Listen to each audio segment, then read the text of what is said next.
We are in the midst of one of the most tumultuous times in the history of college football, and the Big Ten is front and center. Welcome to the Voice of College Football and the launch of our new live show. Every Monday at 6 o'clock Eastern Time, we are talking Big Ten football with all of you. How about that?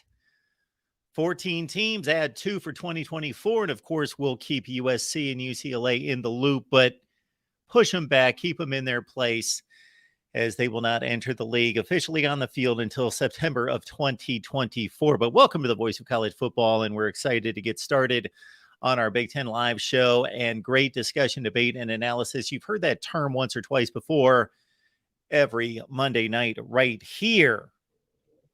Yes, when I mentioned that the Big Ten is in the center of the universe of college football, yes, the SEC would, of course, be right there as well. No question about that. We have two power brokers, and despite the dominance, and yes, it pains me to reveal that, to substantiate, to confirm, and I've stated it many times throughout the years until it changes, the dominance of the SEC on the field. If we look past the field and look to what is going to change the landscape and is in control of the landscape of college football, it, of course, is rear ends in the seats, eyeballs on the TV screen, or whatever your streaming device, more and more, facilities, resources, money, fans, influence. It all ties together, and it all equals Big Ten with the largest media contract of any of the conferences, including the SEC, of course, thanks to many people, but the guy that will get the credit historically and will cement his legacy in Big Ten lore, of course, outgoing Commissioner Kevin Warren. The Big Ten is looking for a commissioner. There are several candidates. We can discuss that tonight or in future weeks. But as it stands right now, of course, without a commissioner until April, Kevin Warren in the chair, in the seat, but don't expect any earth-shattering news or decisions to be made until then, unless the school presidents want to take that upon themselves. But as it stands right now, of course, the school presidents run the league. The commissioner has a certain role, but carries out the wants and wishes and desires of the school presidents. The talk is, of course, concerning realignment and expansion.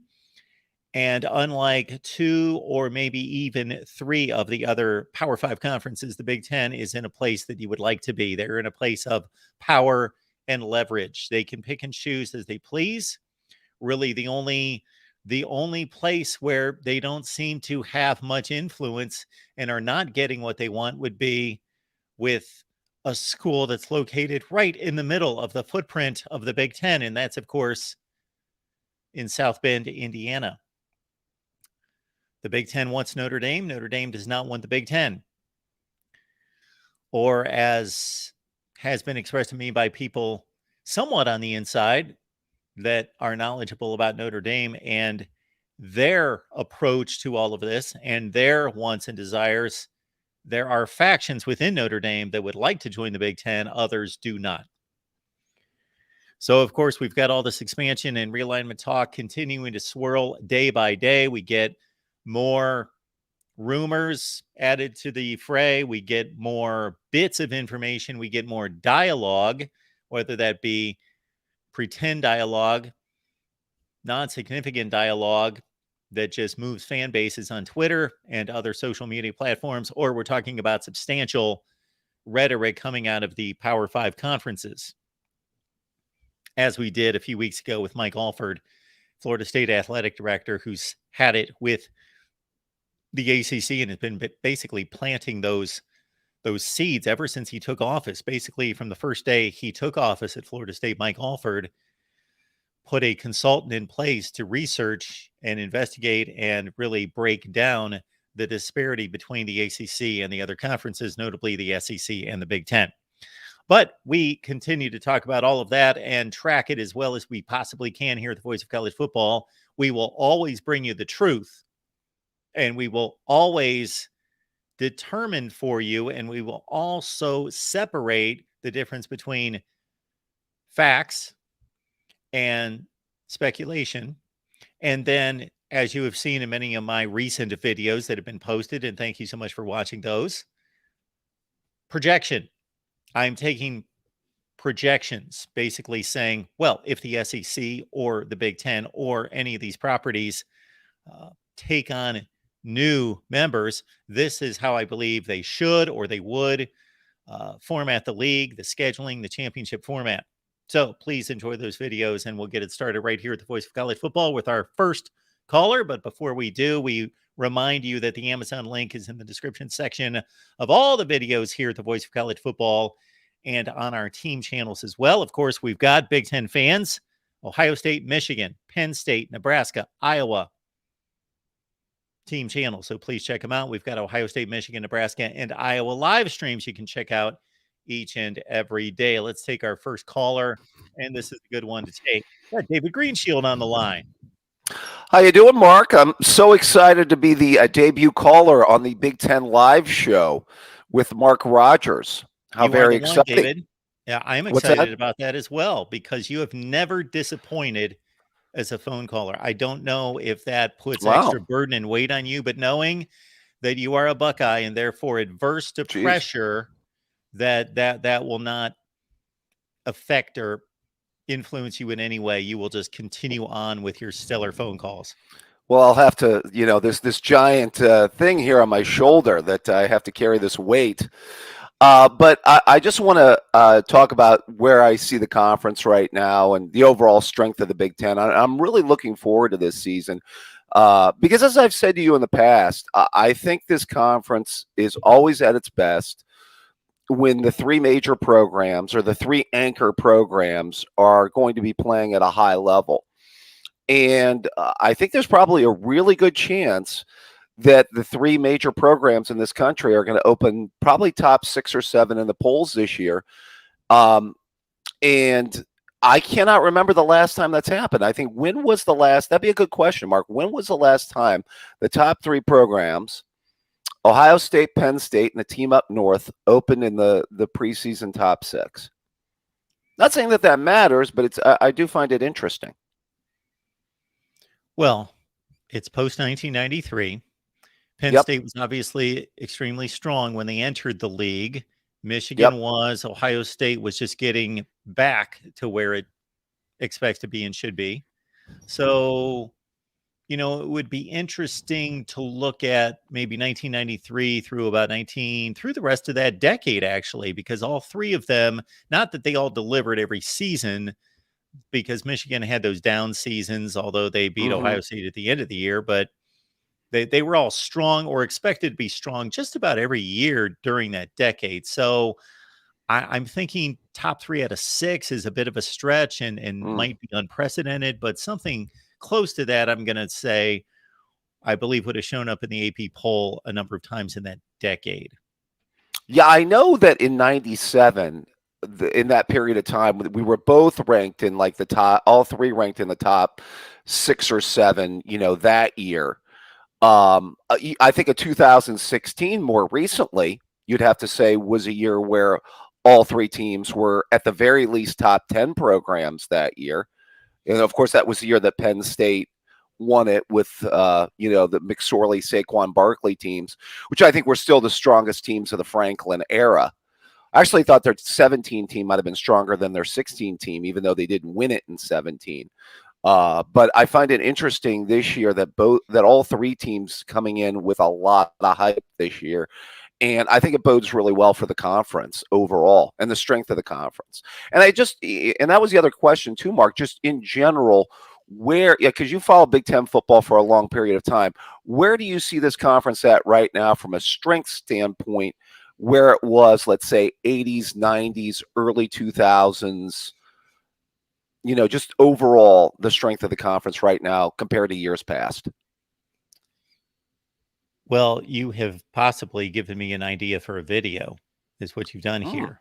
But looking at 80s, 90s, and on forward, I think that the best shape that this conference has ever been in modern times, at least post World War II, if not more modern than that, would be again, just at the point that Penn State entered the league, and I'm not going to try to Hmm. rank the conference all the way down through 11 spots, but in regards to what is meaningful on the national scale, competing in major bowl games and having a shot at a national championship, that 93 through 99 or 2000 was a really good time for this Hmm. conference. And of course, in addition to those three, Wisconsin was extremely competitive. They won 3 Rose Bowls under Barry Alvarez, who has the second most Rose Bowl wins, David Greenshield, That's to right. Woody Hayes.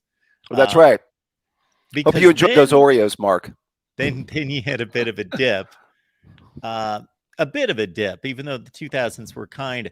I know that there were certain years, like 2001 was a weak year in Hmm. particular. I can remember New Year's Day being very, very brutal to the Big Ten with the likes of Michigan, Ohio State, Illinois, and the Sugar Bowl against LSU. But that's the set of years that I think were really strong. Well, it's had really good postseason run. 98, I believe it went undefeated in the Yeah. postseason. 2017, it only lost one bowl game. By the way, who was the team that lost that bowl season in 2017, Mark? Hmm. They blew a 19-3 lead against a pretty Yeah, marginal South Carolina team. yeah, that's. Well, we don't want to upset your largest fan base, Yeah, we Mark. don't want to do that because this is a Yeah, Big Ten show. It's not an that's Ohio true. State show. Yes. Yeah, well, I'm just trying to keep it as Big Ten centric as I possibly can. It's interesting when we first started to follow the conference. In the 80s, I thought the Big Ten was starting, it finally had a lot of parity because I would come up under Hayden Fry. Michigan State had some good teams. And then I agree with you. I think it peaked with Penn State being added to the conference. Wisconsin became that strong program under Barry Alvarez in the 90s. And, I always go, and I find it interesting. The line in the sand was always for me that '06 year. Wasn't it? Isn't it crazy how like a lot of things shifted in national thought after that 2006 season? If you stop to think about it, Mark, being an Ohio State fan, obviously I don't have very good memories. The team up north doesn't have very good memories, and that's when the SEC's run of dominance started, and that's also kind of when, to a certain extent, the decline of the Big Ten started there for a period of time.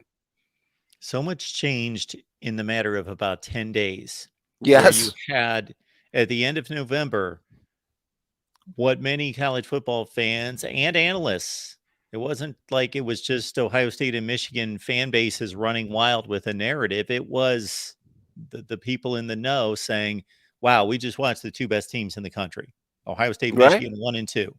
Then you had a lot of other strong teams that particular year. And then going into the national championship game, of course, with the Big Ten / Ohio State as a full touchdown favorite, consensus number one, wire to wire, Heisman Trophy winner, just considered to be a great, great team. And 2 games that would give you some type of indication just prior to that, with Wisconsin defeating Arkansas and I believe Penn State over Tennessee in bowl games that were very much like seeded games. Mm. And then Ohio State just falls flat and the SEC takes over, and the conference has not completely recovered Right. since then. Well, it didn't help that the team up north got thumped by what was a good USC team, but I don't think it was one of Pete Carroll's better USC teams. I mean, John David Booty and Dwayne Jarrett bombed on him that game and beat him pretty good by 2 touchdowns in the Rose Bowl. I mean, we got thumped by. And the crazy thing is, I'd watched Florida play 5 times that year, Mark, and they beat a decent Tennessee team by 1 point. They beat an average Florida State team by a touchdown. And no way did I go into that game thinking to myself, oh, we're going to lose this game by 27 points. I don't think anybody did. And it's crazy how that started the cycle for the SEC, because that was the start of the 7-year run at that particular period of time.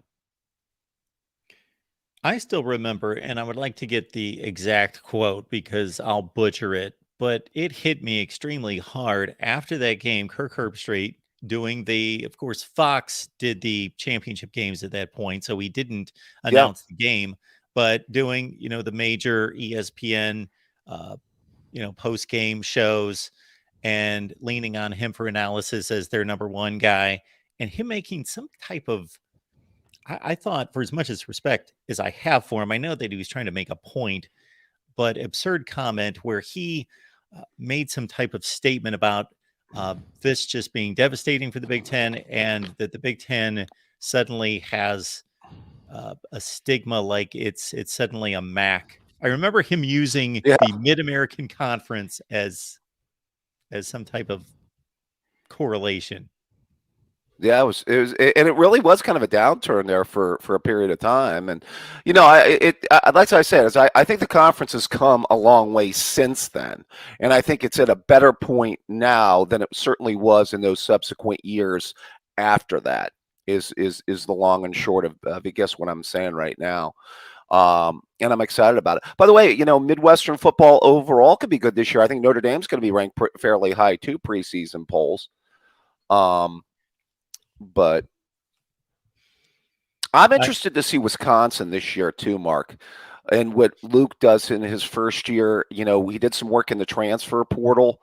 They're a team that I'm going to be interested to see if, not only this year but also long term. There, can they be more than just the 9-3 perpetual program that they've been? Maybe 10-3 if they win their bowl game. Can he move them to a different level there? I'm wondering if he can do that long term. Yeah. On different levels, I guess I'll rank them and put them on rungs of 1, 2, and 3. I'm most Mm-hmm. intrigued by Penn State, Wisconsin, Nebraska. Okay, I agree with that. Where would you put Sparty in that category going forward this year? It's obviously fourth year under Mel Tucker. They backed up the Brinks truck, gave him a ton of dough. Unless there's another Kenneth Walker Jr. walking through that door, Mark, I don't know. We don't have a whole lot of reason to be that optimistic about Sparty. I don't see where they've really upgraded their team from last year. I don't expect them to go 5-7 again, but I don't expect much better than that. And they didn't make significant transfer portal additions, and they never have great recruiting classes. They actually just had a big defection in their defensive line coach, who was probably their best recruiter on the coaching staff. He just left today to go to the Seattle Seahawks. Brandon Jordan. He brought in 4-star defensive linemen just in this past recruiting class. So he was like their star on the coaching staff, and he's gone. But so that's a bit of recent, just in the last few hours, news out of East Lansing. But yeah, I'm not that hopeful for Michigan State being any kind of a factor. I still would say Maryland above Michigan State. I tend to agree, but I thought that Tucker would be able to recruit there. He's been known as a good recruiter in the past, at the very least, in stops that he's made. I thought he would try to maybe duplicate the D'Antonio approach, which is basically kind of go after some of the Midwestern, some of those Ohio 3-stars that, let's say, Cincinnati has kind of built. Luke did kind of built his program around, or even Kentucky and Bob Stoops has recruited a little bit over the years as well. I thought he'd be able to kind of mine those type of recruits to kind of build up a program in the same way D'Antonio did from 2010 to 2015, which was his best run. One thing I'll say about Mel Tucker now that he's 3 seasons in is that I don't have necessarily any type of outstanding beat on him as to whether this is a strong positive or negative. So D'Antonio, we know, was in some fashion able to get his players to rally, to rally the troops, to get them up for big games, to have them play over their heads and play better than their talent level against big opponents. Now, when they weren't quite up to it, we saw the 2015 playoffs, but Yeah, we're sure. talking Alabama, we're talking Right. big stuff, probably the best team in football that year, of course, won the national championship. But his track record was by and large getting his teams to just hit their peak against far superior team, not far superior teams, better teams from a talent standpoint. And then also, I'm not going to sell D'Antonio as some kind of master technician, but I don't have a real good feel as to, Mel Tucker doesn't have any kind of games that either stand out to me one way or the other as giving him a thumbs up or a thumbs down as either a tactician or as a guy that's going to get his team prepared for big games. That's an interesting point. I mean, it didn't help that D'Antonio didn't necessarily leave that program in good hands, for Mel Tucker either. Didn't necessarily leave him with a fairly talented roster that he inherited to kind of help the cause and, ease his way into, his first few years as a coach. But yeah, I tend to agree with you. I think Loxley can keep Maryland probably in that fourth slot in the East. It's just interesting to see is he ever going to have another gear there, especially with that recruiting area, because that's a great footprint over there, to pick up talent. Yeah, I got to say that my foot has lifted a couple inches off the floor, but it's nowhere close to being in my mouth concerning Mike Loxley, because I've basically criticized Mike Loxley ever since he was hired. I didn't really understand how he earned that job. I don't know what it was in his coaching past that came anywhere close to gaining a spot at a Big Ten, middle tier school, but he's starting to get the job done. His teams are getting better every year. They played better defense this past year than they have certainly in his tenure and probably going back well before that. So he's building a legitimate team, not that one that's just going to hit you with some speed on offense and then little else. They're actually building, layers of talent and in the trenches. Yeah, it'll be interesting to see if they can build on that and have any more success this year. Yeah, I mean, I'm looking forward also what the conference looks like come 2024 once USC and UCLA, because it gets added. It's going to totally look different. Well, college football, as we talked about at large, is going to look totally different. So, hey, one last thing for you, Mark. Are you doing anything upcoming with draft or with what's going to be coming up with the NFL draft or anything along those lines? I don't have anything planned. I did have, I think I mentioned this to you the last time we talked, that Rick Saratella, who runs the NFL Draft Bible, reached out to me, but we'll figure out if he's able to come on or somebody on his staff, because I would love to do the NFL Draft.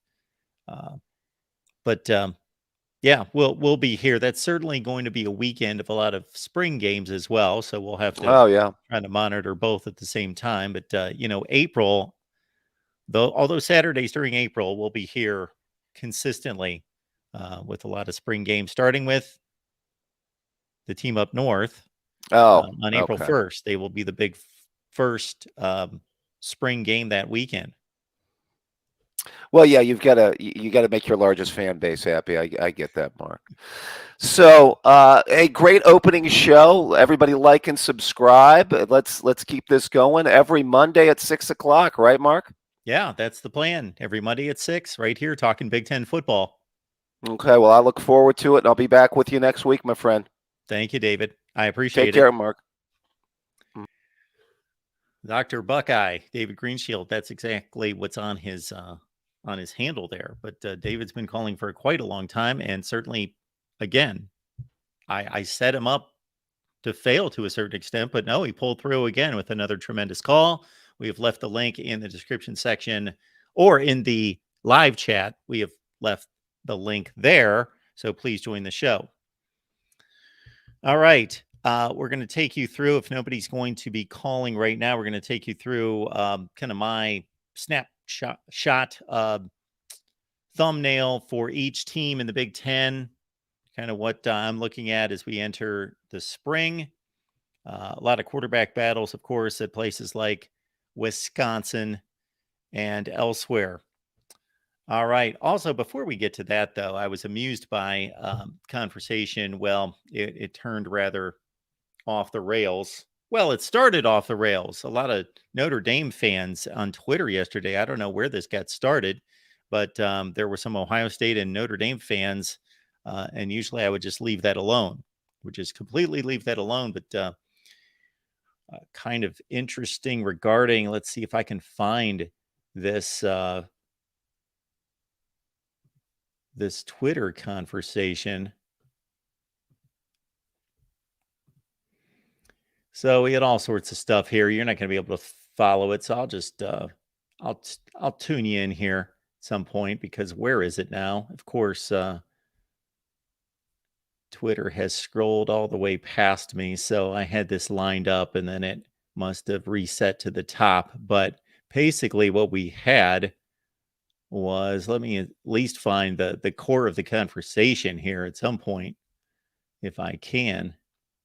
Iowa fans, you will be happy to know that I defended you as tight end you. I heard that comment made by Sam Laporta at the NFL Combine, and I think it's legit, depending on your perspective of where do you take that as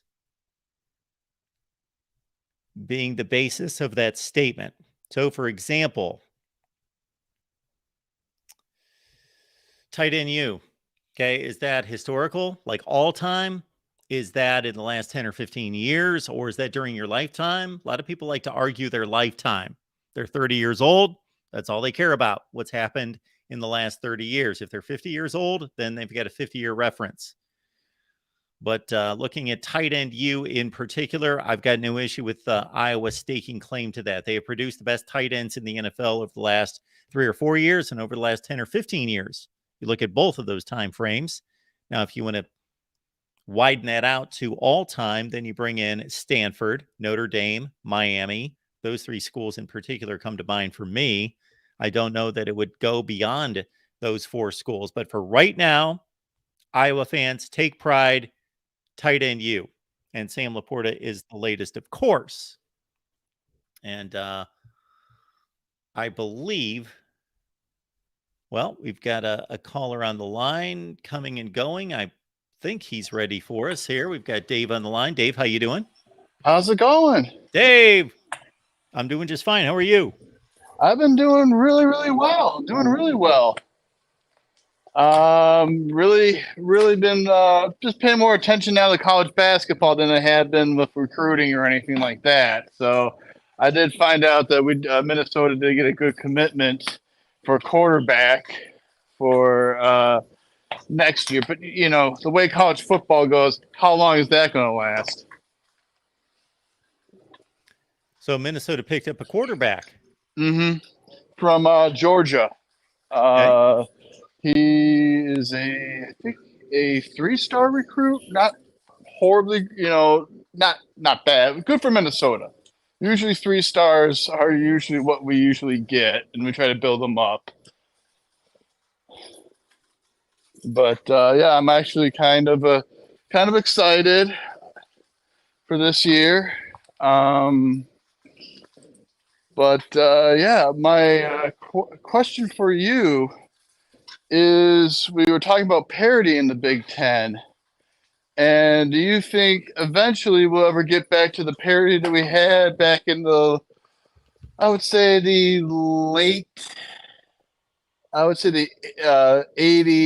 and 90s?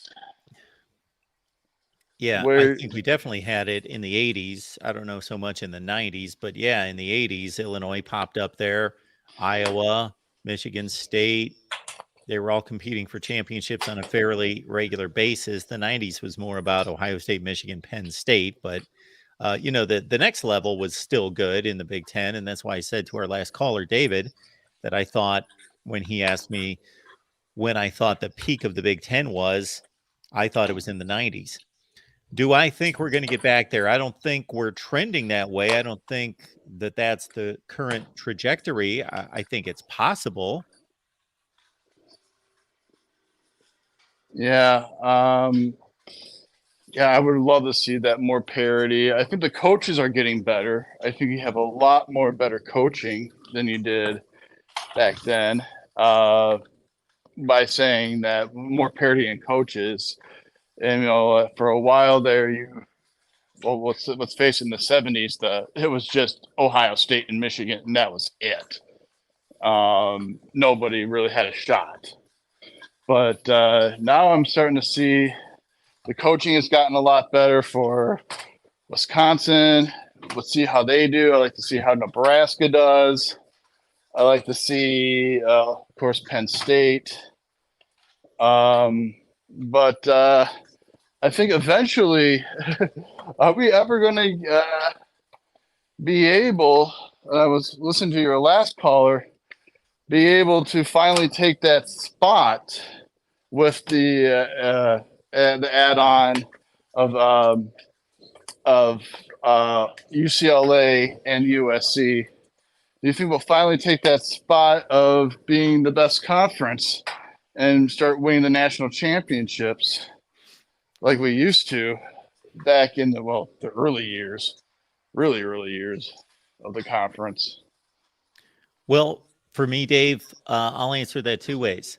That winning the national championship doesn't necessarily make you the best conference, of course. I think the Big Ten can compete for national championships going forward. I don't know that the Big Ten is going to be competing with the SEC from top to bottom, but I don't know that that's that important. I think Big Ten fans, I believe they can correct me if I'm wrong, will be satisfied for being a major factor in the playoffs and winning championships. I would like to just last year was a little bit of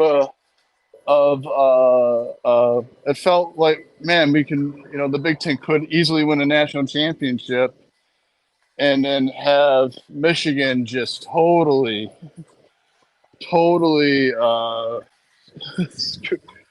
just totally blow it against a TCU, a team I felt 9 times out of 10 Michigan should beat. And Ohio State, well, they came very close, but yeah, I thought Ohio State should have won that game too. So yeah, most people do. Most either Ohio State fans or just even just neutral fans. Ohio State blew that game. Yeah, they did. Not saying that Georgia's not the best team in the country, but Ohio State could have easily won that game, but they didn't. They could have made a 50-yard field goal, they win the game, or if they could have completed one more pass, they would have won the game, but it didn't happen. And since I also want to talk a little bit about Notre Dame, do you think it was a mistake for Notre Dame to stay with the ACC contract when they could have easily had, if they stayed in the Big East for all the other sports and just been just an independent in football that way? Why would they have wanted to stay in an inferior league in all those other sports? I don't think it's that inferior. When it comes to basketball, it's not that inferior. I don't know about other sports, but You the Big East is pretty. The Big East is is really good conference for basketball. Sure. I really can't speak to that. I haven't watched a basketball game in 10 years, so I can't speak to the current status of the various basketball leagues. And I know maybe the ACC is not very good this particular year, but I got to think being in the ACC in basketball is better than being in the Big East in basketball. Not so much anymore. You don't think they make more money in the I ACC? don't know. I don't know about the money in the money wise. I don't know. I would be pretty surprised if the ACC makes less money playing basketball than the Big East. Mm-hmm. But I have to get going here, so I will talk to you later, Mark. All right, Dave. Sounds good. We'll see you. Okay. All right. 2 calls. Minnesota fan Dave, Ohio State fan David. So if you want to chalk one up for your school, your brand in the Big Ten, give me a call. I've left the link many times in the live chat there, and appreciate all the debate there. We want a healthy debate there in the live chat. That's what that's for, of course. All right. I want to set you up for the night here at the Voice of College Football. My shift is from 6 to 8. The powers that be, the boss has told me, Mark, your shift is from 6 to 8 for this show. Then John Diadamo is going to take over for us at 8 o'clock Eastern Time. Take your calls as well right here at the Voice of College Football. So check in with John after 8 o'clock. Of course, we've got our Patreon. Go to patreon.com, search Mark Rogers TV, and get the Discord link and talk college football all the time, 24/7, 365. Also, we want to let you know, if you're not aware, that we've got Big Ten shows all over the place. That would mean Ohio State live every Wednesday. We've got Michigan live on Wednesday as well. We talk Iowa and Nebraska on Tuesday. That's a good time. Tuesday at 5:30 Eastern with Iowa and Corey Brad. And then, of course, Nebraska at 7 Eastern. And those are our Big Ten shows that we've got going right now. All right. David Knight's giving us a call tonight. Look at that. David, what's going on? Oh, man, I have to apologize. New job, and it's a startup facility for DHL, so not plugging them or anything, but I just don't get the time that I used to have, to join on some of your shows. So my apologies. I definitely like the Friday evening, and if I'm not working, I'll try to join. David, you have better things to do. Well, no money, no honey, right? that is. And sometimes correct. Still no honey. Uh-huh. But with that said, I did want to chime in on the I watched your short this morning. I wake up way too early, and I quit watching some of the other indie podcasts because it seems like the people in the chat are just, I don't know, like if they're delusional or maybe they just don't understand football, but you can't make comparisons in a point spread with two like teams, right? That doesn't make sense, and it means nothing. I feel like the play on the field speaks for itself. Even let's go back to Notre Dame, Ohio State last year.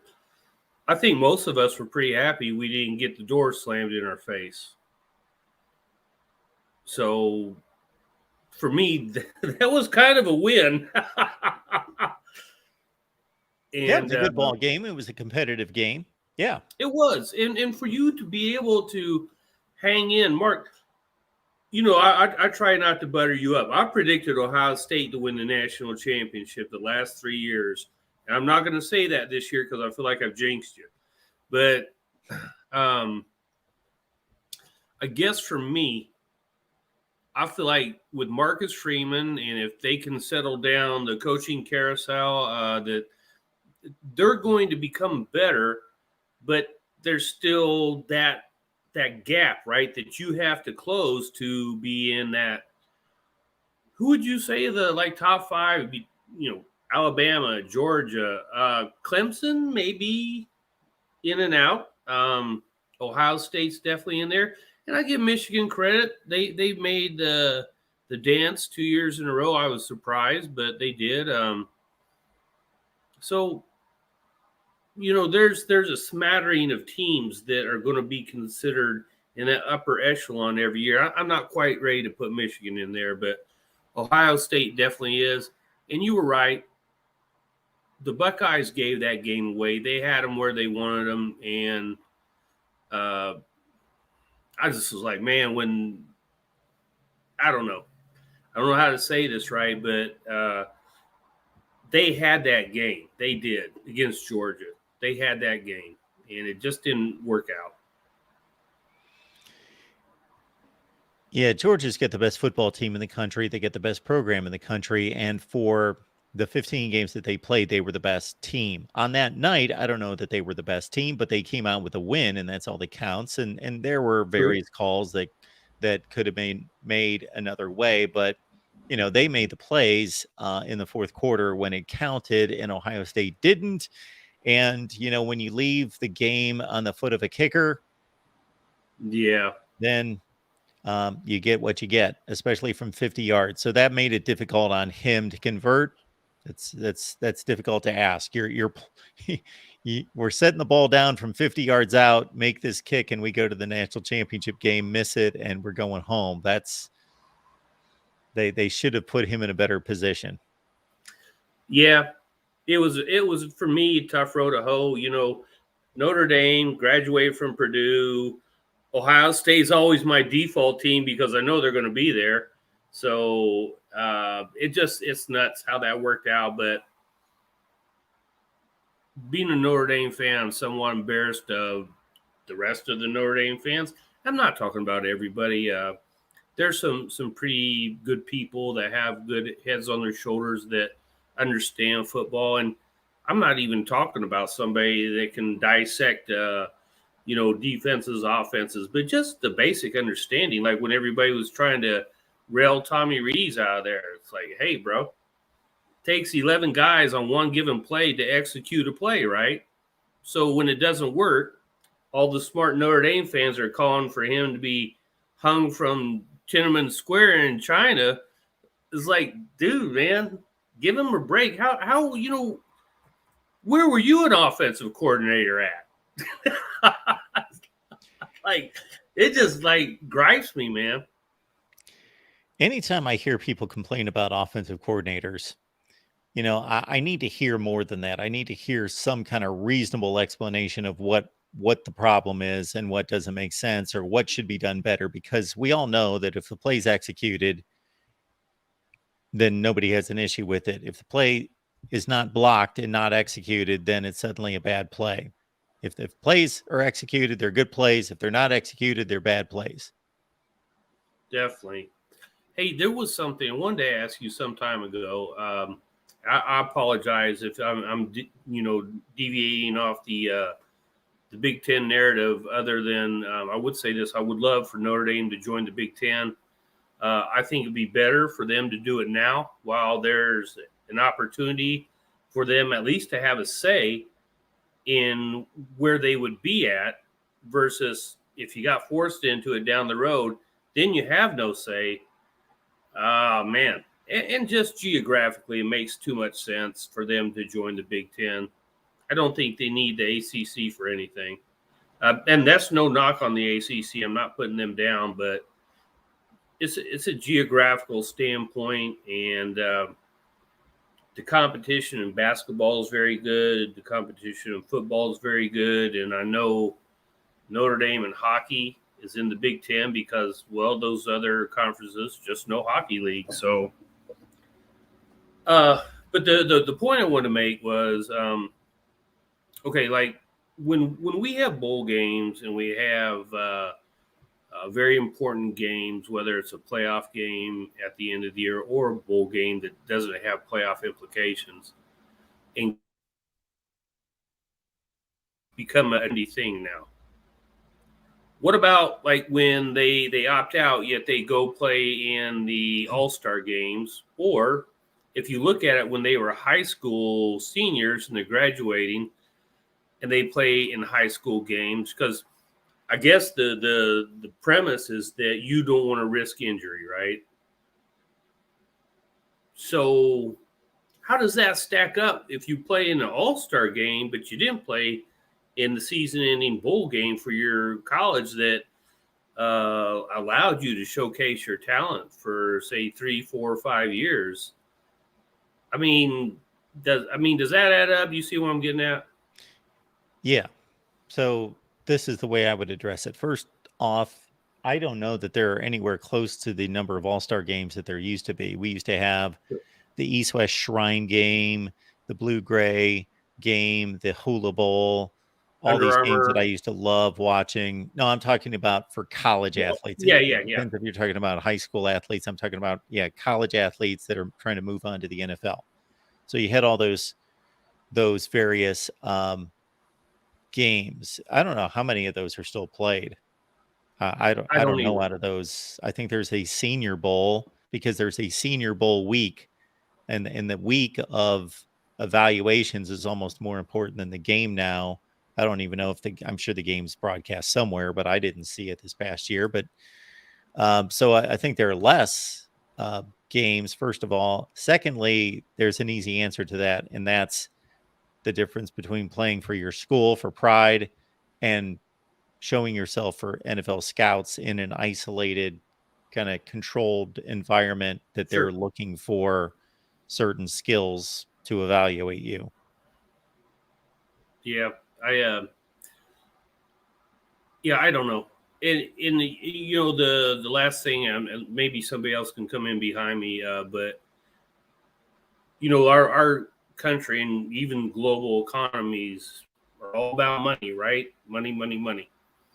And I feel like with the everything that's transpired over the last just 2 or 3, 4 years, uh, it seems like college football was something where I used to love so much, and I still do like it, but it's been eradicated by that quest for money.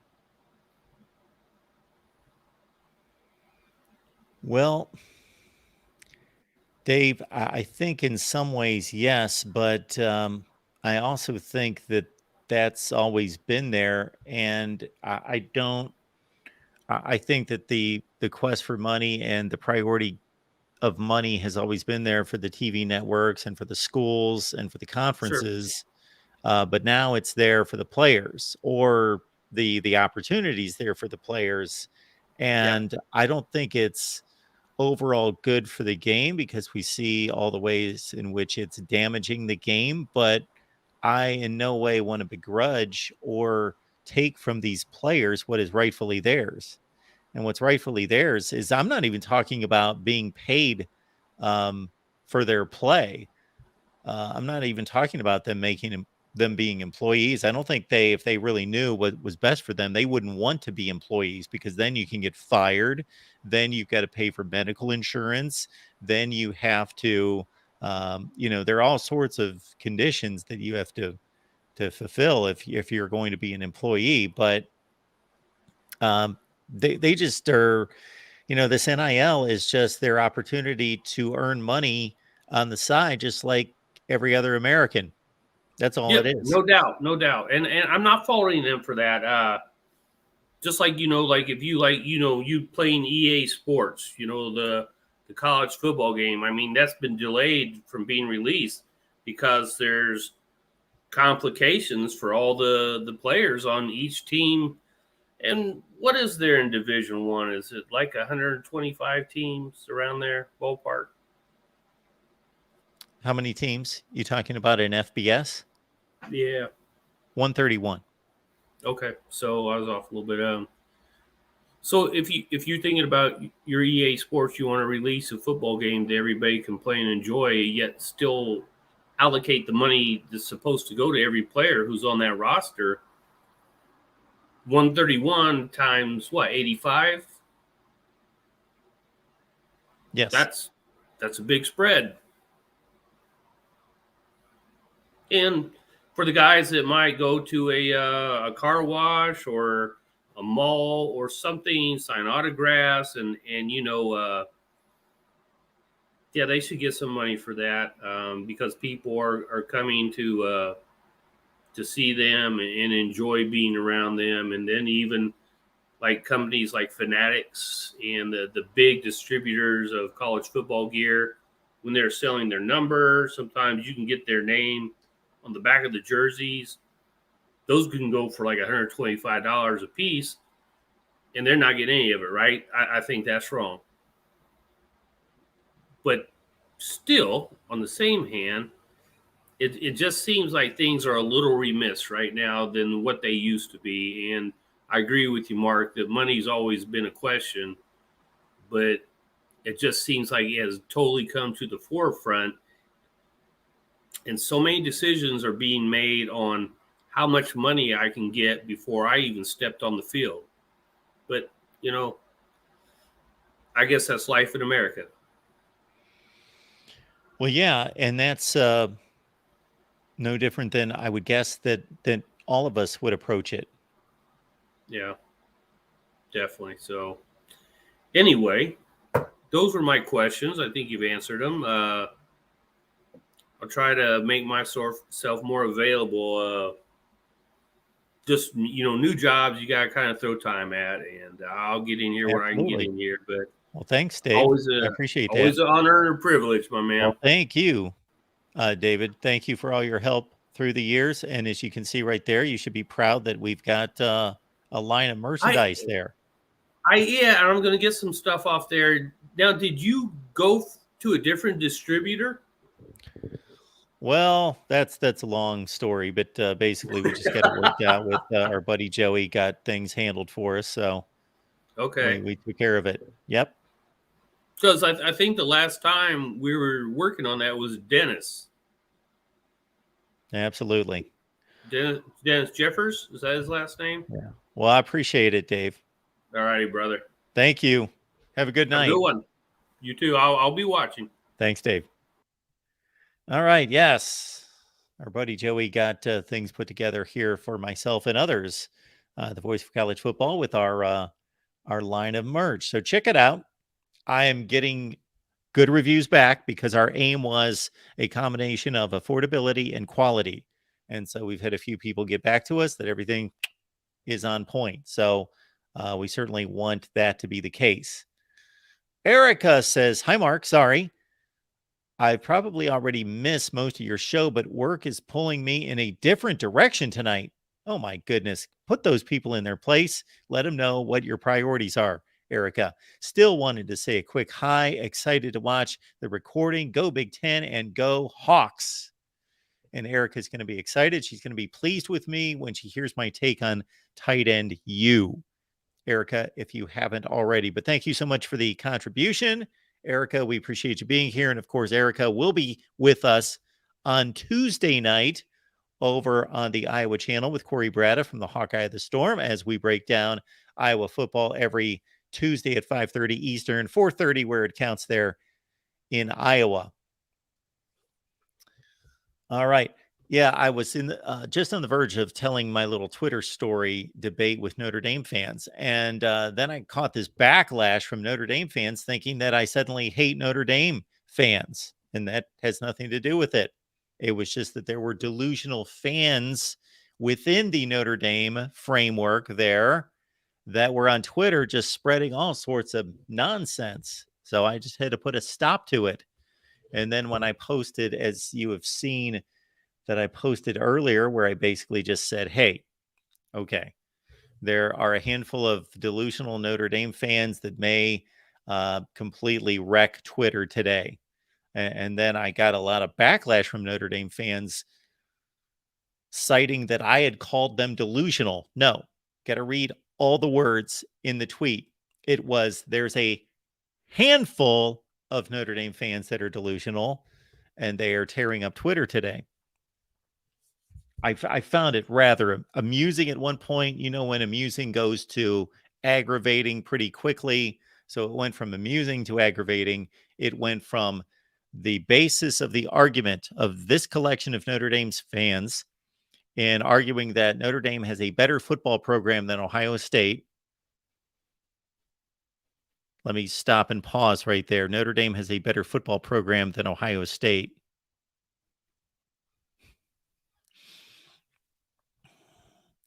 So I stepped in and I said, okay, let's go through this here. All time, Notre Dame versus Ohio State. Great argument. That is a phenomenal argument that I don't think we could get to the end of. I don't think we could declare a winner. You can debate Notre Dame all time. You can take Ohio State. Either side has equal arguments and equal value. However, if we take recent time frames, if you want to go the last 30 years, do you want to go the last 20 years? Do you want to go the last 10 years? Do you want to go the last 5 years? All of those time frames favor Ohio State decidedly. It's not an argument. It's not arguable. It's not close. So I just selected since 2000. I said, okay, we'll take since 2000, 21st century. Ohio State in that time frame. 58 more wins than Notre Dame. 12-0 in major bowl wins. 12-0. Top 10 finishes since the year 2000. Notre Dame 5, Ohio State 19. NFL draftees. Notre Dame 101, Ohio State 158. First round draft selections since 2000. Notre Dame 12, Ohio State 34. What else did I hit him with? A few other items there. It's not close in any category. It's not close. Notre Dame's not been awful. It's not like we're comparing Ohio State and Rutgers over the last 20 years, but it's not debatable. Now, who's better right this second as they are lifting weights and running drills inside in their respective campus facilities? Well, I don't know. Nobody knows. So we had a faction of Notre Dame fans who were, get this. Even Michigan fans can laugh at this. There was a section of Notre Dame fans who were arguing that Notre Dame has been a better program because the 2020 Notre Dame team only lost to Alabama by 17, and Ohio State lost to them by 28. And so I said, you know what? Am I really hearing this? You were bragging about losing a football game by 17 points. This is the foundation of your argument. This is at the core of your argument that you were making to brag about your football program because they only lost one particular game by 17 points. Okay. First off, I'm going to pick apart that game. Secondly, I'm going to let you know that you are cherry picking one game out of hundreds of games.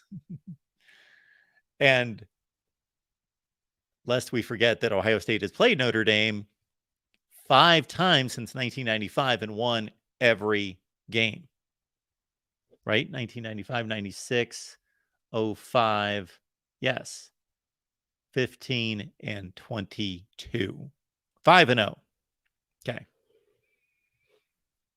Maybe Notre Dame's put more left guards in the NFL. Maybe that's the one argument they've got. So anyway, in this one particular game, if you guys recall the 2020 college football playoffs, yes, Notre Dame, if you just look at the score, played a closer game against Alabama than Ohio State did. Now, that in and of itself, I don't know what that proves, but let's understand that Notre Dame was down 14-0 like that. Okay? They were down 14-0 like that, and Alabama cruised. They were up 31-7 with 4 minutes left in the game. 31-7 with 4 minutes left in the game. It was never a game. Okay. It was never a game. It was never a game.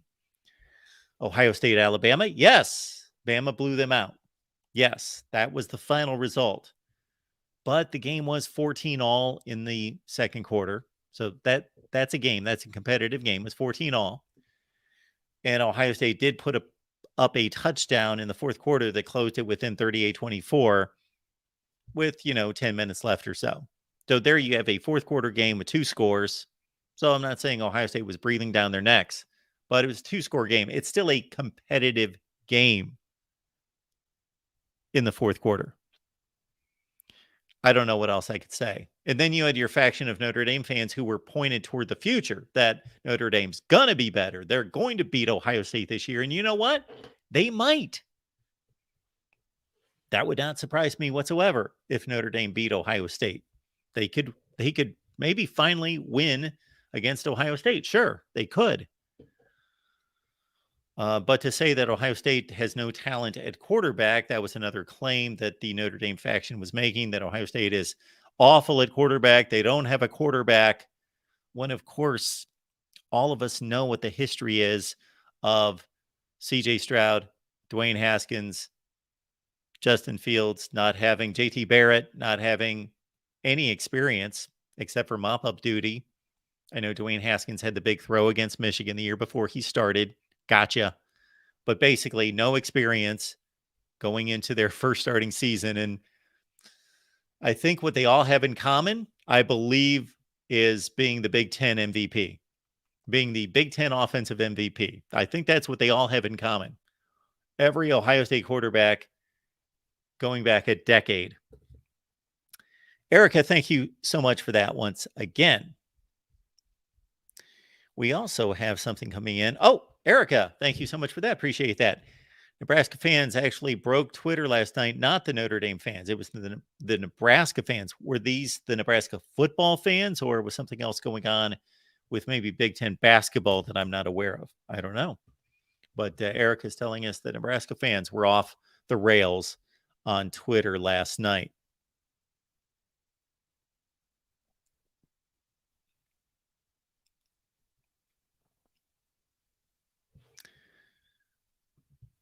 We will leave the link in the chat. You will see this mug until 8 o'clock Eastern time. Then I'll be replaced by John D'Adamo. We appreciate John being our guest host tonight here at the Voice of College Football. He takes over at 8 Eastern time. John is much more organized than I am. He has got an outline. He's got talking points.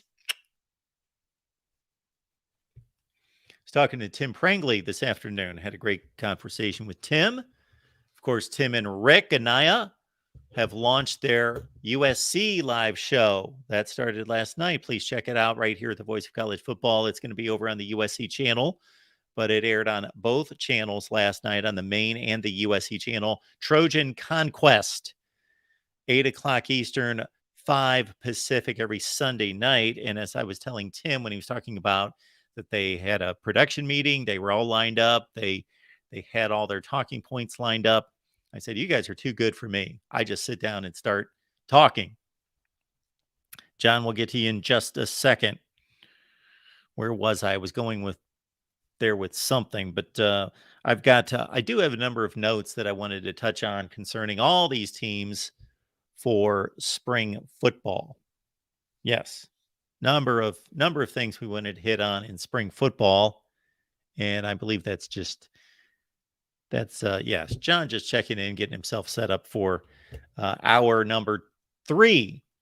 We have entered hour number 2 here at the Voice of College Football and our Big Ten live show. This is edition number 1 of our Big Ten live show. We appreciate everybody being here. Grab the link and join the show.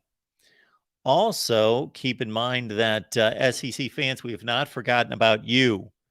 We've got an SEC live show starting Tuesday at noon Eastern time. I'll be right here at noon Eastern time on Tuesday. So join us then.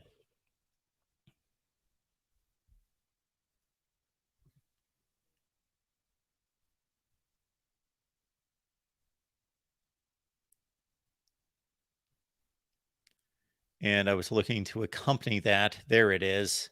Premiering the SEC live show Tuesday at noon Eastern time. So please join us. And we will have guests come through. So it won't just be our conversations and my rants and your calls, but we will bring in some guests as well. Let me know if there are any particular Big Ten guests that you want on the show in future weeks. Most likely, we have already reached out to them and they know that they can jump on here and talk Big Ten football with us. But if you do have any media guests that you would like us to have on, please let me know. Hit me up at MarkRogersTV at Gmail. And of course, if you want to see me rant on Twitter, it's at MarkRogersTV. There it is right there. Join our Discord. Go to patreon.com, search MarkRogersTV. It's going to be ramped up significantly. Patreon members, thank you so much for your support and loyalty. I am telling you this, you are going to have much more content coming your way very soon. More on that to come. We have outlined all the Big Ten teams in regards to what the conference will look like with possible additions from the West Coast. So check out the video that premieres Tuesday at 5 Eastern. So Tuesday at 5 Eastern, the new Big Ten. That's a video. That's not a live stream. That's a video that will premiere right here at 5 p.m. Eastern time. All right. So my thoughts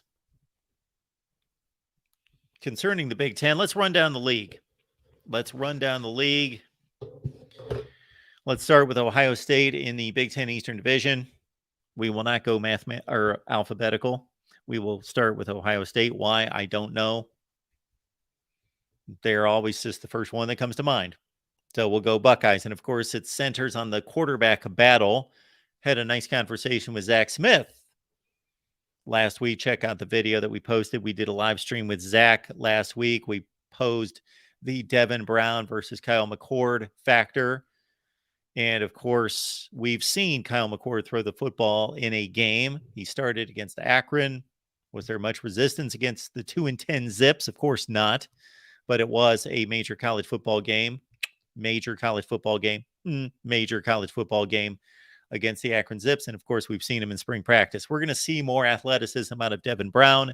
But of course, Kyle McCord has more time and was a 5-star coming out of high school. So if anybody doubts whether Ryan Day is going to have, most likely Kyle McCord prepared for week 1 or week 4 is the first major matchup for the Buckeyes. They don't play the Irish until week 4.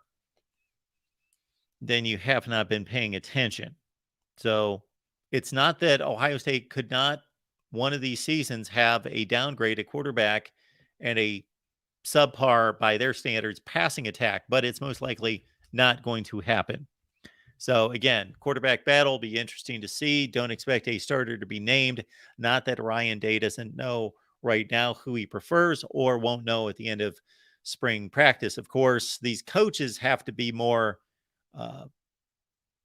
strategical.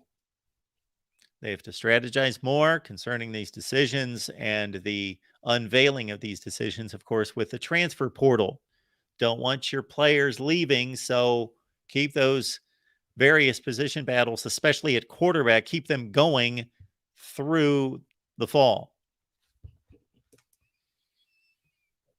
And most coaches took that bent anyway, because you wouldn't want to name a starter at the end of spring practice unless you're completely sure, because then you could go into August and the backup could outplay the starter in fall practice in August. Of course, also at Ohio State, the offensive line is going to be a major concern. Plenty of talent up front, but they're going to be very inexperienced, especially at the tackle positions. Luke Whippler, their fine center, of course, decided, surprisingly, to move on to the NFL draft. I don't know how he performed at the combine. I think many of us saw C.J. Stroud throw, and there are some scouts that said that he threw the ball better than any quarterback they've ever seen at the NFL scouting combine. Not that he threw it like a laser, but in regards to touch, trajectory, and placement, phenomenal. The new defensive backs at Ohio State, coming from Syracuse and Ole Miss, should be a godsend. Will they be enough? I don't know, but they should provide a vast improvement in the defensive backfield at the corner position. One's a corner, one's a safety. The Syracuse player, Jahad Carter's a safety. Then we've got a corner coming in from Ole Miss. Michigan, for me, doesn't have major question marks. No major concerns for me. However, Blake Corum is missing the spring. I know it's precautionary. However, he's missing the spring. And also keep under consideration that sometimes injuries lag, injuries linger. So we hope Blake Corum is going to be healthy, of course, for the 23 season. But if he is not, then Michigan needs a changeup to one Donovan Edwards. They need somebody else to emerge, whether that's Kai Stokes or somebody else.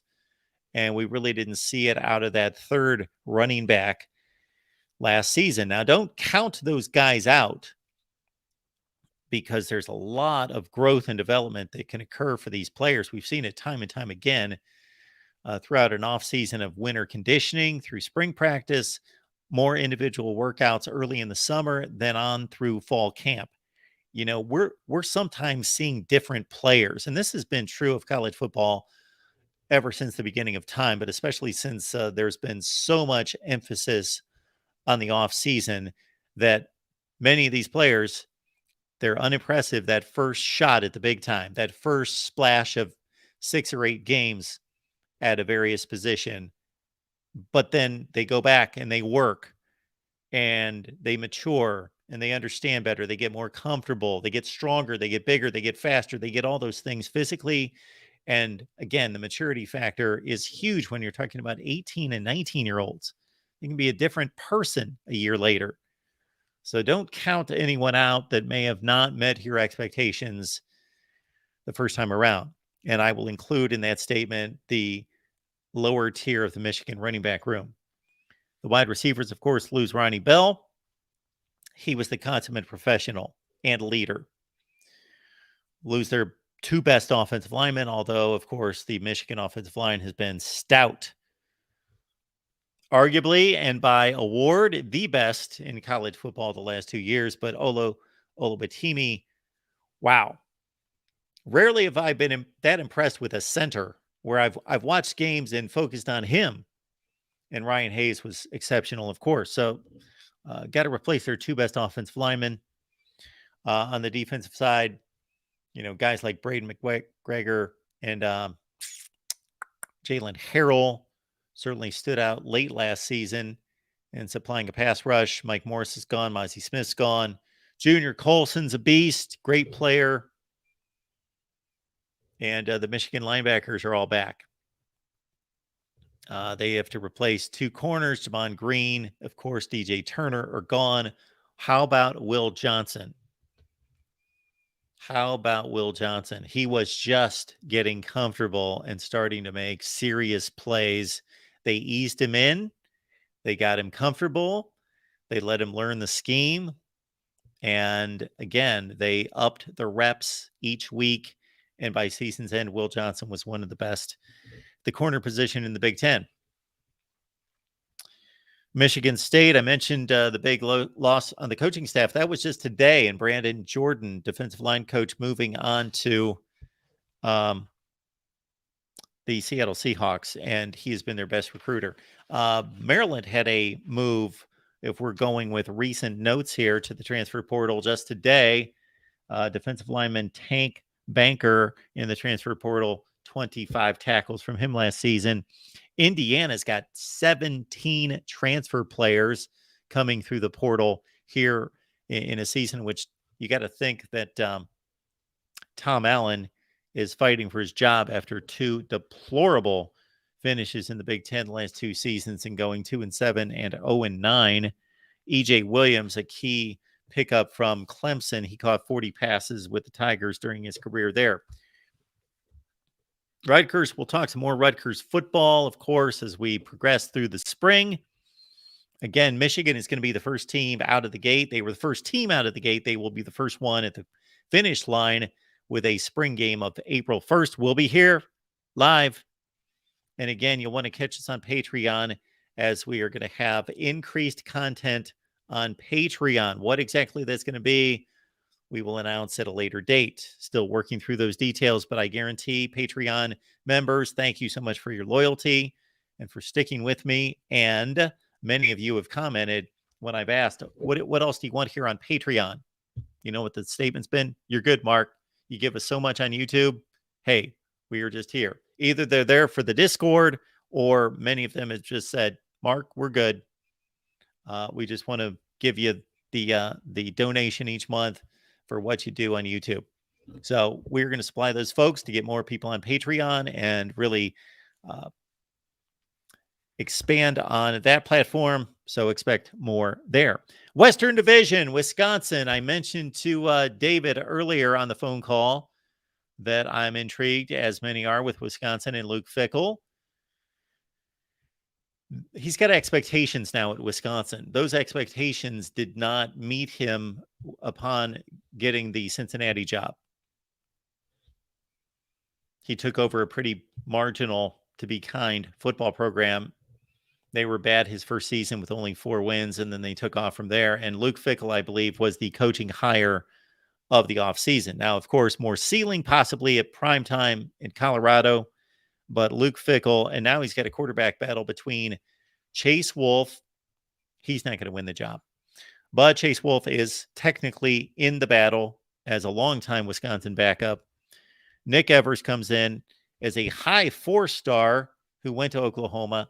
He's out of Florida, originally committed to the Gators, went to Oklahoma, didn't play last year, even though they had a rough quarterback situation for a few weeks there with Dylan Gabriel sitting out, and Darrell Bevell came in, the former Pitt quarterback, and he was in over his head. So that gives you some indication that Brent Venables decided that Nick Evers was not ready for big time college football last fall. So will he factor in against Tanner Mordecai, who obviously has the wealth of experience through 33 touchdown passes for SMU? So that's the focus of Wisconsin. Luke Fickell brought in 13 in the transfer portal and had a fine recruiting class as well. Nebraska, you would have thought that Casey Thompson, with what he proved at Texas and played well, and they were such a better offense with him on the field last year before he got hurt, that he was secure in his job. But Jeff Sims saw enough to say, hey, I'm going to leave Georgia Tech where I am the man. Jeff Sims was the guy at Georgia Tech. He was the undisputed starter, still left to put his job on the line to go to Nebraska and fight for a quarterback spot. So here's one situation where a quarterback was not running from competition, but he ran to competition. So now we've got a quarterback battle between the stronger, more polished arm of Casey Thompson and the more dynamic on the ground, Jeff Sims. Bottom line, a much improved quarterback situation for Nebraska, because consider Casey Thompson got hurt while Nebraska was still in running, despite that awful start, despite losing to Northwestern and getting upset by who? Georgia Southern. Not that that affected the Big Ten standings, but showing how bad Nebraska was early last season. At the time that Casey Thompson got hurt, that was late in the Purdue game. They were still mathematically alive and not by a thread. They were in the running for a Big Ten Western Division title. Then Casey Thompson got hurt and they couldn't pick up a first down for the next 3 weeks and they were done. So at least, if nothing else, even if Jeff Sims does not win the quarterback spot, he will provide a capable backup for Nebraska football coming up this year. We saw Trey Palmer at the NFL Combine run one of the fastest 40 times of any receiver. So that's what Nebraska has to replace. Well, Billy Kemp is the fourth all-time leading receiver in the history of Virginia football. And Billy Kemp is now a Nebraska Husker. So that's a big pickup for them, as well as former five-star tight end Eric Gilbert. If you know anything about his situation, his story, a lot of off-field issues that are not necessarily our business, of course, and they haven't been made light to the public in general, and that's okay. Just that he's been all over the place, meaning that he signed at LSU, played there for one season, was all-freshman team, All-American, caught, I think, 35 passes, and that was during the COVID year, so LSU only played 10 games. Still, he caught 35 passes that season. Then, he transferred to Florida. He was only there for 2 or 3 weeks. Transferred to Georgia, didn't get on the field, had all sorts of, again, off the field issues. So I don't know, Nebraska fans, if you can count on Eric Gilbert, but you can count on his ability. And if he plays like a 5-star or anything close to it, then that's a huge addition as well. Iowa, of course, has the new quarterback in Cade McNamara. That's the big story there, with Eric All coming in from Michigan as well. Nick Jackson.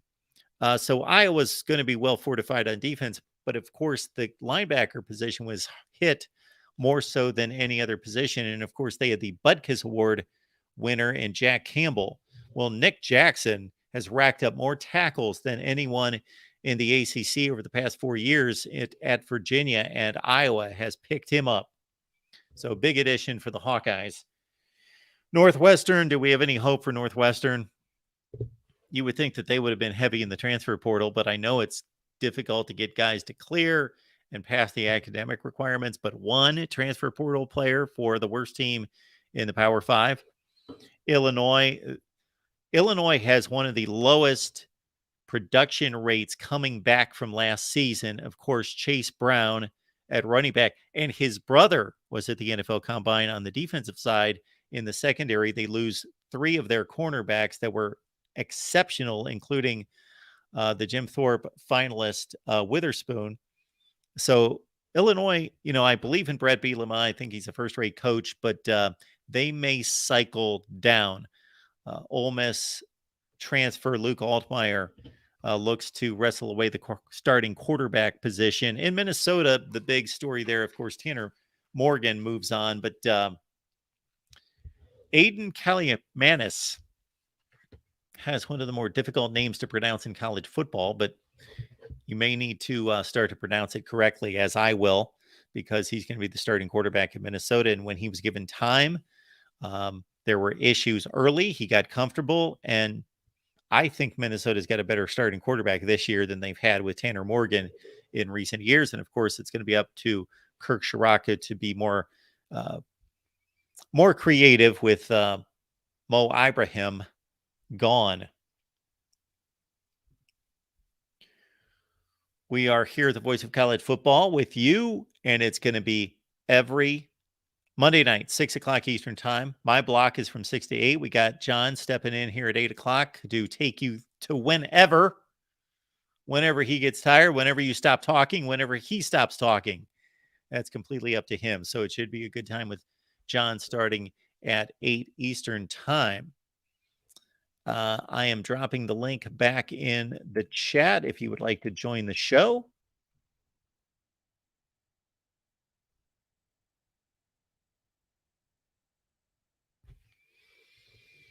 Yes, dude's like 27 years old. I don't know how old he is. I know that he's one of the best in the history of the Big Ten. Mo Ibrahim, yes. Well, that's kind of the way of college football with that COVID year and you put the new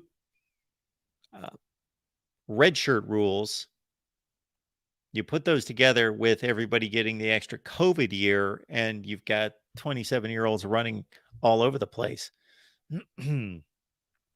Jason letting us know that Mo Ibrahim did not have a good combine.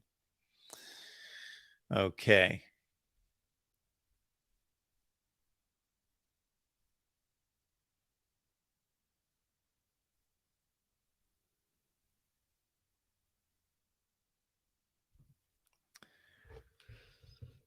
Oh, Michigan Rick, yes.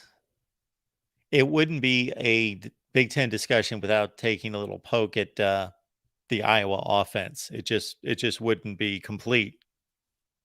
It wouldn't be right.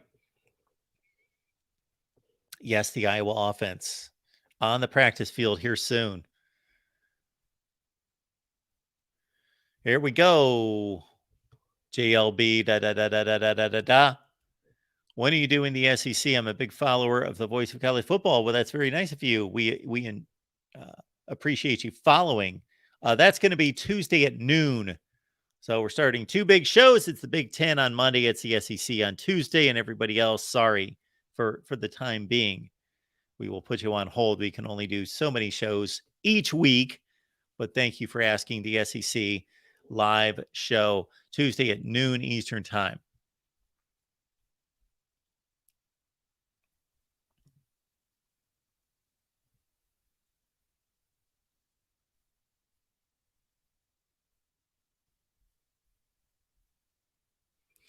And folks, of course, you'll want to stick around in about 40 minutes. We got our guy John taking over, and he's got a lineup of topics to hit you with. So he's going to make you think. And certainly that is the plan as we come your way every Monday at 6 o'clock Eastern time. Amazon link in the description section, of course. Plenty of merchandise we told you about. And get this. We're going to try this out tonight at midnight. Yes, at midnight. Okay. This is a trial. This is a pilot at midnight. I'm going to call this the Voice of College Football Power Block. And what we're going to do is we're going to go live at midnight. I will not be here. I may be here, but I'm not going to be here. So this is coming up at midnight tonight, midnight Eastern time. Voice of College Football Power Block. There you see it there, John, right on cue. He's not only a host, he's a producer. We're going to be rolling about 6 hours of pre-recorded material. And of course, the live chat is going to be open for you all to discuss college football while you take in a lot of the featured content from not just this channel, but from the various team channels that we put together all in about a 6 hour block to run throughout most of the night. And so if you'd like to jump on here, talk some college football, and then you'll hear some things that you want to lock in on in regards to my analysis and various guests. So you will have that as well, not just us running the live stream and running the live chat, but you will have content to take in as well. And we'll see how that works. And again, it's coming up tonight, premiering at midnight Eastern time. And I know that I'm going to fool some people for a while. Somebody's going to click in and they're going to think I'm live. And I will be amused to go back and look at the comments.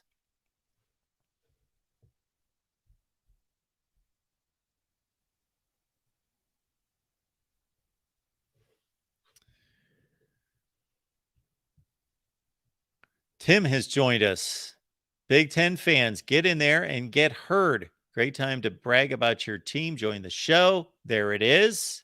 Speaking of which, we will allow USC and UCLA talk. They are formerly members of the Big Ten. Don't know how you feel about that, but hey, we'll talk some USC and UCLA and keep an eye on those two this fall. Of course, we will do that. Absolutely. Here he is. Tim, what's going on tonight? Say no more. You just said the greatest university in the history of time.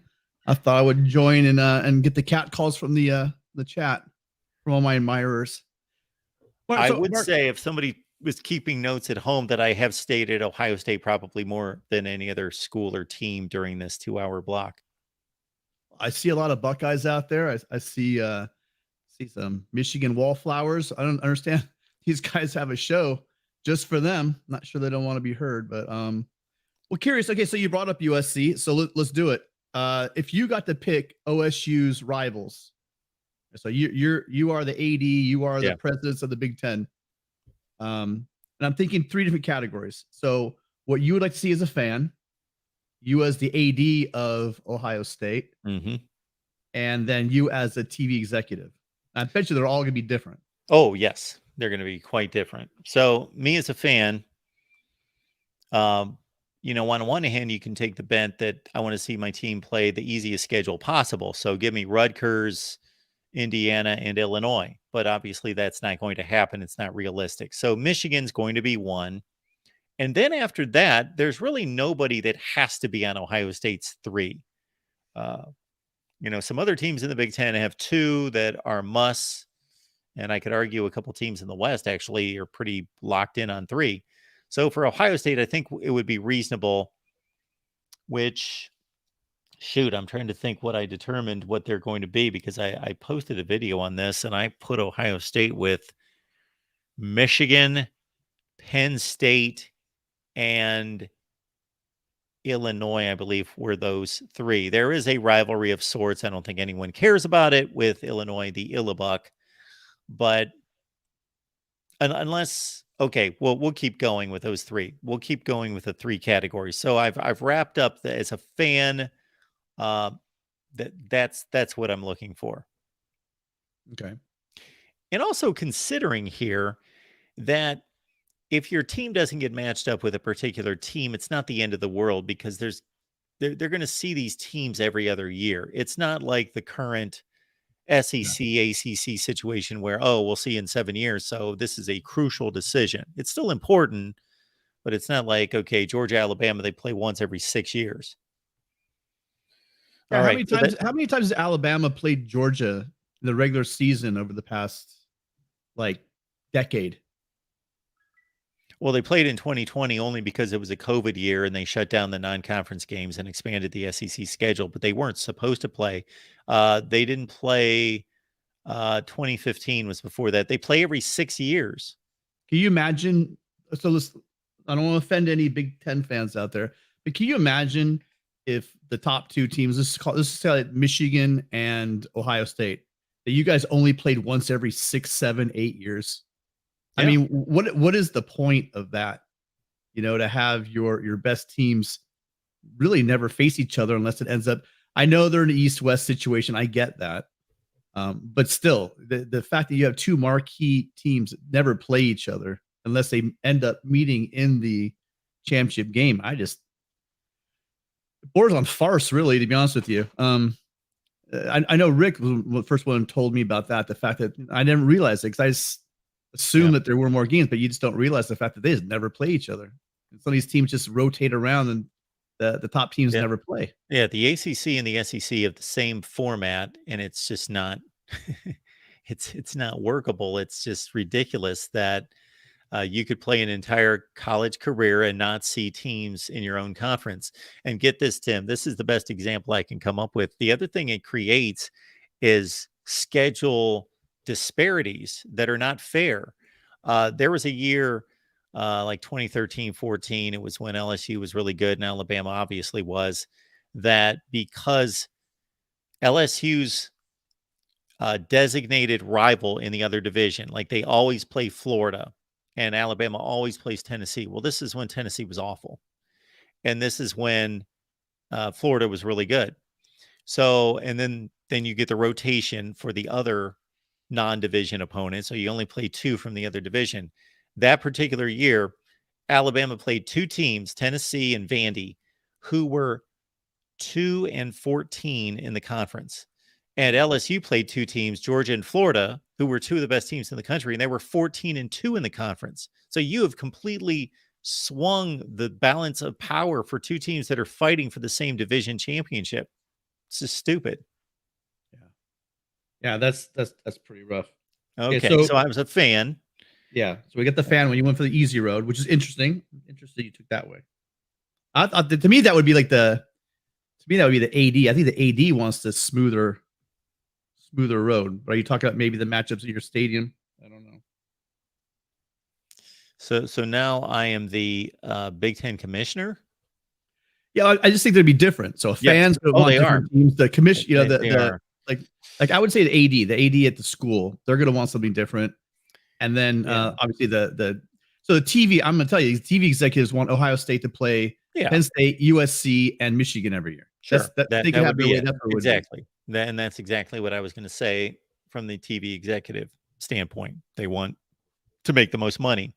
Now, if I'm the commissioner, I think you have to take all those things into consideration. You can't be so extreme in one area. You have to take into consideration, obviously, the best TV matchups equals the most money, but you also have to take into consideration the tradition of the conference, and you have to protect all the rivalries and protecting other. It's not going to affect Ohio State directly, but if you protect all these other rivalries, it sometimes always has a domino effect on other matchups and other spots. And then the other is you have to make it fair. You can't make it perfect, but you have to make it fair and equitable. You can't weight somebody down considerably just because they're supposed to play all the best teams. So you have to take all those into consideration. Yeah. So I'm thinking if it was my pick for USC, and this isn't necessarily for the competition, this is almost personal selfish reasons. I would want to have Northwestern. Then I get to go to Chicago every year. So either go to Chicago for the Notre Dame, stagger it, Chicago for the in the Notre Dame game, and then Chicago again for Northwestern every other year. That'd be great.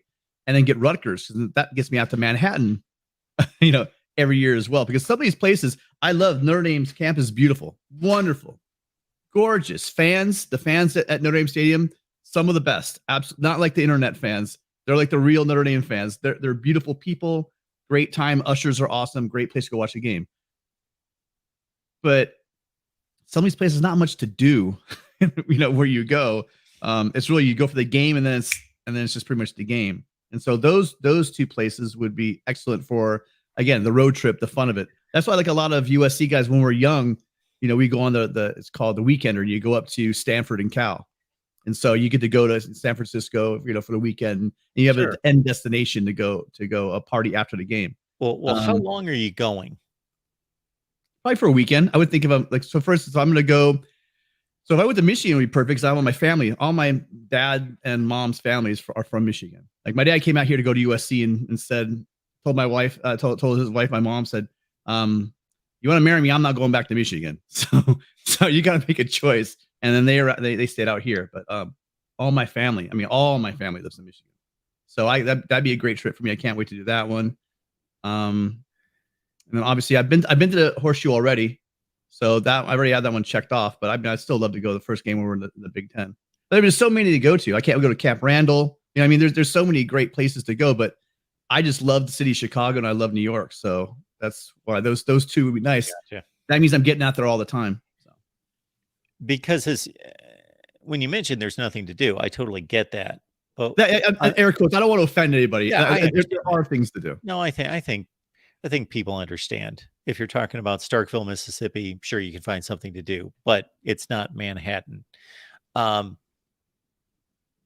at the same time, that's why I was asking about the length of time, because you're not going for a week. I would think that you can still go to any campus in any conference and find enough to do and interesting things and go out and, night spots for a weekend, for a quick, like, you're getting there Friday afternoon, you're going out Friday night, you're going to the game takes up basically your entire day on Saturday, and then you're going out Saturday night, you're leaving on Sunday, I guess. Yeah. I'm also factoring in late October, early November. That cuts down a lot of things you can do. I mean, I spent a lot of time in Michigan. If I can go out to the lake and water ski, right, and have fun doing that kind of stuff, that's great. But you're not really doing that that time. It's like not quite cold enough for some like the snow, snowmobiling and stuff, but not quite warm enough to go to the lake cottage, right? It's not the same thing. So, but it'll be fun. I mean, all those stadiums. I'm gonna eventually get to all the stadiums, which is funny because I never made it to Autzen. Not really interested to get there actually. Never made it to Pullman. But I've been and never made it to Salt Lake City, which I greatly regret, is not getting out there, seeing the musts in their home environment. So that's one thing I do miss. But I'm hoping this time be a little proactive and get to a lot of stadiums. The only one I've been to, I've only been to the Shoe. That's it. That's the only stadium I've been to. Oh no, sorry, I've been to Happy Valley too. I don't remember that though. That was an absolute disaster of a game. I don't remember going to see Penn State. What year was that? 90. Roughly. I was young. USC at Penn State. I want to say like 93. Okay, I'd have to look it up. I was young. It was that one. Okay. Yeah, we got crushed. Are you looking at this season schedule to try to sneak anything in before the exit out of the Pac-12? Yeah, I'm gonna go up to one last time. Go up to Strawberry Canyon and go watch Cal up at Berkeley. I might. I don't know. There's talk about going to. I'm not ripping on. I'm known not a big fan of the Ducks, but I don't really have a lot of interest in going up to Autzen, to be honest with you. I just don't. I wish we had Washington. I would have loved to go and see Husky Stadium again. I've been there. I would definitely do that one again. Go see Seattle. But that's about it. Well, and obviously Notre Dame. I'll be going to Notre Dame. Yeah, I haven't seen much of the West Coast. I've seen Southern California, all around LA, about 10 different times, San Diego, and Vegas. That's pretty much my West Coast exposure. A lot of the smaller cities and areas like Santa Barbara, those are the better places. Like you say San Diego, but going to La Jolla or Carlsbad, those, there's the in-between cities. I see it in Carlsbad. Oh yeah, so that's beautiful. Yeah, that's really nice. San Diego itself, LA, but the areas around LA, sure. Yeah, and that's where you want to go, the suburbs and the beaches, etc. Absolutely. And then one more thing, I was just thinking about this the other day. Give me a dark horse, right? It can't be Penn State. Obviously, it's not Michigan or Ohio State. Who has a puncher's chance? Is there anybody in the Big Ten this year besides those big three that actually win the Big Ten?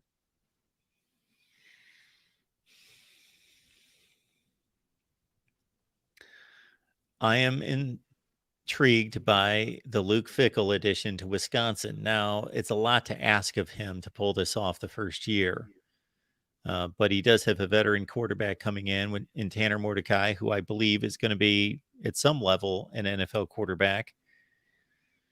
Now, the more probable candidate, and this sounds ridiculous, but to at least get to the now, I think Wisconsin, if they can get through their division, get to the Big Ten championship game, I think that they're going to be a more because of the type of the quarterback they have and because of the type of offense they're going to run. They're bringing in Phil Longo, offensive coordinator from North Carolina. They're going to get dynamic. They're going to spread the field, do all those things that they're more of a threat in a one-game situation, but the more probable team and safer selection to get to Indianapolis, then they're going to have to pull off a monumental upset is, of course, Iowa.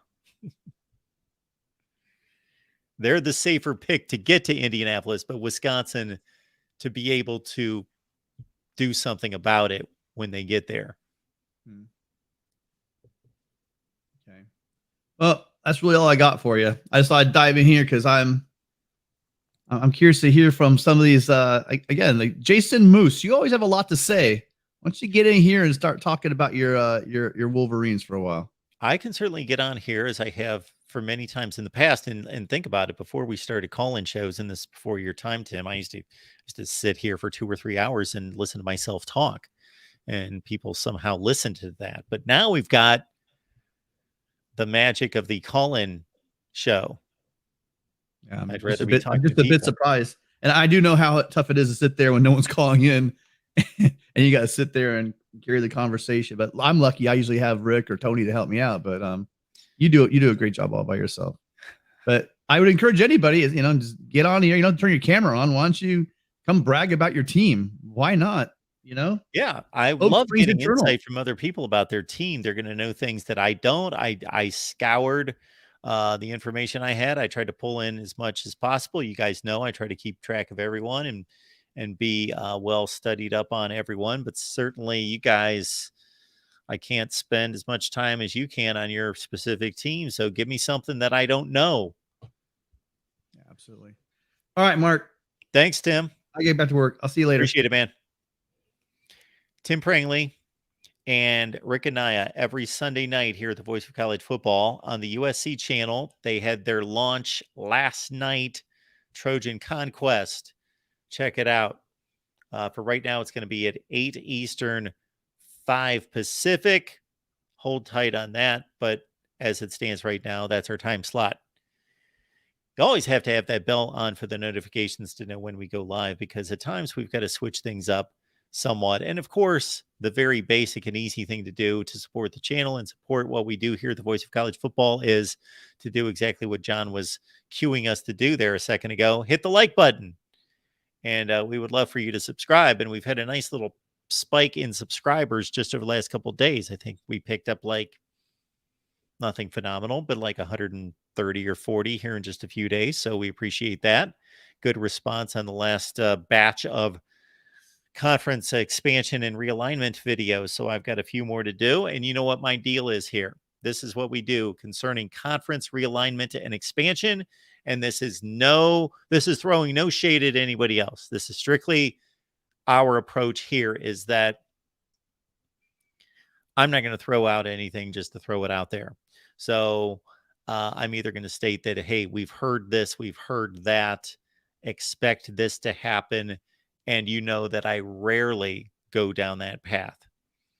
But what I will say is, let's kind of read the tea leaves. Let's go down some probable situations. Let's size things up. Look at how many videos we posted after Oklahoma, Texas, after USC, UCLA to say, okay, let's size up all these various candidates for these conferences. Let's compare Clemson, Florida State, Miami, North Carolina, Virginia, for example, Georgia Tech for the Big Ten and the SEC to see who would be the likely candidates based on football brand, based on overall school and athletic brand, based on academics, based on money, based on TV ratings and TV market, based on all those things. So we make approximations and we make projections.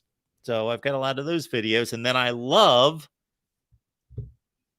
looking at a particular situation, and let's say we're projecting Stanford, Cal, Washington, Oregon to the Big Ten. Well, that video is coming out tomorrow. Stanford, Cal, Washington, Oregon to the Big Ten. What would the Big Ten look like? What should the Big Ten do with 20 teams on board? So we look through the way I would schedule it, the way I would format the divisions, the way I would format determining a champion. And we've done the same, and we'll be doing the same for the Big 12. I released that video just a few days ago. So thanks so much for watching that. Looking at the Big 12 with the four corner schools from the Pac 12, with possibly Washington and Oregon. We have so many variables in play. So think about the checklist of dominoes.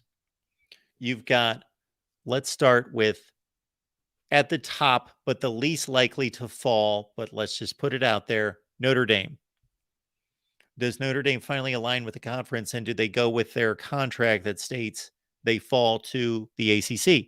Or do they blow things up, challenge that ruling, pay some money, get out of it, go to the Big Ten? Most likely not. Most likely Notre Dame will stay independent, but that's a factor.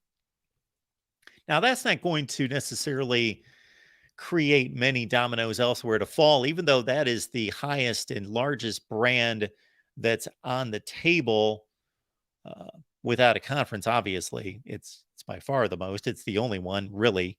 I don't think we're going to be getting into a huge discussion about UMass and where they're headed. But Notre Dame could certainly fortify and stabilize the ACC situation by choosing to go that way. But there's one. There's one on the checklist. Number 2, Washington, Oregon.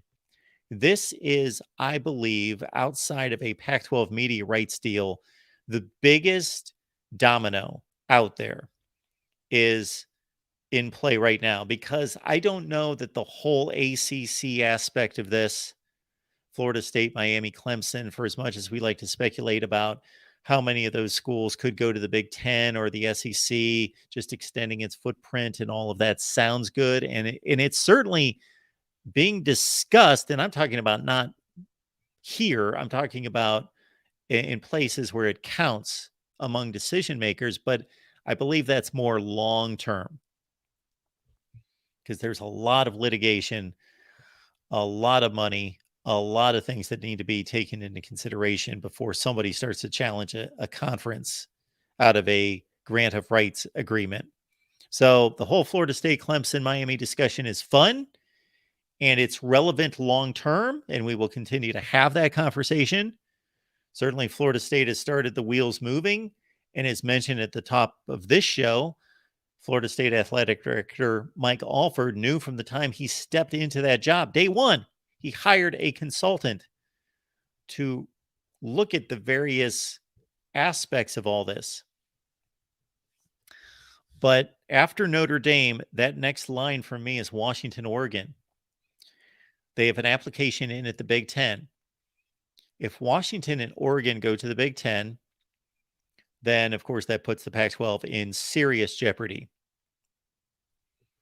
That also fortifies the Big Ten to take another step forward in its battle versus the SEC. And they may take a slight financial hit for it per team. The Big Ten may decide it is more important for us to bring in partners from the West Coast for USC and UCLA, bring in 2 enormous football brands, bring in the Seattle TV market, and cost a couple $1 million of TV revenue as we slice the pie to our remaining Big Ten schools. They may vote in that favor. Now, what would be more detrimental? Let's go to the next line. Notre Dame, then Washington, Oregon, then the next domino. Stanford, Cal. Do they come with Washington and Oregon? It could be argued that Washington and Stanford are the 2 best commodities in the Pac-12 for the Big Ten.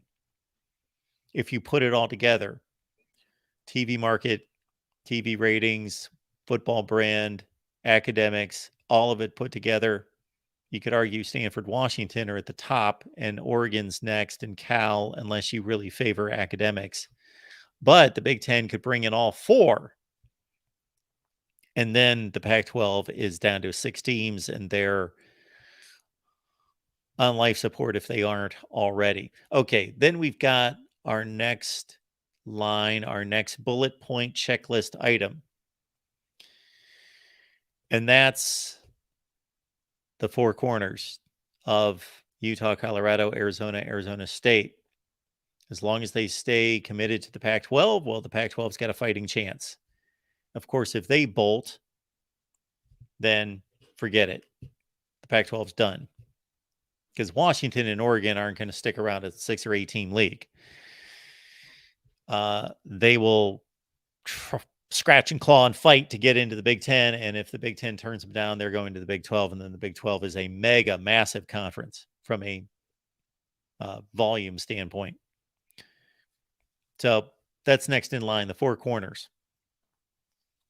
Well, maybe the four corner schools are waiting for the Pac-12 to deliver a media deal before they decide. Maybe they're thinking, you know what? We've talked to the Big 12. We know what they're offering. We know what we have to gain or lose from making that jump to the Big 12. But let's wait. Let's see what the Pac-12 delivers in terms of a media deal. And if it meets A, B, and C, and probably not just a bottom line dollar figure, there are probably other things to consider within a media deal for those schools, then they either jump to the Big 12 or that Pac-12 deal stabilizes the league. So next in line, and I'm not putting these in terms of priority, I'm just stating them kind of down the line as we go around the map. The next in line on this checklist of dominoes is the Pac-12 media rights deal, because that could stabilize the league, or that could still be of no consequence, and Washington and Oregon still leave, and the four corners still leave because they are not trusting of the Pac-12's long-term stability. And then on top of that, we've got the two group of five schools hanging out. San Diego State, we got SMU. They have to be waiting for a Pac-12 rights deal, because if they leave the American Conference and the Mountain West Conference, they're screwed if they get hung out to dry and the Pac-12 implodes and loses everybody else, and there's no conference, or there's a very feeble Pac-12 left that includes 4 teams plus San Diego State and SMU. So they have to be waiting for a rights deal and to see, is that going to hold everyone together? So who's going to, out of all those, of course, Notre Dame's separate from all of this. They're going to make a decision based solely on what's best for Notre Dame. So their decision is autonomous. But everybody else can be looking elsewhere. What are they doing? Are they going to go first? Are they blinking first? And so it's one of those where who makes the first move? And you would think, because it needs to get done, that the Pac-12 media contract is going to be the first domino to fall. And then how is that evaluated by the schools in the Pac-12? That's where I'm at on all that.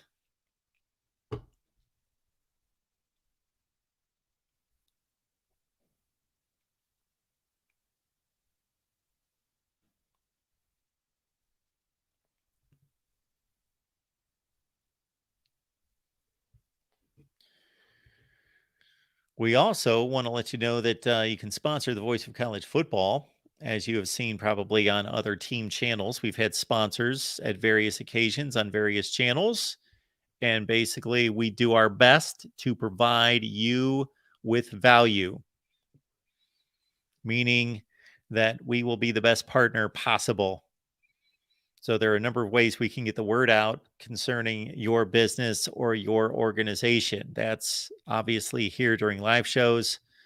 And we've got Twitter, we got Facebook, we've got, of course, leaving the links in the live chats and in the description sections of the videos for those to be there all the time for people to access your site. And again, hit me up at MarkRogersTV at Gmail. We will have the conversation from there.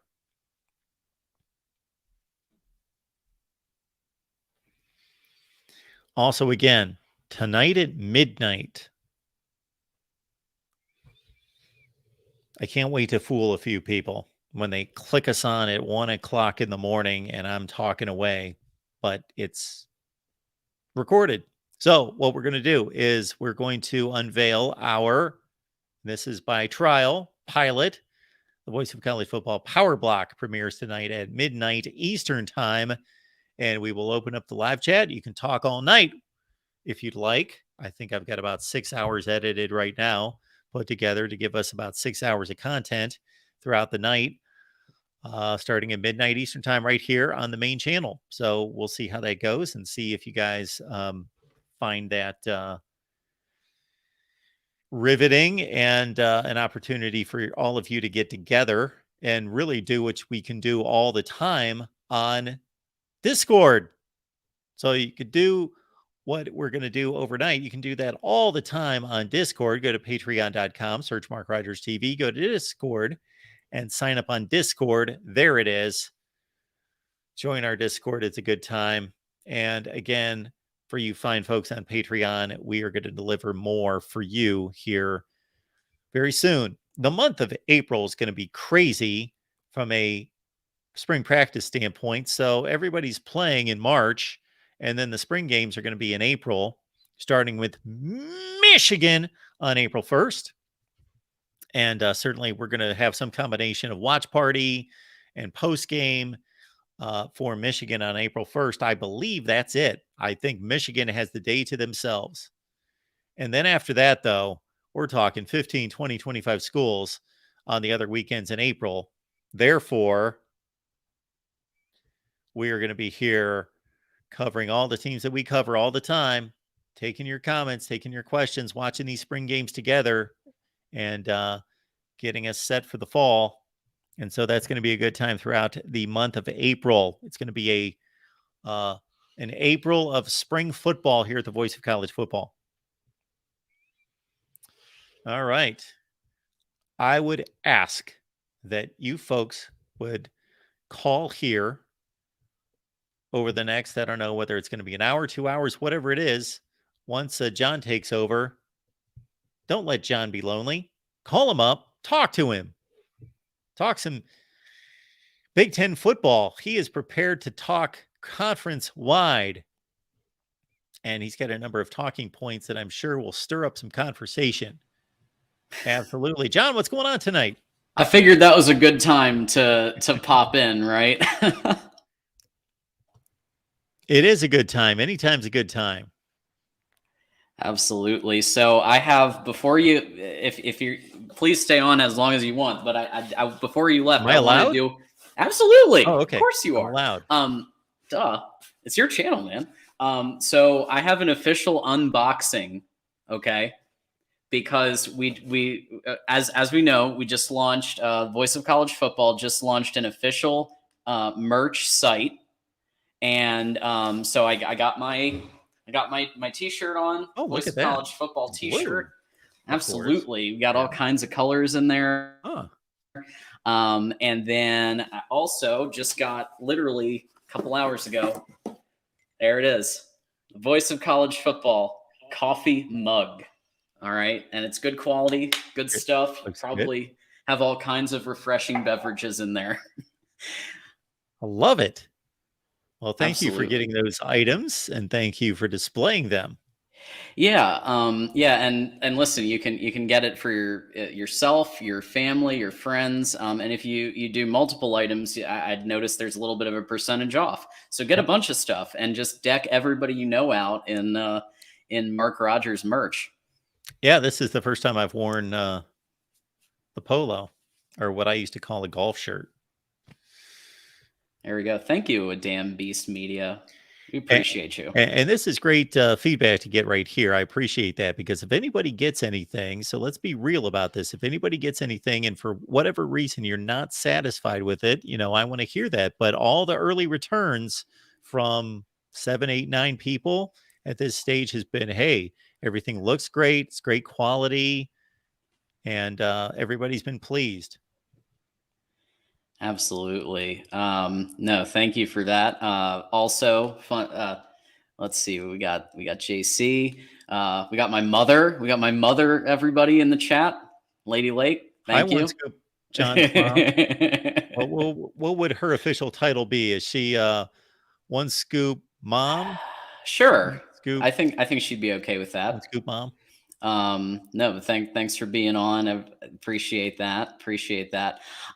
So we're gonna dive into some topics. How about that? So now I'm gonna. So, you Mark, you gave the official word that Michigan is the leader of the Big Ten. I took it the next level, of course. Michigan is the king of the Big Ten. Can anyone dethrone them in 2023? Right? We know that for the past two decades, who was on top more than anybody? The Ohio State Buckeyes. And finally, someone else emerged, and you had your one-off. You had your, Penn State getting lucky one time. You had your Michigan State with. You want to talk about Penn State getting lucky? How about Michigan State 2015? If you want to talk about just the absolute redonkulous luck that they had in 2015. Okay, can we stop right there and just lay out here, just because we may have some folks with us that are not real familiar with the 2015 college football season, but consider this. With all due respect to Michigan State, we got Michigan State folks that watch us on a regular basis. We appreciate you, of course. Now, come on. You had a really good football team. Not that you lucked into every win or something, Right. but they lost to a 5-7 Nebraska team. And of course, the only reason they made it to the Big Ten championship game was because the Michigan punt snap against Michigan State. So, and Ohio State fans had all sorts of yucks and giggles over this, but little did they know watching it, this is going to knock us out of the Big Ten championship game, or they wouldn't have been laughing so hard, because it obviously cost Michigan a win and they blew it. But one of the just improbable moments, especially for a big game, for a meaningful game that completely changed the landscape of the playoff as it pertains to the Big Ten, because otherwise Ohio State, I think, to your point about Penn State sneaking in one year, Michigan State sneaking in, even during those years, Ohio State was still finishing in like the top 4 in the country. So most people would still have said, they're really the best team in the Big Ten. Things didn't work out and they blew a game. But one of the crazy finishes in the history of college football, everyone, where if you haven't seen it, you have to look it up. 2015 Michigan State. All Michigan has to do is catch, not even punt the ball. If they catch the punt snap and just fall on the ball, the game's going to be over. But no, it was just crazy. And in an ironic twist of fate, after trouble with the snap this past year against Michigan State, it was the same announcer. And then Michigan State had an issue and got to say it again. Now he has trouble with the snap, and he enjoyed it so much. It was great. We love, yes, we love hearing Sean McDonough, especially when he gets animated. It's always a good time. Yes, thanks, Tim. We appreciate you. And thanks for calling in also. By the way, anyone can call in. There was some talk about SEC callers. Call in. Let's chop it up. No problem. We can talk. Obviously, Big Ten is our focus, so we want to try to keep it focused to Big Ten. But come on in, chop it up. Let's chat. But I was kind of the background info to talk about this topic is, can anyone dethrone Michigan in 2023? I think the answer is yes. Of course, we start with Michigan keeping kind of going on a third Big Ten championship run. And we do have, I believe it is 81% returning production. Okay, so 81% is fifth in the nation for returning production in all of college football. I think that Blake Corum coming back was the coup of this entire year. The one more year fun. We talked about this on the Michigan show, Michigan Wolverines Live Wednesdays at 5. We talked about this on the Michigan show as well. Like that, Blake Corum makes the difference between winning a playoff game and losing a playoff game. Blake Corum makes the difference between, just having that like 2-yard line, have to run a Philly special versus just getting it in like Michigan has been known to do for how long under Harbaugh. So I think that, Michigan, you got to put Michigan's hat in the ring at least for returning. But of course, Ohio State is always terrifying, especially at quarterback and wide receiver. There is no question that Ryan Day knows how to pick a quarterback. There's no question that Brian Hartline knows how to recruit and coach up wide receiver talent to literally first-round draft picks. The questions are O-line and can Knowles. So with the second year of the defense, Knowles has historically proven at Oklahoma State that his defenses do get better over time, right? And maybe with the talent that Ohio State has versus Oklahoma State, maybe that really good defense comes even quicker than it did at Oklahoma State, where I think it took 3 or 4 years. What do you think about, or do you agree, like those are kind of some of the key questions that we're seeing? Well, yeah, what you just outlined with Jim Knowles' defense at Oklahoma State certainly has been something I've addressed a number of times. So that's the history at Oklahoma State. Whether that's repeated at Ohio State, we shall see. Ohio State fans would be happy with that top 5 defense in the country, but it's going to come 3 or 4 years from now. So I don't know if Ohio State fans are going to be too happy with that. Ohio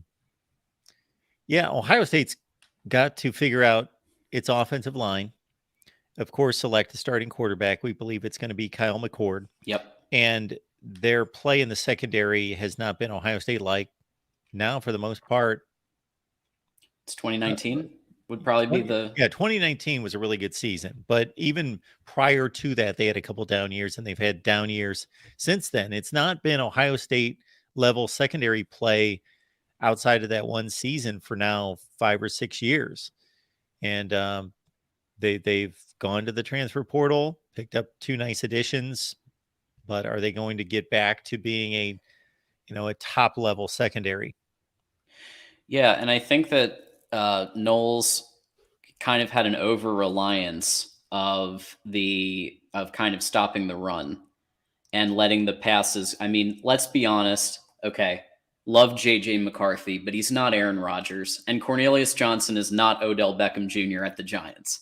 Okay, that was because Ohio State sold out about as hard as they could, and you had wide open wide receivers, right? And I saw the one guy who's like racing to try to catch up to Cornelius, but when you don't have the personnel to, and everybody's trying to stop the run, then it becomes a bit tough. It looks like we have friend of the show, Will ND. Look at this. How about, yeah. Oh, this is cool. Hey guys. Will. Hey, Will. It looks dark. I'm trying to be in a not dark area. I know. You're good, dark. Man. Oh, don't worry about it. We're glad you're calling in. Big Ten is. Oh, what's up, Mark? Sorry. Well, I was just going to say, so I am handing the show over to John. So unless you specifically have something for me, Will, I will comment to anything if you've got it, directed toward me. But otherwise, I will turn this over to John and let you two continue the show. All right, we can chop it up. Me and John can, if that's okay. Yeah. If you want to do that, Mark. John, have a good time. Mark, always appreciate you. Thanks for having me on tonight. Appreciate it. Hey, Will. What's up, John? I'm at awesome. North Myrtle Beach right now. I was going to try to show you guys the water, but it's dark, so. We can imagine it. That's pretty cool. Yeah. You're there for spring break? Yeah, I'm there with my friends, so we're having fun. So I think the Big Ten's as wide open as it's been. I mean, only between 3 teams, but I think either, I don't know, maybe the other fans will get mad at me, but I feel like Penn State, Michigan, and Ohio State are all kind of, I mean, not that even, but the closest the 3 have been in a while. Yeah, and your segue, you're literally hitting perfectly on the can Michigan be dethroned or not? Yeah. Because and thank you, Jason, by the way, for your super chat. We appreciate all super chats, and they go to the front of the line if you do a super chat. So consider doing that. So if you've seen Steve's stuff, Steve Dace, he talks a lot about how this year there could be 3 teams in the top 5 or 6 in the Big Ten East, right? Michigan, Ohio State, and Penn State. But then you also have Wisconsin with Fickle, who has obviously improvements at quarterback, improvements at and you know that defense is going to be good because he's a defense. He's been doing. He's I would say one of the best defensive minds that we've had these last decades at when he was at Ohio State especially, but at Cincy and at every stop. Then you have Nebraska. Now Matt Rule, I do think is going to take a few years, right? That is a dumpster fire, and Matt Rule historically has taken like 2 or 3 years to grow Temple into a major power and others. So I think I think that's the case. But have you looked at Penn State at all? Because that's one I wanted to cover. Like with Drew Aller, you've got a top tier running game. This at some point, James Franklin has to beat these. He has to beat Ohio State. He has to beat Michigan. He's getting paid way too much money. Yeah. To continue to lose these games and have this level of talent. Yeah, I mean, I feel like if he doesn't win it this year, he's on thin ice. If he doesn't at least win one of the 2. And don't you think? Yeah, I mean, it's basically his entire career, his entire time at Penn State is defined by a lucky game against Ohio State in 2016. Yeah. And I know that's being really simplistic. There's other moments, I get it, but in reality, it's a fluke win in 2016 and a Big Ten championship that he's been riding that train this whole time. And he also probably should give half of his salary to Saquon Barkley and Joe Moorhead because they were key factors in those teams that did so well. And since they've been gone, it just feels like it hasn't been the same. So it seems like it's do or die. Yeah, at this point with Drew Aller. Yeah, Drew Aller, and then most of the guys are coming back, right? They have a lot of returning production. Yeah, absolutely. A lot of returning production. And Franklin is a good recruiter. I mean, I think we can all agree on that. He's a good recruiter. He is able to get really good talent, 4 and 5 stars at Penn State. They've come a long way since Bill O'Brien and the debacles of the past, and now Franklin has recruited at I think a higher level, but can they put the pieces together this year and go on a championship run? They're a threat. There's no doubt. They have to. I think. They have to win in a Happy Valley. Like, they have to defend their turf, and they haven't been doing that lately against Michigan. Like, you guys had the Roman Gabriel touchdown last year. And then it looked like they were in it with the Buckeyes, but then the Buckeyes pulled away there in the second half. So definitely got to defend Happy Valley just because you have such a good home field advantage there. So friend of the show, Erica Goldberg, is back, and perfect timing because Iowa is a topic I enjoy covering for a lot of reasons. I'm hoping at some point Corey Bratta will either stop by or in future shows he'll come by because it's always a good time. When Cade McNamara had just been announced as the quarterback, I was over at Hawkeye of the Storm and we had a great chat. And Erica is always there and supporting us, and it's very appreciated. But Iowa has quite a few pieces now. Got the quarterback, also 2 really good tight ends.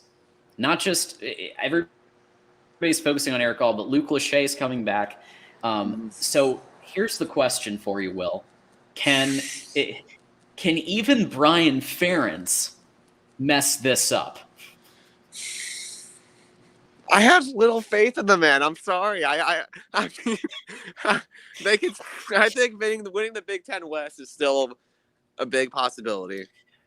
Even though Yeah. I mean the division did get better, but it's year one for those coaches, and then Brian, but Brian's still there. Brian, I don't know, like I'm never hiring my son to do anything after this. Like if it causes this much damage. Yeah. And But Mark the thing that Mark gives has me said, hope. yeah. Go ahead. The thing that gives me hope is that Cade McNamara, Eric Hall, all these guys have already been developed. So the developing doesn't have to be there. It just has to be, the play calling has to be average. It has to be, which I don't know if Iowa can do, but I Well, mean, just because of how good their defense is, they should win the Big Ten West this year, just like they should have won it last year. But yeah, here's what I would do. And I think Mark even said something half in jest, but I thought it was interesting. Like literally just let Cade run the Michigan playbook. and like, you know, and maybe you have Petrus, who I know Erica loves talking about, who I think at this point is de facto assistant QB coach. I don't think he's going to be playing any meaningful snaps except for against like East Wichita State or whatever preseason first couple of games are on the schedule. I don't know the schedule perfectly, but I'm sure that he'll probably play the fourth quarter. Right. Yeah. Exactly. wasn't Petrus like actually a decently high ranked recruit when they got him? Yeah. I believe he was a 4-star. Yeah, and then Brian Ferentz happened. Yeah, I think that the saying "those who can't do teach." Mm-hmm. Yeah. There you go. I think he's going to do a great job holding a clipboard, and I think he's going to do a great job teaching. So if you remember, our guy Chad Henne took that role. He just retired at Kansas City, but he was that role for Patrick Mahomes. Now, by no means am I comparing Cade McNamara to Patrick Mahomes, but it's the same type of situation where Petrus does have a lot of knowledge. And a lot of knowledge of the Iowa playbook, a lot of knowledge of different schemes, especially the other Big Ten defenses that he's had to face. So that is actually going to be the valuable piece, I think, of him being like a coaching role instead of actually playing. So, do you think that Petrus could take Brian's job? Do you think that might be in play? Wow. Oh yes, Tim. We respect what teachers do, of course. I'm talking specifically in a bubble about Petrus. No, teachers have a crazy hard job, and much respect. It's to the point where everybody says thank you for your service, because that's literally where it is now. But in any way, yeah. So yeah, like I think it's possible, but I think he would need a little bit more experience. Yeah. Then again, Iowa hasn't really put a premium on needing experience in the past. So I guess it's possible if he does a good job. Yeah. But I think he might need to get shipped off to the Patriots or something first and learn for a year or two, and then come back and be QB coach. But maybe. Oh geez. Oh, zone 6. You were gonna make Erica like. Oh my God! Brian will be Iowa's next head coach if that happens. Geez. I think all Iowa fans should. Maybe they should become Cyclone fans. Maybe they should go watch games at Ames instead. Absolutely, Tim. Absolutely. Yeah, I just see Erica. Yeah, I think it's I think, look, the defense, we know that the defense is an elite power to the point where it was stopping Jackson Smith and Jigba and others like first round, second round draft picks in those games this last year. That defense is incredible. But why, Will? Why would you structure a contract? And I'm not saying you personally because you didn't do it.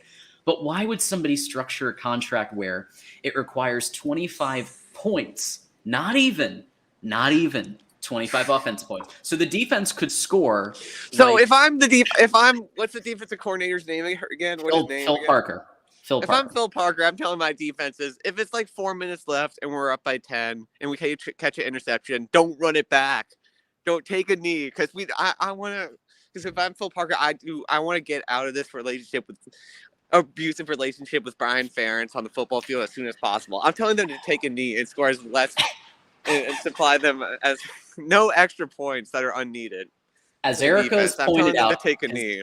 I've said this exact thing, Will, on Hawkeye the Storm and other on the Iowa show, and Erica has said, that they have Phil Parker has a really good relationship with Kirk, and that wouldn't be a thing that he does. Now, if it were me, 100%, I'd be threatening to walk if Brian Ferentz spent one more second as OC. But that's just me. And Phil Parker apparently is a much better guy, and they're much tighter in terms of relationship.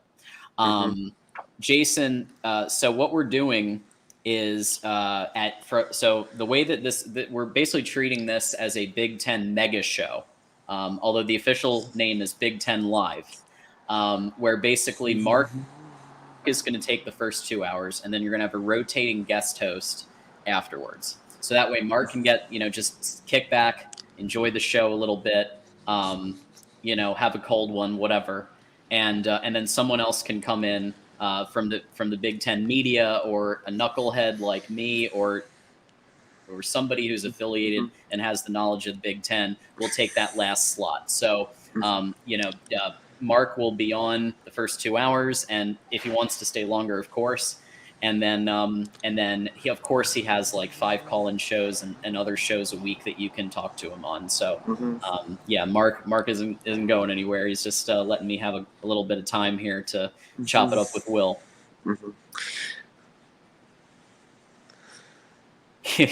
Yeah, Corey. I would pick Corey any day of the week over Brian Ferentz for OC. I might pick myself at times. I'm like only 5 points against an FCS school. Yeah, it's rough. So with that said, those aren't the only teams. Of course, you have emerging Wisconsin and Nebraska, both of whom have shiny new coaches, and I do think that they're going to make, like, literally immediately, they're going to make the programs better. However, I do think it's going to take a few years, more so for Nebraska, because Wisconsin is already doing pretty well at defense, at running game. They need somebody, and OC Phil Longo, his thing is the air raid mixed in with run. Yeah. So that's what wins. Wait. That's honestly what wins. If you're an offense, you got to mix in the run and the air raid. Like Notre Dame's been in Michigan, where just too much run. But the Irish, Michigan with JJ starting to get better, and then the Irish with Sam Hartman, and then Kenny Minchie and CJ Carr coming in. Like both of us are starting to get more well-rounded, and I think Wisconsin's starting to feel like that's the way that they can win as well. Now, if you guys have other teams that you'd like to put in as potential dethroning, Illinois would have been a choice for me last year, because they had, I would argue, one of the best running backs in the country in Chase Brown. I was at the Illinois game with like 5 layers on in the wind chill, and I don't normally complain about cold, but I came from Florida, where it's like 70 degrees to the -10 wind chill of that game, because I'm crazy. And I wanted to see I was determined, Will, to see one game. And it had to, of course, for scheduling and other reasons, it had to be that one. Yeah. But my point is I saw an Illinois team that had maybe the #1 defense in the country, if not one of the top 3, and a really good running back that they used as much as they could.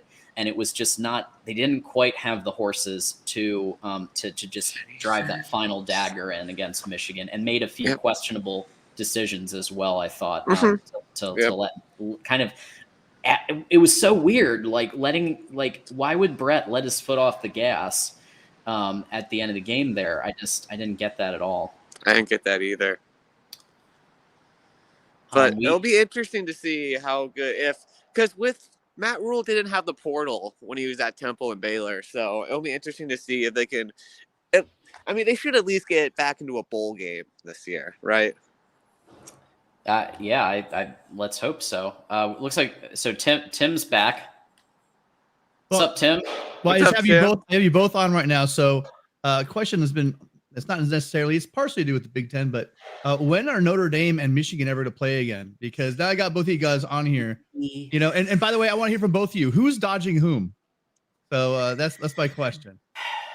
Yeah, that's actually a good question. I believe it's 2033. Good God. I know. I might be dead by then. And then, Will, what's going on? How about Michigan State? You guys ever going to put Michigan State back on the you going to play Sparty ever again? I mean, you guys have a bigger rivalry with them than you do the Wolverines. Well, the hatred towards the Wolverines and the fan base is much higher than the hatred for the Spartans. Like, I love it when I go on a Notre Dame show with Always Irish. I like to call into his show, and every time there's a Michigan air code, he's like, "Ew, Michigan! Ooh, I feel so bad for you." It's funny, but yeah, I mean, they hatred toward the Wolverines because they are the ones that shut us out of the Big Ten originally. They had a lot of anti-Catholic guys on. Fritz Chrysler was a big one, right? Fritz Chrysler, and Fielding Yost were both very anti-Catholic. Oh boy. So. Well, that's what happens when you kick their butts and they accuse you of cheating. Yeah, it's a rivalry that goes. I feel like back, but yeah, I mean, I feel like I don't know who dodged whom, but I feel like Harbaugh definitely doesn't want the Irish on the schedule because he likes the not soft non-conference right now. I know Marcus Freeman would want it back on. Kelly might have dodged it. But I don't think Freeman would dodge it, just knowing the way he is. Okay, I have to say this thing is I don't think it's as much Harbaugh as Ward Manuel, who I'm pretty sure at this point almost every fan wants to leave him on the side of the road, and and I think Dr. Santaono. So I don't know if y'all have been following, but the contract negotiations with Harbaugh. Harbaugh is negotiating directly with Dr. Santaono, the president of the university. I'm pretty sure, correct me if I'm wrong, I'm pretty sure that's not how it's supposed to go. So that may be a sign of things to come. Yeah. Well, that was my question. I already got a lot of airtime. I'll stay in the back and help you with your banners. Hey, thanks. John, if you want me to. Appreciate it. See you guys. So, John, what do you think about Minnesota? What do you think about Sky Uma? I'm a bit of a PJ Fleck fan, so. I didn't put Minnesota, but Minnesota I should put because I think Minnesota's a possibility. PJ Fleck has had this tendency of elevating Minnesota from what it was because let's face it, it was I wouldn't call it a dumpster fire, but it was. I put it in that like Indiana. Yeah. I put it in that Indiana class of like meh, right? Yeah. And I think that PJ Fleck has just taken it up to a couple of notches where they're not quite at Ohio State, Michigan, Penn State level, but they seem to always be kind of emerging from time to time and beating a team that people think they shouldn't from time to time. And PJ Fleck was able to do that when Tracy Claeys and Jerry Kill and some of the other ones couldn't. So Jerry Kill was kind of a weirdo. Yeah. I feel like Maryland maybe could also have a decent year again. I mean, they have Talia's coming back, so maybe they could challenge. So here's the thing with Maryland. I wish Maryland was good consistently. Yeah. Because number one, it's, Will, you and when I'm in DC, it's one of the closest stadiums to go to. Maryland Stadium is actually, I know you guys won't believe it, Maryland Stadium is a lot of fun. And everybody just has it. The students there are really tongue in cheek. They know that they're probably going to lose, but they're all lit and they all have a great time. And it's actually really fun to go to Maryland Stadium. Which I was Maryland basketball too. Like what? Yeah, Kinnick. Yeah, exactly. Yeah, Kinnick East. Yeah, I mean, it's a fun place to see your team if you're, because DC has a lot of Michigan fans, as we know, and so they have a lot of fans of every team. It's a melting right. pot. It's a melting pot for sure. Absolutely. So Maryland, I would say, here's the thing. Yes, Talia, I would say, is a top 2 Big Ten quarterback. And I would say the issue with them has been like putting the pieces together consistently. Defense has been a struggle at times, although that's improved a bit. But here's who's just coming in, and you're gonna love this. Josh Gaddis has been hired as the offensive coordinator of Maryland. Which is why I didn't put them in here, because I think there's going to be a lot of drama. I think if you remember, those two had it out about who was calling the plays in the Alabama era when they were both there. Who was calling the play? It was a whole thing. It lasted months, and it's like, why are you guys being this petty? Like, and so now Gaddis as the OC, but Loxley apparently, for what I've read, Loxley's still going to be calling the plays. So it sounds to me like another 2021 Michigan situation where, let's be real, Gaddis may have called some of the plays, but it was Harbaugh's 2009 Stanford offensive playbook. So who knows? They got Kevin Sumlin in there too. They do. Which that just seems like that. It reminds me of 2021. It was Harbaugh was OC, Gaddis was OC. Matt Weiss and Sharon Moore and Mike Hart. It was, and he's done this a bunch of times where it's like OC by committee. I haven't seen Maryland do it as much, but it seems like their mindset is, well, if it worked for Jim Harbaugh, maybe we should try it out. That was the situation in the 2016 Notre Dame season, and it didn't work. Not that year. That was the 4-8 year. We went OC by committee. So hopefully it works better. It's very strange. So I think I just don't see Maryland as a contender, but I could be very wrong. And those of you can tape this or get the link, and then in a bunch of months, if they wind up winning the Big Ten, you can all laugh at me and say I was wrong. But I'm pretty sure I don't really see it with Gaddis and with Loxley and Sumlin and all that drama that is going to, it's going to be interesting. There's going to be news stories. I can guarantee that. Maryland just got more interesting. But winning the Big Ten, I'm not sure. So let's take a look at some of these comments here. Oh, this is an interesting one. So who are the top 5 coaches in the Big Ten? Number 1, I have to say right now, Jim Harbaugh. Right now, I think you have to say that. Yeah. Ryan Day at number 2. Yeah. PJ Fleck at number 3. Okay. Maybe Luke Fickell at 3, and then PJ at 4. Wait, no, actually no. I would go Rule. I would go. So Harbaugh, Day, Fleck, Fickell, Rule, and then Franklin. Like on the bubble. Franklin's on the bubble. Yep. Yeah. I'm actually, so it depends, Corey. Are you evaluating just Big Ten play? I was doing a mix of both when I said that. Yeah. Yeah. The question is, are you evaluating just Big Ten play or postseason as well? Because if you're evaluating all of it together, I would put Ryan Day and Jim Harbaugh as 1A, 1B somewhere. Ryan Day has the playoff win against Clemson. Yes, Daniel. Yes, that's exactly what I just said. Yep. So Ryan Day has the playoff win. Jim Harbaugh, however, has beat Ryan Day now twice head to head, and the most recent 2 head to head.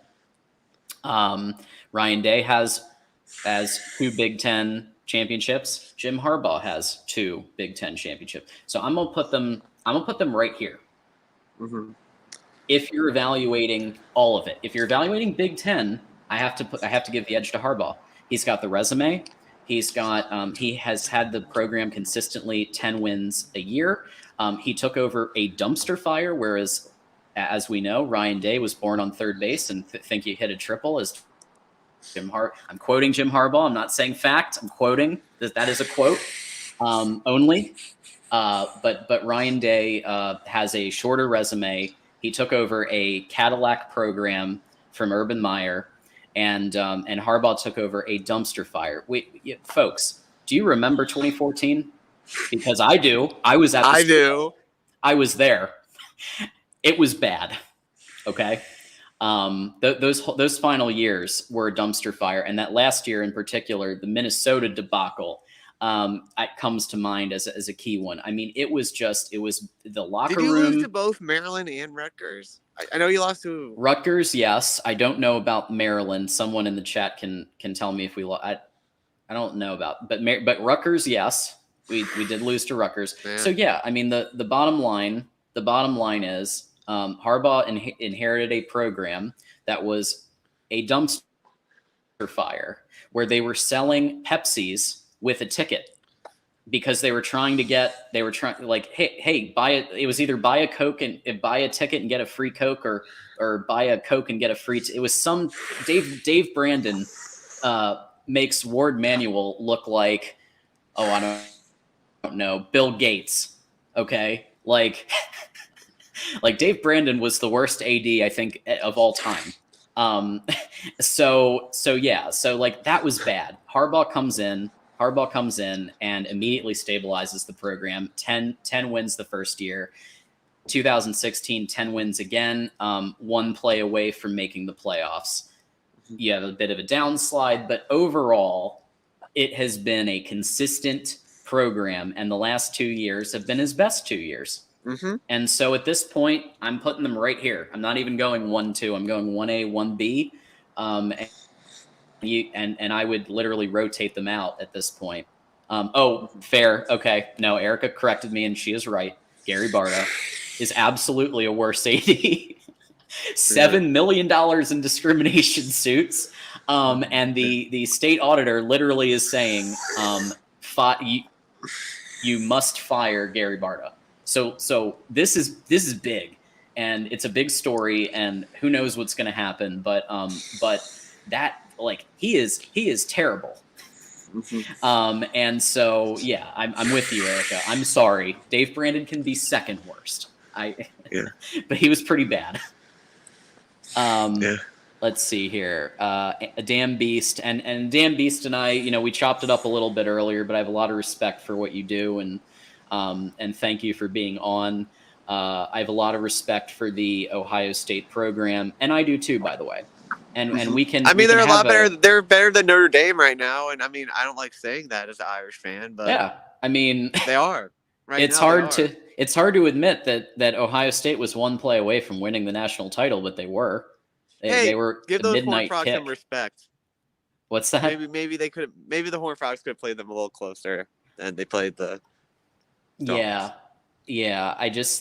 Here's the thing about that game, and actually, that's a perfect segue into our topic. That is 2023, the year that Big Ten wins the national championship. Now, the thing with 2022 is, you literally had a scenario where it could have very easily been Michigan and Ohio State as the final 2. Oh, geez, right? that would have been hard with all those fans. And all the SEC people would have. But that was a legit possibility. Michigan was a Blake Corum away, as I've been saying, from beating TCU. TCU, to their credit, they put all their chips in to beating Michigan. Michigan had been disrespecting them, and I've said this. I think it was wrong to I think you got to do your coach speak, and basically say, listen, they're a great program. They've had an amazing season, and instead they were poking at their physicality and all these other things, and it just So it fueled TCU into capitalizing on every single mistake Michigan made. And Michigan made like 200 mistakes in that game. And so TCU was, their goal, I think, was to beat Michigan. And then against Georgia, I think the goal was to limit injuries. I don't think that, I mean, I'm sure they would have loved to win the national championship, but let's be real. I think their main goal, get out of there alive, get out of there limiting injuries as much as possible. We beat Michigan. We won a playoff game in the first year John? of Sonny Dykes. But It's a little defeatist, but maybe it's right. I mean, I don't know. A TCU fan can call in and correct me. It looks like we have a caller, John Johnston. So I'm going to add John in. John Johnston from Coronation? From Coronation. I love your videos, Hey. man. Your videos are funny. It's really funny. Thank you. So I'm gonna let you. I'll pop off. I'll let you guys talk it up. But Okay, Will. Great show, John. Really appreciate you being on, man. mhm. Check out Will ND.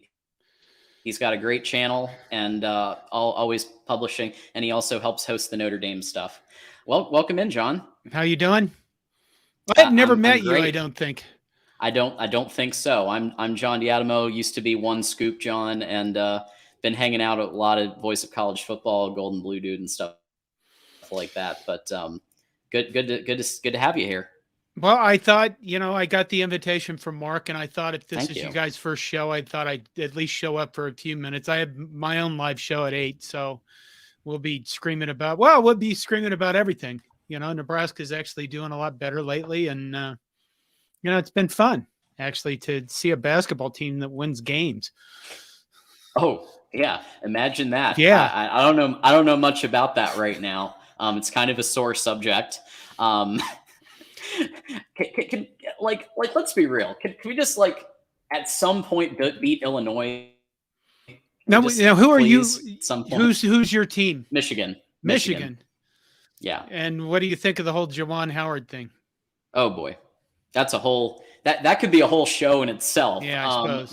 But yeah, I think we just talked about born on third base. Think you hit a triple for Ryan Day, and that Jim Harbaugh quote, not a fact. Jim Harbaugh quote. I think it can also apply to Juwan Howard because he inherited a program that was in a very good position, inherited a Cadillac, and has in big games just hasn't really performed, and so who knows? But so you are Nebraska, Corn Nation. I'm a Nebraska guy. Yeah. Wonderful. Let me make sure I get your. I'm just making your banner here, Corn Nation, so everybody can check that out. There you go. Yeah. So how you feeling about your Huskers then in 2023 with Matt Rule? Well, we're winning the offseason like we usually do. I don't know if that's, because of the perennial delusion we go through, but Matt Rule is saying all the right things and seems to be doing all the right things. And put it this way, it'll be time by the time August rolls around with this guy that speaks so well, looks so professional. And, we put it this way, we're in the top running for the top recruit of 2024, Dylan Raiola. And the idea that we're even in that conversation it's exciting. Do I think we'll get him? Yeah, I do, because I'm a homer, for God's sakes. What else? Why would I think otherwise? But it's fun. He had a press conference today, and again, he came out and said all the right things. And the guy has a quote machine, if nothing else. So, like I said, by the time fall rolls around, we're not just going to win the national title. I saw your topic: is the Big Ten going to win the national title this year? Yes, with Nebraska, of course. There you go. So you got here the question. Okay. So Matt Rule has traditionally taken a few years to build a program up, right? We saw it with some of his stops at Temple, Baylor. So after the Scott Frost era, I don't know if you even want me to say his name. It might be like Voldemort at this point. But That's how I treat it on my channel. he who shall not be named used to be the coach, and so he was allegedly an offensive genius, right? But now you have a situation where I do think you have found a very competent football coach.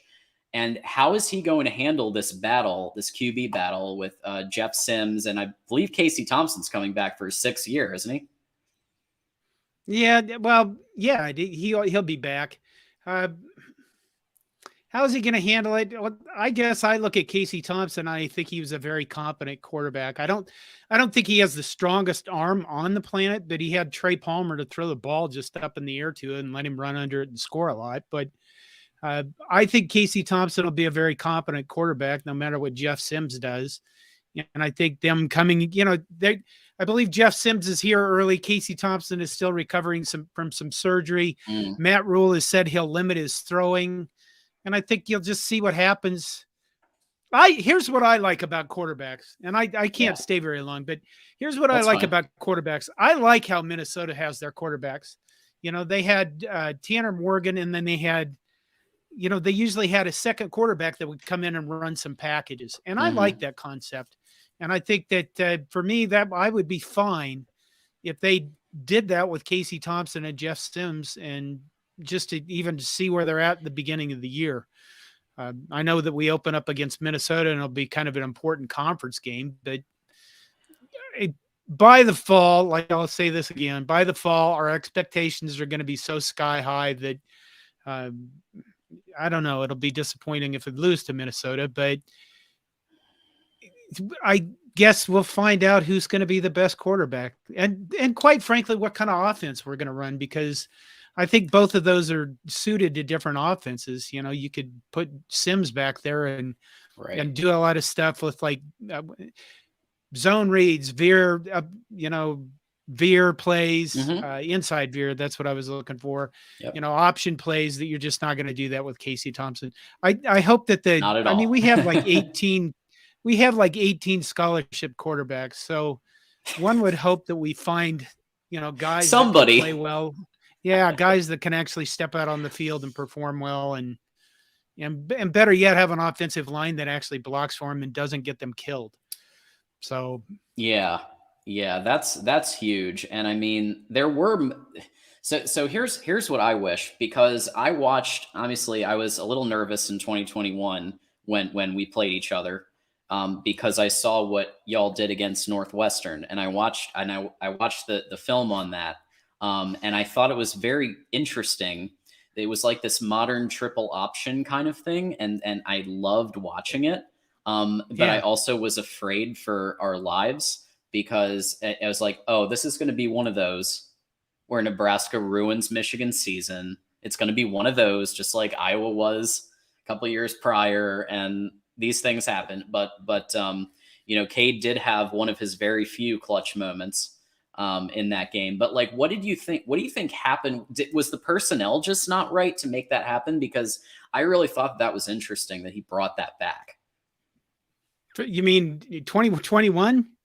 Yeah, in 21. So you guys had like a kind of an option look that you were doing, which I thought was pretty good, but I thought maybe the personnel wasn't honestly, I think the guy we fired just really, first of all, everything was dysfunctional. Yeah. Everything in that program was completely dysfunctional. I thought he did have some very, he did have some very good ideas about running different sets and different option plays. It's just that there was no like cohesiveness to his offense. So I don't know. That was the year of losing every game by one score. Here's a true story. I watched that game at a wedding in Nebraska. And everybody is at a dance. Everybody's at a dance, and we're all watching on cell phones this big. But the problem is like that table over there is 10 seconds ahead of you. So something would happen, and they'll go, oh, and then we'd be like, shh, fuck, and then we'd see it. And then, they'd scream, and, it was fun. I've always said I probably I probably need to go and get ready for my own show. I just thought I'd show up for a bit and see what your guys are about. And thank you for that, and I really do appreciate it. And I always said that at a wedding, the only wedding that's acceptable on football Saturday is if you have a giant projection screen going, and it's like literally a theme of it, and then I'm okay with it. But otherwise, let's schedule around that, folks. But you got a sub. I see that. And you're going to get another one here. You're going to get another one here in a second. And we thank you so much, John, for coming on today. All right. So everybody Hopefully check out John Johnston, Core Nation. Yes, please Take come care. back. Thanks a lot, John. Ooh, big screen. Okay. Yes, thank you, Dan Beast, for your support. We do have a super chat that I want to take. Thank you, Michael Campbell, for your super chat. We're getting a couple of really great super chats, and that is the way to ensure that your comment or question gets put to the top of the queue, because we only have so much time, and we have a lot of topics and things that we want to discuss. So super chats are always the best way to get your comment or question to the top. Notre Dame versus Michigan in the 2023 college football playoffs. Both teams beat Ohio State, and they have a 3-loss season. Yeah, well, I think Notre Dame versus Michigan would be interesting. I would love that. I don't know why we're not playing them till 2033. I'm a proponent, and maybe it's outdated mentality, but I'm a proponent of you play a tough non-con game. You have your cupcakes, of course, but then you have your tough non-con game. And I'd love to see Notre Dame come back into that fold. And maybe if they join the Big Ten, hey, Will, join the Big Ten, and maybe we'll play a little sooner. And we have a special guest, the other host of the new USC show. Rick is here. Thanks for coming on, man. Hey, One Scoop. I wouldn't say I'm special, not at all. But I wanted to call into your show, and great job. You're doing a fantastic job, and really Thanks. enjoy the content. And I'm getting educated on the Big Ten, so I love it. Being a Trojan who's going to be joining the Big Ten, excited for 2024. Yeah, absolutely. And I'm actually going to highlight a Dereel post here. Join a conference. I agree with you. Let's get a Will. We'll get Will coming around to joining the Big Ten eventually in things other than men's ice hockey. Yeah, maybe. Well, I'm intrigued. I'm yeah. intrigued about Wisconsin and Nebraska. I look at those two programs. Obviously, Wisconsin's had more recent success. Nebraska's been trying to find their footing. And great call, by the way. The previous caller, the Nebraska guy. Yeah, that was amazing. So, I'm looking at both of them. Matt Rule's a proven head coach at the college level, what he did at Temple and what he did at Baylor. I like what he's doing in the transfer portal. Both of those teams got 10 players each. And each has their own, I guess, I'm just my guess, the way they're going about things. Matt Rule has picked up some key players out of the SEC, the tight end, Eric Gilbert. You look at Luke Fickell. I really admire what Luke Fickell built at Cincinnati. And being at Ohio State, he understands the Big Ten. Having Phil Longo in there, he brought over 4 transfers from Cincinnati, 2 offensive linemen, 2 wide receivers, and he picks up C.J. Williams out of USC. I'm telling you right now, that kid is going to light it up in the Big Ten. I was sad to see him go, but at the same time, USC had a stacked wide receiver room. This guy is going to rock. Look out. From day one. And the fact that he's got Tanner Mordecai, I'm looking at their schedule, and I wanted to, that's why I'm calling in. I see them going 9-3, Wisconsin. I mean, that's what they have gone most years. I think that Wisconsin and Nebraska are at very, very different places, right? Yeah. Wisconsin has been a consistent 8-9 wins, maybe sometimes 10 win season. Like regularly, they make the Big Ten championship and win the West on a pretty regular basis. Nebraska, on the other hand, hasn't made a bowl in like a long time, and they're in a much worse place. And Matt Rule has a real rebuild job to do. So I think that with Fickle and that defensive mentality that he has, plus Filongo coming in with a kind of a hybrid air raid and run combo that he wants to do. That's what he said. He's going to mix in air raid and still honor the Wisconsin traditional running game. Right. So I think Wisconsin is in a position to bounce back sooner than Nebraska. Nebraska's going to take a few years, I think, but at least they might make a bowl. But Wisconsin could get to the Big Ten West and face Iowa or somebody, to try to get to the Big Ten, to win the Big Ten West. They could be a contender this year. Big Ten West is an easier division. I can see Wisconsin, with an upset here or there, finishing 10-2. The one thing that intrigues me about Wisconsin is, and I'm trying to learn as much as I can about the Big Ten, and which I'll be tuning into your show. So thank you very much. But I look at the last game on Wisconsin's schedule, and from a guy out in SoCal, a Pac-12, Pac-10 guy, talk to me about that rivalry, the Big Axe, right? It's Paul Bunyan's Axe, Wisconsin, Minnesota. Yeah. I mean, I'll be honest. It's not like my strong suit either. But I know that it goes back, and they and they're both in a position where that could be a really interesting game. I mean, PJ, we were talking with Will about PJ Fleck earlier, and I do think that PJ Fleck has gotten, has elevated Minnesota to another place. Whereas with the previous two, Tracy Claeys and Jerry Kill, they were, for the most part, they weren't a complete laughingstock, but they were kind of a middling, maybe a lower tier team. And PJ Fleck has elevated them to a level where any given year they could potentially compete and get to the championship. So with that, and then obviously Wisconsin, that I don't think Wisconsin's going to really skip a beat. I think they may go 8 wins instead of 9 or 10, but I don't think they're going to skip much of a beat. So that could be a really interesting scenario for sure.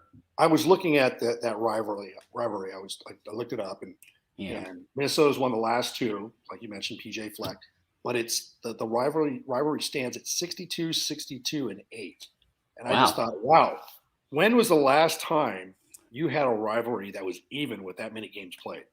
So, that's intriguing to hear about that. And obviously, Wisconsin has been, very, very solid since the early 90s with Barry Alvarez. And they've kind of taken a dip here, but they've got the right guy in Luke Fickell. So I'm excited to see what's going to, how the Big Ten is going to transform in the next 3 to 5 years. Even actually the next 3 years. It's going to be kind of crazy with SC and UCLA coming aboard, with Matt Rule and Luke Fickell turning around their programs. And then obviously you've got, your Michigan Wolverines, Ohio State, Penn State. What's going to happen with Michigan State? This is the 4th year with Tucker. So, oh boy, right. I didn't even mention Michigan State in the emerging contenders because I think that other than the Kenneth Walker year, and I do think that Mel Tucker should give Kenneth Walker half of his $9.5 million salary. Yeah. Because basically he got the I beat Michigan twice gigantic bonus. That's what happened. That's what it was. He beat Michigan twice. So he got, and they didn't want to have another Nick Saban where he went to LSU and then won a title. So they wanted to keep they didn't want to repeat the mistakes. And they actually have a few really wealthy boosters that were able to make that happen. But like, you gotta earn it. and so that I didn't even put them in as like a possibility, but they could shock the world. You never know. Yeah, most definitely. But hey, I just want to stop by and wish you great luck on this new show. You're doing an awesome Absolutely. job, and look forward to tuning in and learning more about the Big Ten. And where are we at? T minus 16 months until Trojans will be official. So looking forward to it. I know. Yeah, we're going to be doing a lot of Big Ten chopping it up. I bet you, me, Tim, and everybody as that merger happens. So I'm looking forward to that. But Have a thanks good for night, coming John. in, man. Appreciate Yeah. you, Rick. See you. Bye. Erica with another generous $5 super chat. Erica is currently in 3 positions in the bottom ticker. That's right, folks. If you send a super chat, your name is going to pop up in this bottom ticker. I think we need to see how Nebraska and Wisconsin do before we claim the new coaches are successful. We are giving them too much credit without seeing what they do. Well, I agree and disagree.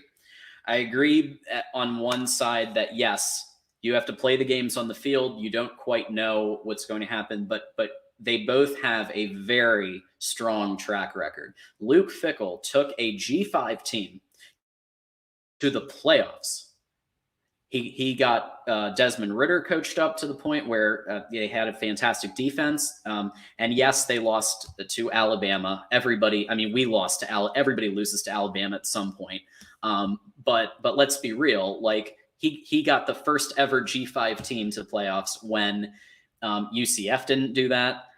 Houston, that one really good Houston year. I thought they could have made it if they had gotten more wins, but Fickell was the first, and you got to give him his props for that. So I think that it just logically follows that if Luke Fickell could take Cincinnati to the playoffs, and he is ingrained in Big Ten culture, he had a lot of years with Ohio State. So it's different, I think, from the Scott Frost situation a little bit there. So I think he's going to do well. He's instituted a little bit more of a pass-heavy offense with Phil Long and Longo, I forget. The air raid style plus mixed in the Wisconsin traditional running game. I really do think that's going to work pretty well. But yes, we cannot claim as a fact that they are successful at this school. I agree with you there. Nebraska, like I said a couple times on the show, that's going to take a few years. That's not going to be and Matt Rule takes a few years, and he probably has told everybody, look, this is a multi-year rebuild. We're gonna build this thing up to the point where we're in the Big Ten championship, but it's going to take time. Wisconsin, it's already an 8, 9, 10 win season, 10 win program with an elite running game or a very good running game, a very good defense, occasionally elite. So just like Iowa has always traditionally had a very good defense, a very good run game and tight end game. And now Wisconsin is taking that foundation and adding an air raid concept to it, and bringing in the pieces to do that and Mordecai and everything else. So I don't claim that they're successful at the current stop, but I do think that they are a pretty good fit in those programs. So thank you. Yeah, I agree. Yeah, we need to see what they're going to do. I agree with you completely. Jason, I'm sorry. I will change that. We want to make sure we honor we thank everybody for every contribution. So I'm going to do that right now, Jason. There you go. Okay. There you go. You got your 2 spots now, man. All right. So thank you for, and by the way, thanks for coming by. I mean, you guys could have done anything tonight, but you came to the premiere of the Big Ten live show, and we really do appreciate that. And everybody here, please consider liking, subscribing, all of that good stuff. I'm going to put the link to the chat. I'm thinking of going another half hour or so, unless you guys want me to stick around longer. But there's the link to the chat. People can call in. But I did see Daryl posted something interesting here. I think it's pretty likely Fickell becomes a successful head coach, and he has the resume to prove it now. Cincinnati, he took Cincinnati, a G5 school. Let's just repeat that again. And not just Desmond Ritter, but you had somebody named Kobe Bryant who I believe is in the NFL now. And Desmond Ritter's in the NFL, and he took a program that was maybe middling to a playoff against Alabama. So yeah, I agree with you. I think he's gonna do pretty well. John DeLon, not sure Rule is the right coach for Nebraska, and I agree. Tom Herman, it would have been a great possibility. Tom Herman is, I believe, at the FAU now, which I think actually is a pretty good fit for him. I think he's gonna do well. It's a great opportunity for him to do the Lane Kiffin thing. Lane Kiffin took FAU to multiple championship runs. And it was a nice meme for a while, and then of course he has the success after. So I think Tom Herman is going to be a great fit at FAU.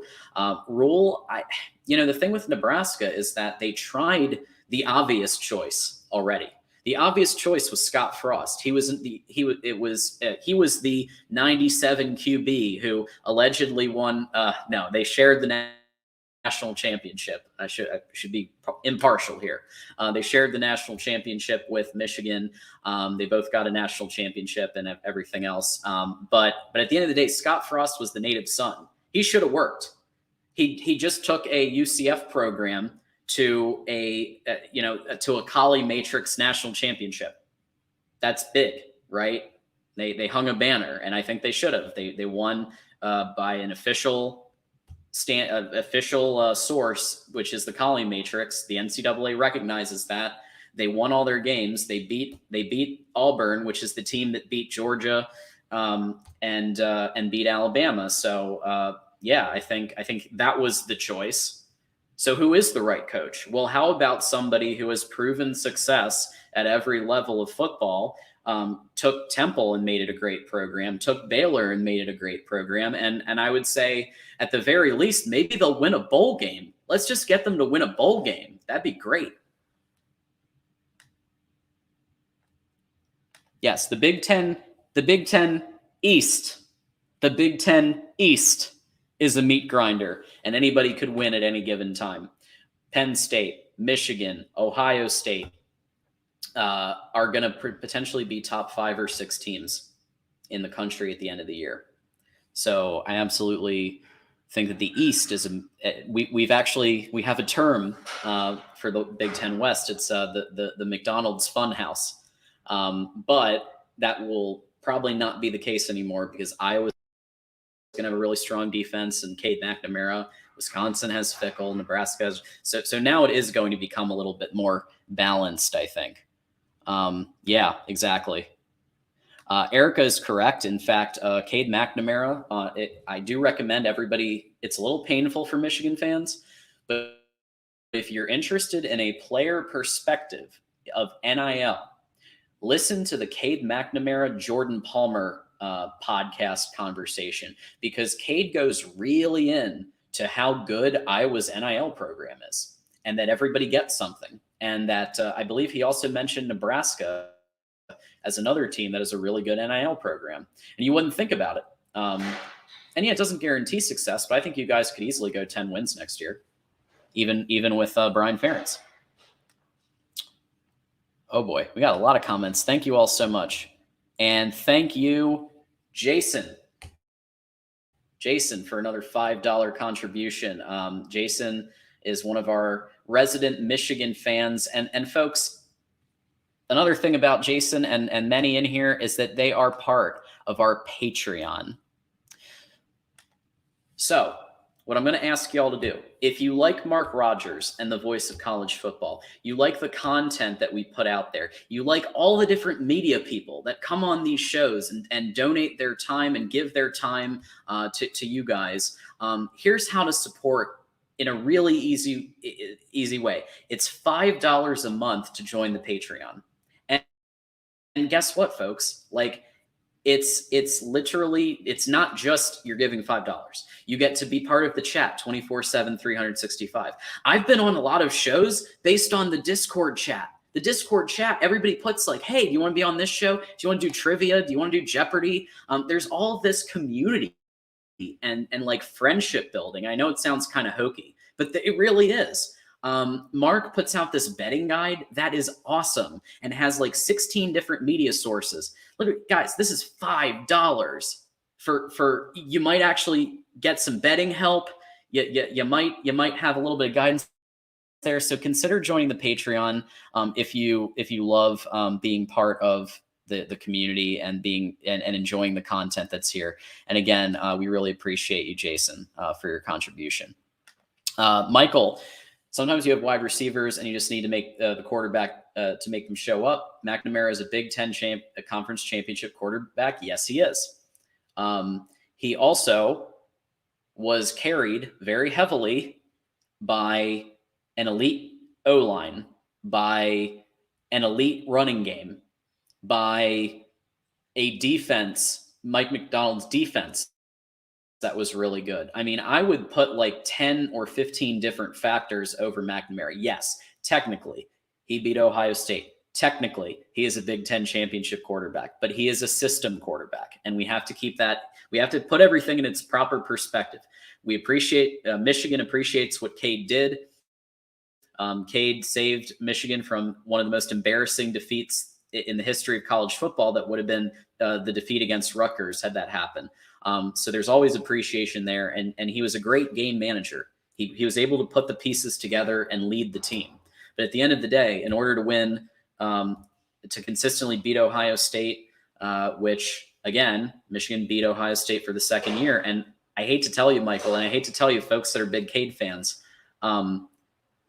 I would argue Michigan would have lost to Ohio State in 2022 if Cade McNamara had still been the quarterback. And here's why. Knowles was stopping the run effectively in the first half. He was selling out to stop the run.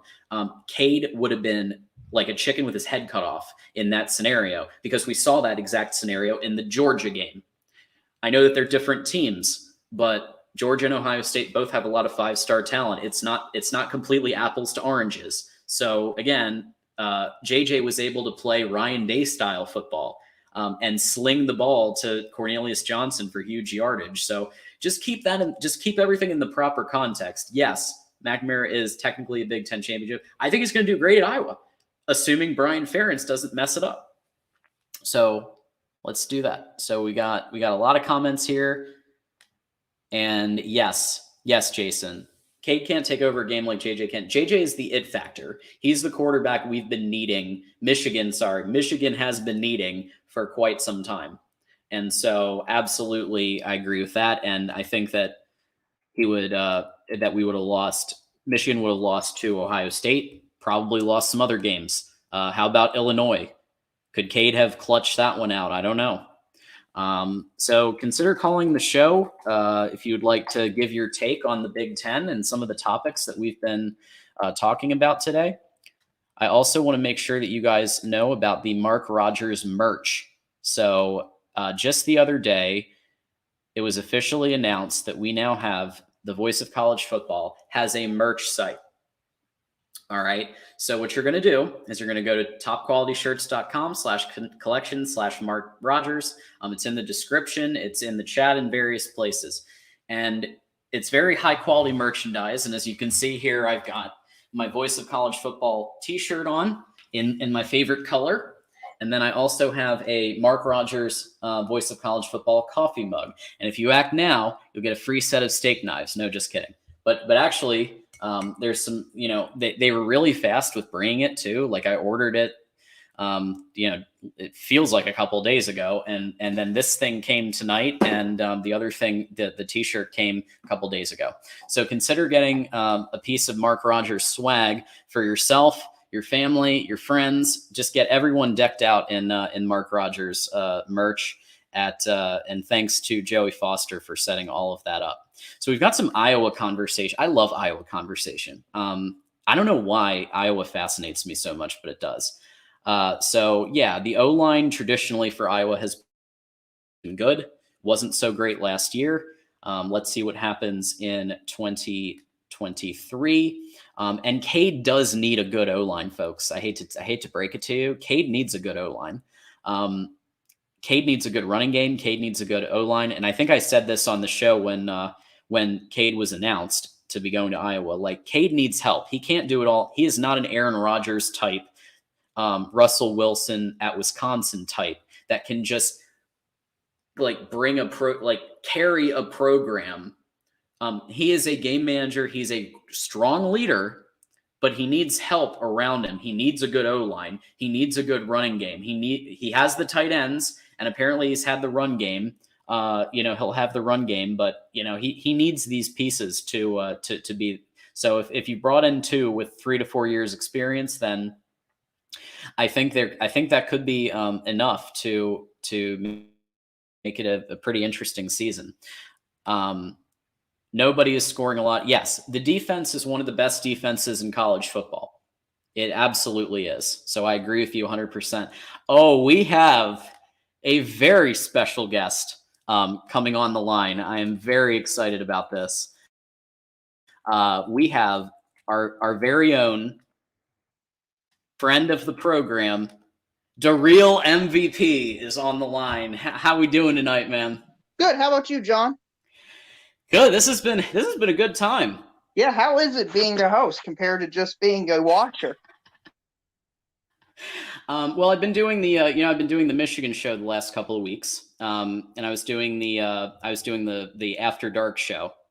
But yeah. Oh my God, we've got you, and is it okay if I bring Tide Guy on? You'll have 2 SEC people versus 1 Big Ten. Bring on everybody. Bring them all on.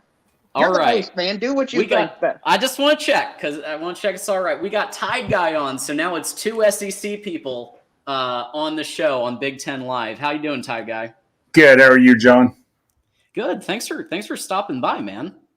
Hey, I just wanted to come in a minute, and I know there was some bad news for Iowa today about the settlement. You heard about the lawsuit settlement? Yep, $7 million. Yeah, it was so the Iowa state. I forget the title. The state something that basically said we're withholding the $2 million unless you fire Gary Barta. Yeah, that was what was his name? Rob Sand, the state auditor, who said that. Yeah, state auditor. And I'll be honest with you. A lot of my family is from Iowa. Okay. I mean, I grew up in Iowa.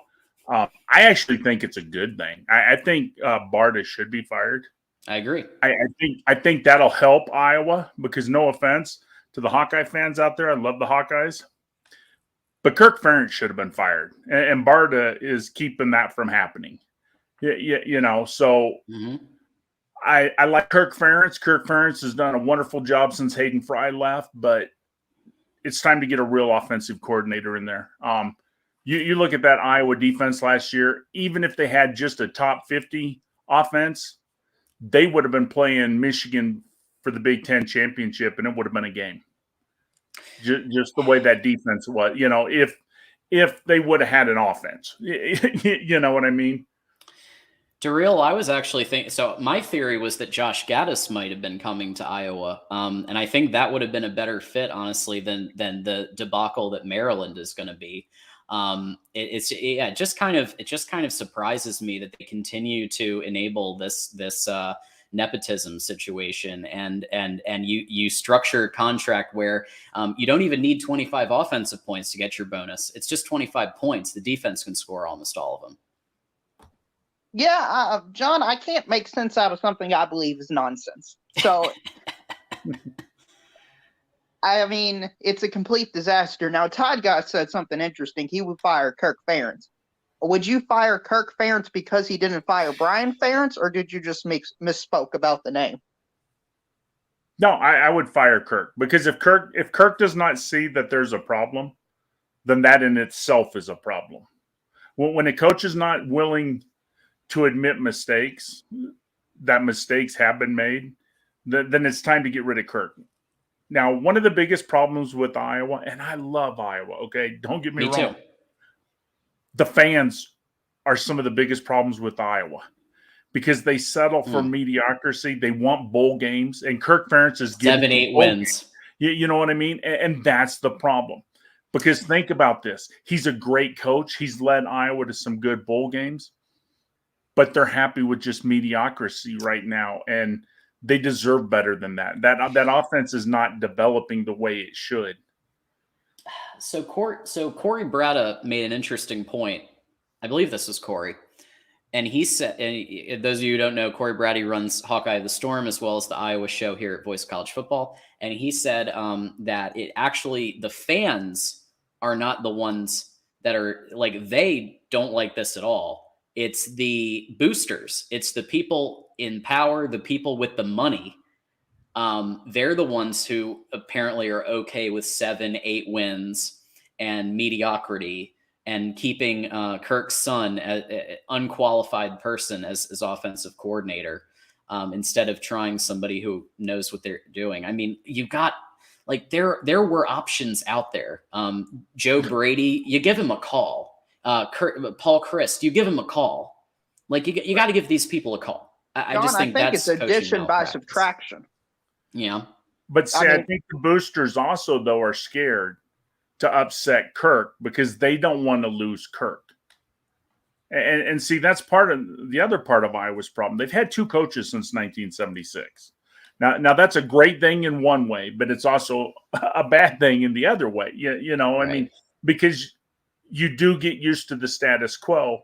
And I'm an old guy, so I remember Iowa before Hayden Fry got there. Okay, there was 20 years between the 1958 Rose Bowl and when Hayden Fry took them to the 81 Rose Bowl. So there was a lot of down years, and I understand that. But I think Iowa deserves better. I really do. I agree. I so think you're that telling me, they have Todd the Guy, pieces. you don't like seeing Iowa, Kentucky every single year in bowl games? No, I don't. I mean, honestly, and this will hurt your feelings, Darrell, but I'm sorry. I really think if they would have fired Ferentz this year, there was a chance that Mark Stoops might leave. Now, Mark Stoops ain't going to leave Kentucky for anywhere but Iowa. I've accepted that as well as a Kentucky fan. I want you to be as honest as you can, Todd Guy. Well, I mean, we all know Mark was an Iowa player, you know, with his brothers. They all went to Iowa. And to me, that's the only place Mark Stoops is going to leave Kentucky for. Because, I mean, Mark Stoops has one of the best jobs at Kentucky. He's got that team rolling in a division where, let's be honest, Kentucky shouldn't be winning 10 games in the SEC with what they I'll be even more honest than that. We're Vanderbilt North. That's what we are. We are Vanderbilt North. There you go. Right. But I mean, you finally got a coach that, you know, he can coach and he's getting the players, you know, and I mean, him winning 10 Vanderbilt games hasn't had a history of doing anything in Kentucky before Stoops didn't have a history of doing anything. Right. Guys, while we're on the topic of Iowa, friend of the show and generous donator and wonderful person, Erica Goldberg, is calling in. So I'm bringing her in right now. Erica, thanks for calling. You're welcome. I had to call, and you guys were talking about Iowa. we have that's been a theme today, hasn't it? Like literally, we keep coming back to Iowa. It's so funny because I had to log off for a little while because I had a work call. You were talking about Iowa when I logged off, and then when I came back, you guys were about to talk about Iowa again. I'm loving it. Now, Eric, I didn't hurt your feelings with anything I said, did I? No. Oh, God. You know what? My feelings don't get hurt. It's opinion. That's fine. Okay. Everyone has the right to their opinion. Well, because I'll be honest with you, Erica, I am a huge Iowa wrestling fan. Okay. I grew up, I lived in Iowa for quite a while, and I was an Iowa wrestling fan. My dad and I lived in Bama first. You know, I was a Bama fan, but Bama don't have wrestling. So you guys had Dan Gable, and I used to go to wrestling all the time in the 80s and 90s, watch you guys win numerous NCAA championships. Even went to a lot of your football games with Hayden Fry there. I went to your first Rose Bowl since the 50s. I think it was 1981 Rose Bowl when you guys played Washington. So, I mean, I do like the Hawkeyes. I make the comment that I think the fans hinder the Hawkeyes because a lot of fans, they just want a bowl game. And every so many years, you guys want a big bowl games. And I think they just kind of take it for granted that, heck, we'll settle for 8 wins when I think Iowa could do a lot more. Well, you know, I don't really agree with that. There have been a lot of fans, especially the last few years, who have said they're tired of the status quo.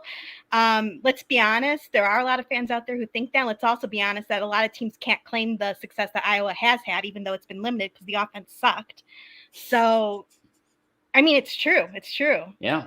You Do you know, there's think a lot it's of the teams out there people who with the can't- money and the power that are the ones keeping this at a 7-8 win program? I don't think it's the fans as much as there's the people, the boosters, and the people boosters. are they're enabling That's this correct. to continue And happening. until the fact of the matter is, until the boosters get tired of it, nothing's going to change unless, you know, somehow Brian ends up leaving and Kirk quits in protest or something like that, which is something that some people were throwing around, that maybe Barta was going to grow some and fire Brian instead of this BS contract that they ended up doing. And then Kirk would leave in protest. That's probably part of the reason why they didn't fire Brian, in fact. Right. And that's why I said I honestly think that the best thing that could come out of this lawsuit is if Iowa stands its ground, meaning the state, not the school, stands their ground that says, Barta, you caught, you know, you were there, you should have known better. And they fire Barta and bring in a real athletic director. No, I agree with you. 100%. Bob Bowsley wouldn't have put up with this. I mean, Bob was your athletic director before he went to the Big 12. A lot of people might not know that, but I mean, when Bob Bowsley was there, he wouldn't have put up with Kirk Ferentz, with keeping his son and the offense the way it is. You know, I mean, absolutely no. No one else but Barta would put up with this. Let's be honest. Exactly. I mean, this is, you know, I'm a fan of Iowa. I'm an alumni. I got my master's degree there, etc. I don't live in Iowa anymore. I live in Illinois again. But that being said, you know, I'm not such a homer that I don't deny there's problems. Like, I will defend our defense all day and say that Phil Parker doesn't get his fair share, because I truly don't feel he does. And a lot people can argue with me about that, but I think that having any other opinion about that topic is wrong. That much I will say. But as far as the offense, I can't defend it. It has been horrible, and the only reason it continues to be horrible is because Barta accepts it and can't live up to the reality that Kirk needs to go. Like, right. I've gotten tired of Kirk, and before any Iowa, and I'm not looking at the chat right now, but before anyone, you know, jumps at me saying, "Oh, you want to fire Kirk?" Well, you know what? Like, I respect what Kirk has done for the program, but at the same time, you can still hate what's going on as far as the offense goes, because the fact of the matter is, we'd be a playoff team if we had a better offense. Well, and think of it like this too. I mean, sometimes coaches outlive their welcome. You know what I mean? Correct. I mean, look even the Steelers had that problem. You know, the Pittsburgh Steelers had that problem with Cowher. I mean, you know, they were loyal and until they finally, you know, got wise. And Kirk has been there so long now that, let's be honest, it's going to be hard to fire Kirk. Not many people want him fired. That's true, because of the boosters. Again, the boosters are in control of the situation. And honestly, the reason, first of all, I want to say I'm not offended. Like, people have the right to their opinions. And Todd Guy, I think we actually agree on a lot based on the conversation we're having. But that being said, the only thing I strongly disagree with is that the fans are satisfied with this crap. Because if you look, I'm sorry, I should stop like being a little slightly inappropriate for YouTube, but you know, I'm not. Crap is okay. We could say crap. That's fine. Okay. I don't know how far I can go on YouTube. I can say a lot worse. I know everyone thinks I'm kind and everything, but I have a lot to say about this topic. I know you. Worse. But well, anyway, and Erica, I'm talking for the older fan like me. I was born in 1970, so I mean, the older fans like me, we remember Iowa before Hayden Fry, and you know, 8-4 is great compared to what, you know, Hayden Fry brought. But yeah, I agree with you. A lot of fans are frustrated, and a lot of fans do want to see it. And the problem now kind of goes away from the fans to the boosters, like you and John were saying, where, you know, something's got to get done. Yeah. And, you know, the problem, again, Jason, I agree with you on this too. Kirk is royalty in Iowa. People forget Iowa doesn't have an NFL team. That's what the Hawkeyes are to people who live in Iowa. People forget that. Todd Guy, you're probably aware of that since you did live in Iowa, but a lot of people don't realize that that's what it is. And so Kirk is seen as like this just God in Iowa. And again, there are people like me who realize all the good he's done for the program and that, but who also still want him gone, because Barta does not hold him responsible. And that's part of the reason Barta needs to be gone. There's no accountability whatsoever. So do you just need to fire is the solution here? Because I like talking about solutions, right? Is the solution here to fire everybody? Well, I hate to say it, but maybe. I don't know. I'm trying to think of how that would pan out, because first of all, I don't want to fire everybody because I want the defensive side of the ball and the special teams to stay the way it is. Defense is great. And defense stopped Ohio's. Listen, if anybody who watched that Ohio State versus Iowa game, The defense was stopping first-round draft picks. That's right. Iowa has a really good defense. And Joe Evans, I don't know if people remember, he made the quarterback fumble, I think it was, and ran it back. And not anyone can do that. Not just anybody can do that. So fire everybody, no, because I want the defensive side of the ball to stay the way it is and the special teams to stay the way it is. Yeah, and that's what I was going to bring up too. Winning stuff, because I think that goes too far. I love Tory Taylor. I love Australia. I've actually been there. I love it. That being said, it is, all the what's the word I'm looking for? All the fanfare about punting is winning. I think that's a little out of proportion. It goes too far a little bit. We shouldn't be saying stuff like that. But that being said, special teams, the defense should stay as it is. And then offensive side of the ball, yeah, we need to bring someone else in. My only fear about that happening is that I think John was the one who mentioned it earlier, is that Phil Parker is insanely loyal to Kirk. So if Kirk is gone, I'm not certain that Phil Parker would stay. I would like to think he does, but it's not a guarantee. But here's my question, though. How much longer is Parker going to be around? He's not the youngest of guys. That's true, too. That's a fair point. Realistically, what are we looking at? 4 years with him? 5 years with him? Top? I mean, because if you guys got 5 more years with him, that'd be great. But I mean, he is like a Saban. He's on the end of his career. So, I mean, you're not going to have all that many more years with him. The good news with him is, I think if Kirk got fired and the next coach wanted him, I think he would just stick around because he's only got a couple more years in him. And I don't think he wants to start over somewhere else. Yeah, you know what? You're probably right about that.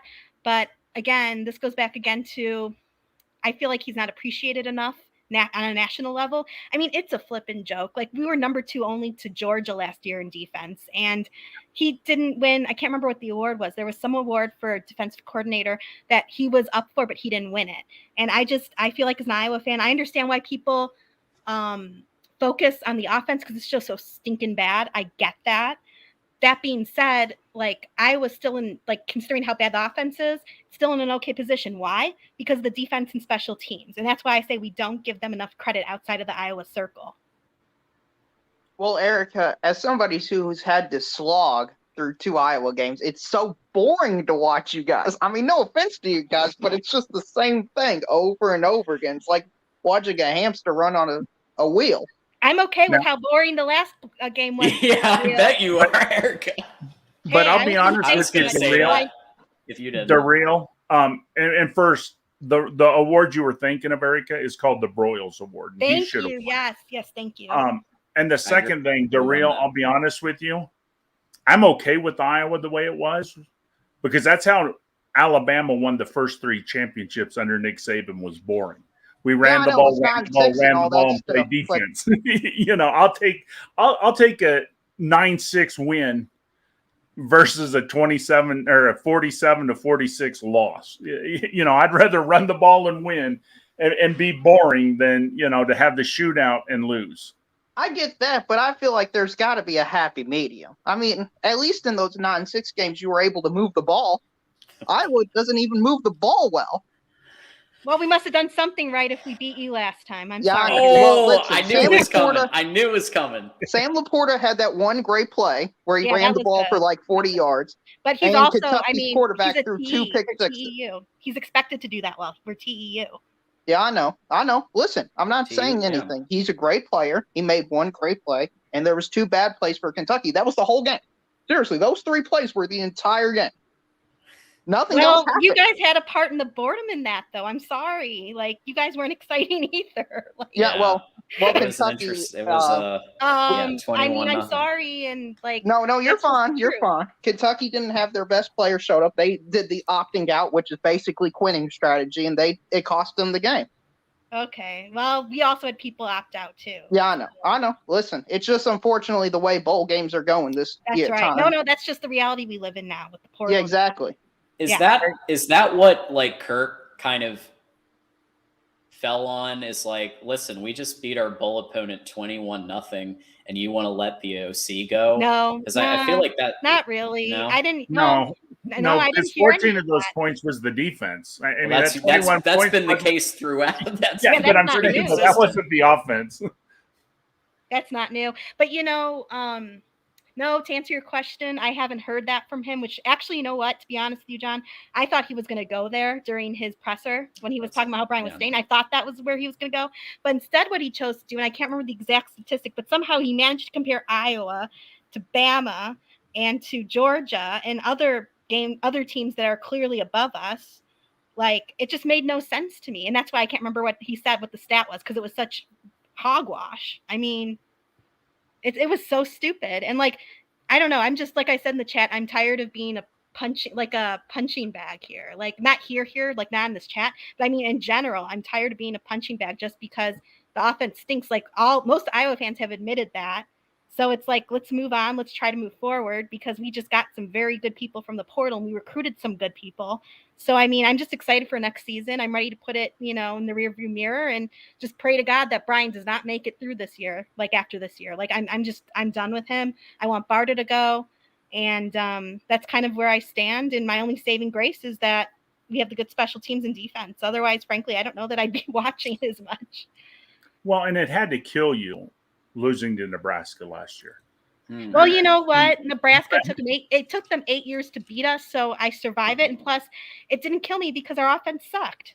So, right, I mean, but I'm saying though, you guys should have beat Nebraska. Nebraska was bad too, and you're right. You're right. You guys, I mean, I always say if Iowa even had a top 50, even a top 60 offense last year, you guys don't need a great offense. You got one of the best defenses. You got an awesome special team. So 2 of the 3, you just kill everybody. That's so if right. you just even got a mediocre offense that can move the ball and score 17 points a game, if your offense could score 17 points a game with that defense scoring a touchdown here and there, you're going to go 10-2 next year, guaranteed. No, you're right. I 100% agree with you on that. And that's one of my frustrations as an Iowa fan, is that, like I said before, we could be a playoff contender if we could get our deal together on offense. It's year after year the same thing. And, most fans kind of feel the same way as me. I'm sure if we brought another Iowa fan on here now, I know Hair Trigger's on tonight. Who else did I see in the chat from? Yeah, come on in, guys. Let's just talk Iowa. Why not? It's a Big Ten show, and we're part of the Big Ten, so why the heck not, right? There you go. But that being said, thank you. That being said, it's not far-fetched to say that we would be playoff contenders if we had a good offense. And I'm tired of people saying that that's not true as well, but I won't even go to that whole babbling thing. Well, you do have Christopher is giving the optimistic look on it that Iowa's offense will be better. And it will be, because we got new O-line players who are experienced. We got 2 of them. Yep. And we beat out, I think it was in O-line position that we beat out like Oklahoma and I think LSU, something like that. So we did well, like uncharacteristically for Kirk, we did well in the portal. We didn't do like Nebraska level. We didn't do Bama level, but we did well considering Kirk was allergic to the portal before. Hey, John. Yeah. I got to get out of here. I started my StreamYard and people are already over on my StreamYard. So I got to get out of here. Daryl, always nice talking to you. Erica, really great to finally hear you. Get to talk to you. I've talked to you a few times in chat. Hope you have a great night. Good luck this season. Thank you. After this show, folks, if you want to hop over to Tide Guy's channel, you're doing trivia tonight? We're doing trivia tonight.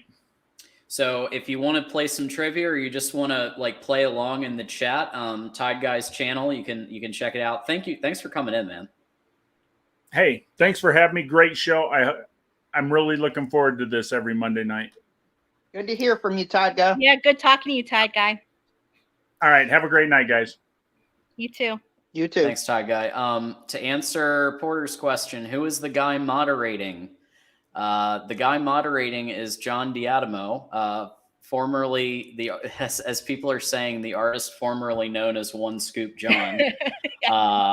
Yeah, and so I host along with Dre and Mark, the Michigan Wolverines live show every week at 5 p.m. on Wednesdays.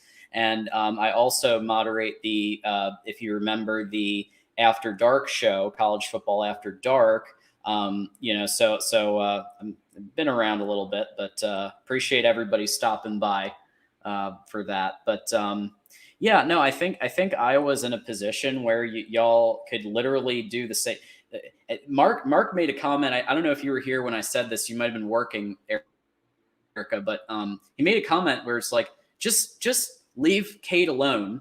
Let him run the Michigan, Yeah. like bring in the Michigan playbook yes, a little bit. I heard it. And Eric All knows the Michigan playbook too. Mhm. Luke Lachey's smart enough; he could pick it up. Yeah, Luke and then Lachey. you've got everybody around him, the O line and everything. Just run like that would be the best way to get Brian an awesome job after this. Is just if he just stays away and focuses on what is he normally tight ends or No, he's done O-line coach and tight end O-line. coach.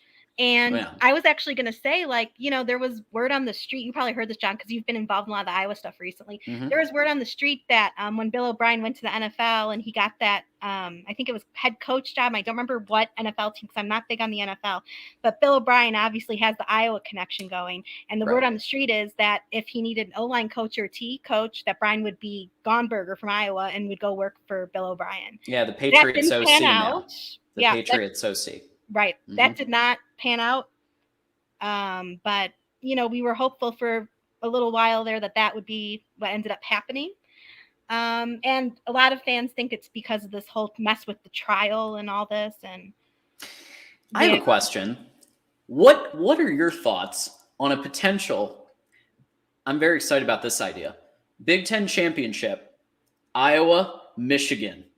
I would Cade, love to see JJ. it. Yeah. Finally, we get this, because remember, we got robbed of that spring game because Yeah. JJ was injured. Right. And I wanted to see that battle so badly. Mhm. And we could actually, there is a path for that to be the scenario in 2023.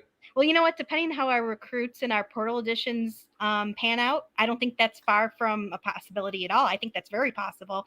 I would love to see it just because Cade has a huge chip on his shoulder about it. He's mentioned it. I don't know how many times in the interviews I've seen him in recently. He met with the Iowa press like last weekend with Eric All as well. Also had the opportunity to talk to the press in Iowa. And I mean, you can just tell every comment Cade makes, he wants that. He wants it. He has a chip on his shoulder like I haven't seen before. It's tough when you're in a quarterback competition against somebody like, can you just put yourself in the shoes for 2 seconds of Cade McNamara? Mhm. And I know we give him grief a lot of times, but think about this. Like, really think about it. He beats out Milton for the job in 2020 and saves us against the most embarrassing defeat of almost maybe all time, or one of them in college football, losing to Rutgers. Instead, it's, you know, he saved us from that, Michigan from that. And then JJ comes in, 5-star quarterback from IMG Academy, and JJ's nipping on his heels the whole time. And Cade fends him off for the most part. JJ's still playing, but like, then you've got the off season, and JJ gets injured and can't do spring practice. So then Cade thinks it's his job because he won the Big Ten. And he, as he said, you know, I'm a Big Ten championship winning quarterback. And then JJ just lights it up apparently in fall camp. And then Harbaugh had to do that, you know, biblical, tryout situation. Oh, that whole thing, as a not a Michigan fan, not a huge Michigan fan, that sounded so weird from the outside. Like, as someone who's an Iowa fan who doesn't know a lot about Michigan, admittedly. Yeah. Like, that was so weird for me. Well, that's Jim Harbaugh's personality for you. He's different character, I would say. Oh, that's an understatement. He is a wacko, but he's our wacko, okay? He's our wacko. And no, but I mean it. So I'm just saying from Cade's mentality, right? Oh, because he's like you're saying, he has a chip on his shoulder because enormous. You know he did throw a bunch of picks against a team like Hawaii, and that may have caused some of the let's go with JJ mentality. I mean, he didn't do himself any favors, but his mentality was, I thought I was going to get this job because of what I did last year and rally the troops. I was nominated a captain. And then JJ just came in, lit it up in fall, and eventually took the job. So like that, that's tough. But I actually liked the battle. I kind of liked it from a high level perspective. I thought it was a very interesting and transparent way to run a quarterback battle, because literally the idea was Cade would get a full game against Colorado State. JJ would get a full game against Hawaii. They're both basically preseason games. So like they both kind of, the idea was that they would both get their opportunity, but then JJ was inserted in the Cade game, and then in the Hawaii game, JJ just goes nuts and just lights it up. So it's, you know, it was just, I don't think the play calling did Cade many favors. I don't know if you watched either of those tryout games, but I did not. No, I did not, because I mean, honestly, play calling did not do him favors. Well, I know about that one. I know something about play calling not doing favors, but honestly, you know what? Like, just to comment, yeah, it is untraditional to have these tryouts with quarterback. Like, that's definitely not traditional at all. But sitting here as an Iowa fan, I wish that Kirk would have considered something like that. Now, I'm not saying Alex Padilla is the best thing since sliced bread. I'm not saying that. But I'm also in the camp that I feel he didn't get a fair chance.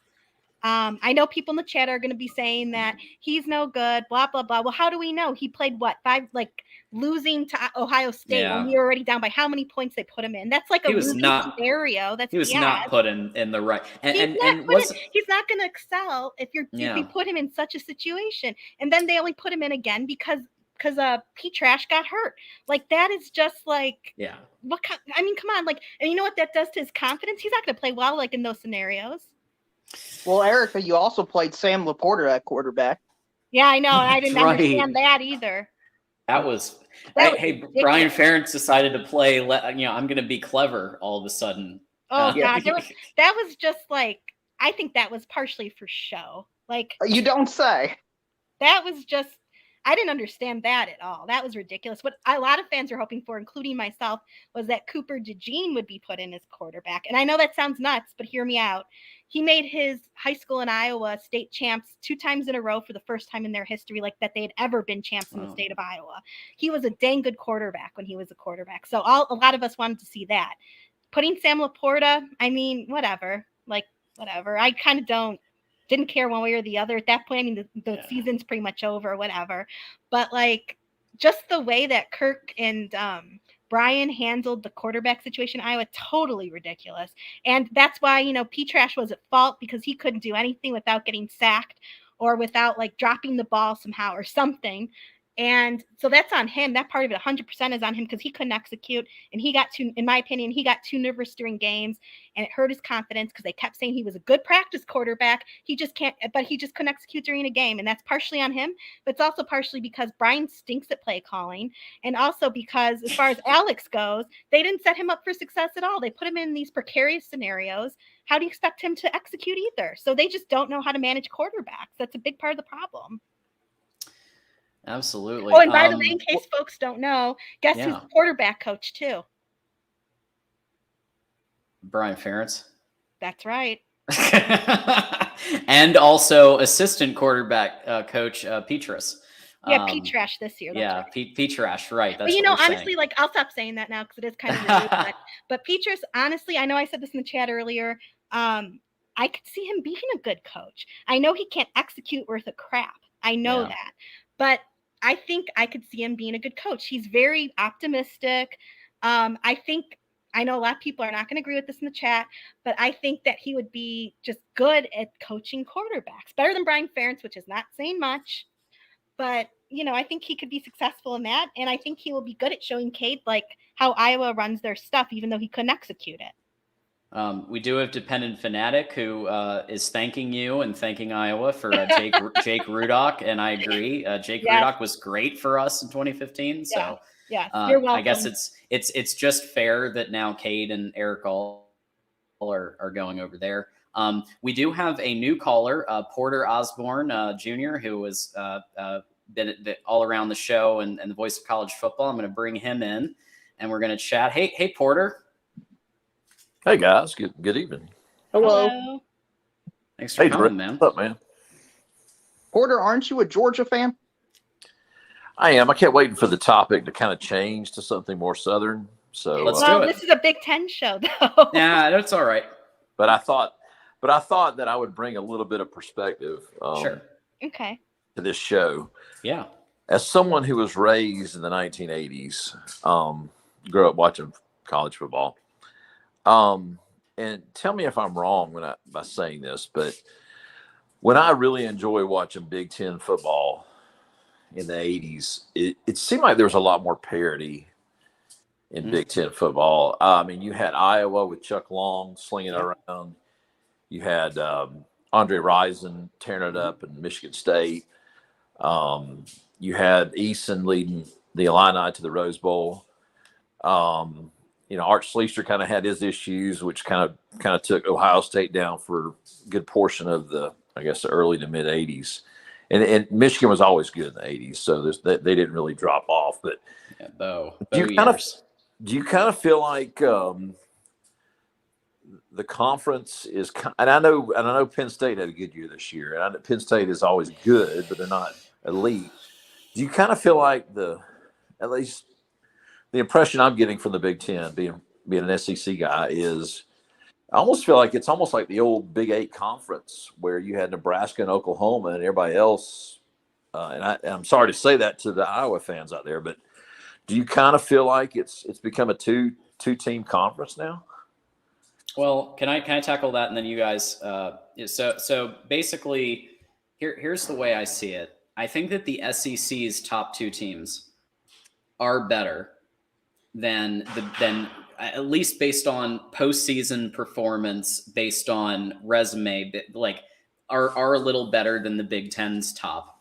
I think that the underneath is pretty similar, but I do think, and I do think that, I mean, it kills me to say this, Porter, but Ohio State was one play away from winning the national title, pretty much. I mean, they were a midnight kick away from going to TCU, probably whooping them, and winning the national championship. So, like, I think it's getting closer. I do. I think it's getting closer. I do think Georgia and Bama are still a smidge better, and your Big Ten is going to have to prove it in postseason. Oh, John, I don't think I could disagree. With all due respect to you, I don't think I could disagree with you any more than I disagree with you on this. Okay, let's hear it. Hear it. Listen, the SEC, everybody plays everybody, so you're going to have teams that lose games. Okay, sure. Florida beat Utah. Alabama beat Kansas State. Who was it? Congrats on that. Pac-12 champion, the Big 12 champion, the ACC champion twice, with South Carolina and Tennessee. It's just a different level in the SEC. I'm sorry, John. It just is. You said it's only Ohio State, Michigan, Alabama, Georgia. Let's say all those teams are exactly equal, for argument's sake. Well, who's the LSU? Who's the Florida? Who's the Auburn? Who's the Tennessee? There just isn't those teams in the Big Ten. There just isn't. Penn State? How about Penn State becoming they were a top 7 ranked team at the end of the season? Have they won a national championship recently? Not since the 80s, but how many has LSU had in this millennium? 2, 3? Okay. How many has Tennessee had? How many what was the other team you mentioned? Florida, Auburn. Okay, Florida and Auburn, sure. Yeah, but present day Florida, I mean, I'm not a SEC expert by any stretch of the imagination because I watch mostly Big Ten, except for, the final games of the year, the bowl games. But that being said, I mean, Florida is not what it was as far as I know. I remember back in the BCS when Florida was good. Like, Florida's George in chat. I wonder if George is hanging out there somewhere. Oh boy, he would agree with you, Erica, that because he was saying Florida's not going to win a single game, and then I said, well, you've got 2, you're definitely going to win 2 because there was 2 very preseason type teams that they're playing. I forget who they are now, but you're going to win at least 2, buddy. Yeah, but see, Erica, this goes to my point. Florida isn't a good team because they play in the SEC. I think they're a good team nationally. It's just that their record and what conference they are diminishes them. What have they been ranked? They were ranked early on in the season because they beat Utah. Okay, but early on, that doesn't mean a lot to most people. I mean, to me, it doesn't mean a lot. I want to see how they end up doing. That's why I was saying earlier with the Nebraska and Wisconsin talk that I want to see what they're actually capable of doing with those teams. Like, I want to see evidence on the field. Right. And I do think so. Mark is now chiming in, and I was I kind of teed things off by saying that based on what I've seen, the top teams in the SEC are a smidge better than the top teams in the Big Ten based on postseason performance. Georgia has won the last 2 national championships. But I think that underneath, and this is where DeReal disagrees, that you've got your LSUs who occasionally win a national title. You've got your other teams. You got your Auburn that won one. You got Florida. So I get that football is a what have you done for me lately type of sport. That's right. And in the end, Ohio State was literally a midnight kick away from beating. That. They were going to beat TCU. They were. You know what? If they want to raise a banner for we almost won the national championship, then they can raise that banner, baby. But I don't care about almost winning the national championship. And it's and I, like I said, I already conceded that I think the SEC has the better at the very top. So I conceded that already, but I also think that it's getting closer, right? Because if you remember, the year before it was an SEC national title game, and it was and Georgia and Bama were just swamping everybody. They beat Michigan by a lot. Alabama beat Cincinnati, of course, as they should. And then this past year, Ohio State came within a midnight kick away. So I could argue that based on recent on the field results, the gap is narrowing, but still slightly SEC.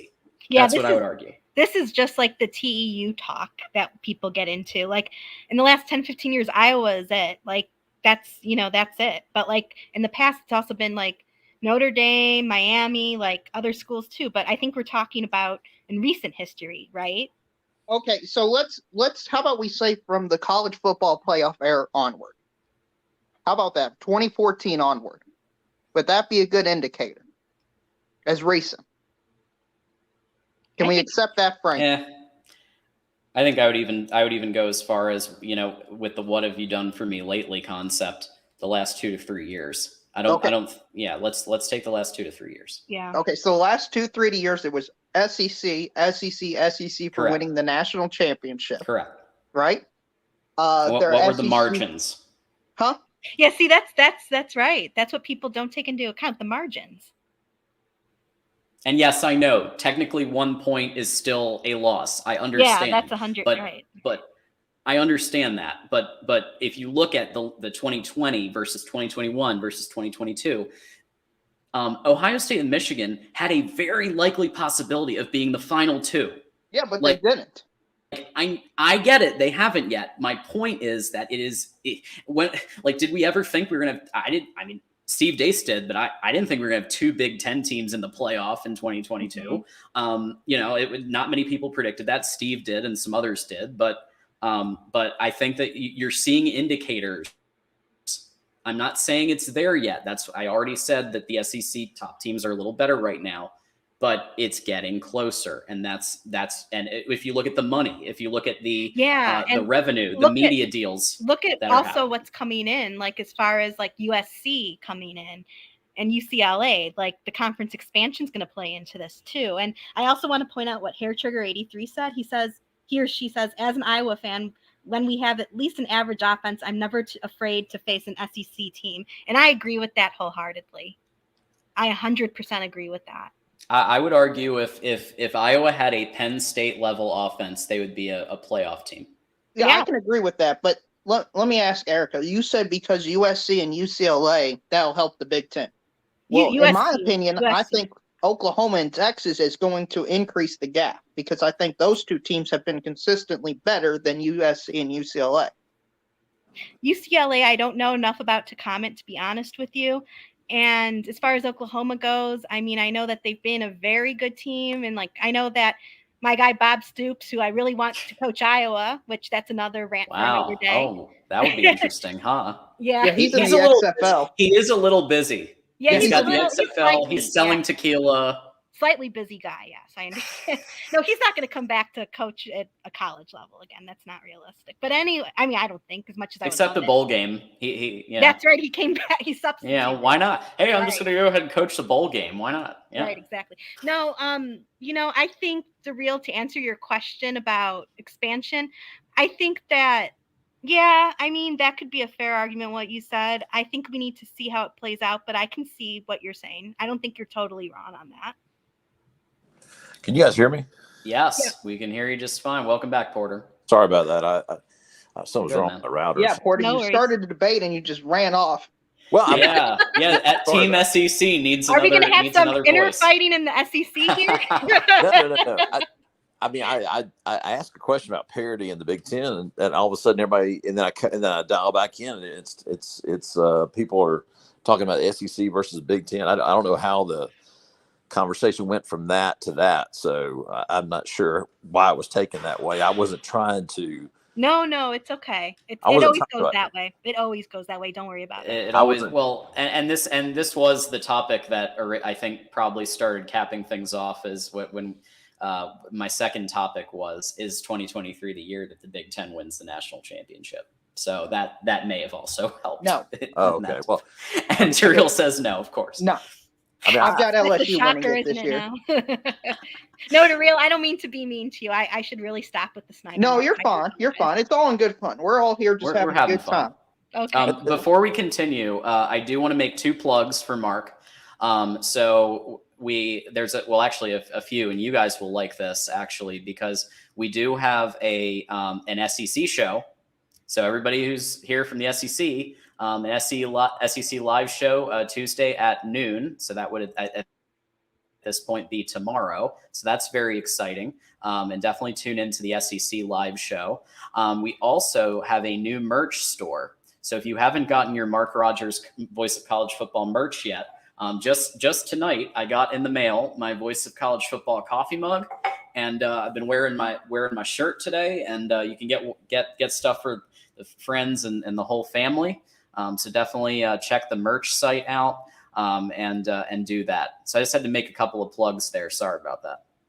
well, let me just say this. I wasn't trying to make a dig at any conference order. I just want you guys to know, my history. I first developed a affinity for our game watching Big Ten football. So my parents are both from Indiana. My mom went to IU. So I enjoyed watching Big Ten football when I was a kid, growing up in the 80s, and even when we lived in Georgia. But I guess my whole point about parity was it just seemed like the conference was a lot more fun to watch back in the 80s, when an Iowa or Illinois could come out of nowhere and win it. And I don't get that sense anymore that someone could come out of nowhere and win the conference. Do you guys feel the same way? I mean, you got 3 teams. You got Ohio State, Michigan, Penn State that I think are at a place where any of them could potentially win the Big Ten, right? They have the talent, they have the coaching. And now I do think, to your point, Porter, in 1 to 2 years with Fickle and Rule, and PJ Fleck has the occasional really good year that he puts up there. Illinois just was a couple injuries away from having a really good season. So I think parity. I agree that there are only a few right now, but I think that is changing, and it's changing quickly. Yeah, I have to agree. I mean, we have to see, like I keep saying, we have to see what happens on the field. But I think Wisconsin, they're going to, at the very least, keep up what they've been doing. At the very least, probably more within a few years' time. Nebraska, I mean, as an Iowa fan, I'm sorry, but and after the exchange on Twitter yesterday with all those Nebraska fans, which I'm not going to go. John, you have me on Twitter. I'm sure you saw some of the crap that was being exchanged. They just kept going, and they don't mess around, because they kept telling me to take a deep breath and log off Twitter. But the funny thing was, by that point, I hadn't even responded to them in 2 hours because I was tired of dealing with them. But anyway, this isn't a Let's Trash Nebraska show. Well, and we did have a wonderful guest from Corn Nation on, and that was a great call. So we'll give them their due there. No, I mean, I want to see what they do. And I also wanted to ask, since we're talking about results on the field, what do we feel about Illinois next year? Oh boy. Well, they lose some people. Yeah, I think they're going to be Michigan State of last year. Chase Brown. Much, though. Michigan State. It's a big loss. Yeah, I think they'll be 6-6, 5-7, that type of range. their defense will carry them to a bowl, I think, at least. What's their schedule look like? I don't really pay attention to Illinois that much, even though I live in Illinois. Probably that's part of why, because I'm tired of hearing about them. My cousins are both Illini alums, so I'm constantly hearing about them making fun of, we're going to beat Iowa, even though last year they did, and that game was really, ugh. Well, I don't know if I was more upset about the Nebraska loss or the Illinois loss last year. Well, they get Kansas out of conference at Kansas. That should be an interesting game. They play Toledo and Florida Atlantic. Kansas. They're playing Penn State and Purdue. Yeah. FAU with the new coach Tom Herman, which will be interesting. Orange and blue spring game. And wait, who was the first one on the schedule? Toledo. The mighty fierce Toledo Rockets is the first opponent. Okay. John just completely disrespecting a MAC school. I shouldn't laugh. Like my bachelor's is from Northern Illinois. I shouldn't be making fun of MAC schools. Yes, but I mean, you could easily see a bowl here. I can see a bowl. Yeah, I mean, I think I don't know how to feel about Purdue either. That's another question mark in my head. I'm not sure how to feel about them. Yeah, I don't know. I mean, that's a tough one with Braum gone. Yeah. Because if Braum was there, I would put that as a potential Purdue win. Yeah, upset maybe. They also lost Aiden O'Connell. Yeah, so and they lost my guy Charlie Jones, and I don't want to hear about how he was so great. Like, anyway. Yeah. I have feelings about that, clearly. Purdue might be the worst team in their division this year. Yeah, you think very so? possible. That's on the board. I mean, I'm not disagreeing. That's just interesting. Northwestern has won like 2 games a year. Oh God, Northwestern for the last couple of years. So that's probably they couldn't even beat our offense. Let's be fair, their offense. Indiana's probably a win for Illinois. Yeah, that's probably a W. Yeah, so if they beat FAU and they beat Purdue and they beat Toledo and they beat, I mean, Kansas is up and down. I mean, they had a really good start to the year. Is the Iowa game in Iowa this year? 7 wins. Yes, it's at Iowa. Oh, they're not going to win then. No, Iowa will probably. I think you guys will take them. I think that I'm not the only one with a chip on my shoulder about that game. And then the Gophers. Oh man, like PJ Fleck, he hasn't beaten Iowa once. Like, I really like PJ. I'm saying this as someone who likes him. I can respect him because he has brought Minnesota to a new level since he's been there. But man, like, I think he's hit the ceiling with them, kind of. I don't know. So in the chat, they are saying 6-6 or 7-5. And based on that schedule, I agree completely. Yeah, I think that middle part of the schedule where they play Nebraska, Maryland, Wisconsin, Minnesota, that's going to determine if they make a bowl game or not. If they can split. What do we think about Maryland and Illinois, like, in the game? Like, Maryland, I'm biased as a Hawkeye fan because we massacred them at their home last time, like totally massacred them. We got 51 on them and we got like 6 picks. But like, yeah, Maryland has the better quarterback. Maryland has, I think, the better offense. Defense, I would probably give the nod to Illinois. I could see Maryland winning by like 7 points. But Gaddis being the OC, that's going to be a bit of a situation with Loxley. But I could see Maryland winning by like a touchdown. Well, I just pulled up Maryland's schedule, John, and they could be 5-1 entering that game. So Maryland could potentially be a top 25 team. We are officially doing schedule review here on Big Ten Live. Let me share my screen again. No, this is fun. I like this. Assuming they beat Townsend. I think we can all assume that, right? I think you can assume that, as well as the Charlotte 49ers. What? The 49ers, Charlotte? Yeah. Yeah, not the San Francisco 49ers. They're stealing from my Kittle team.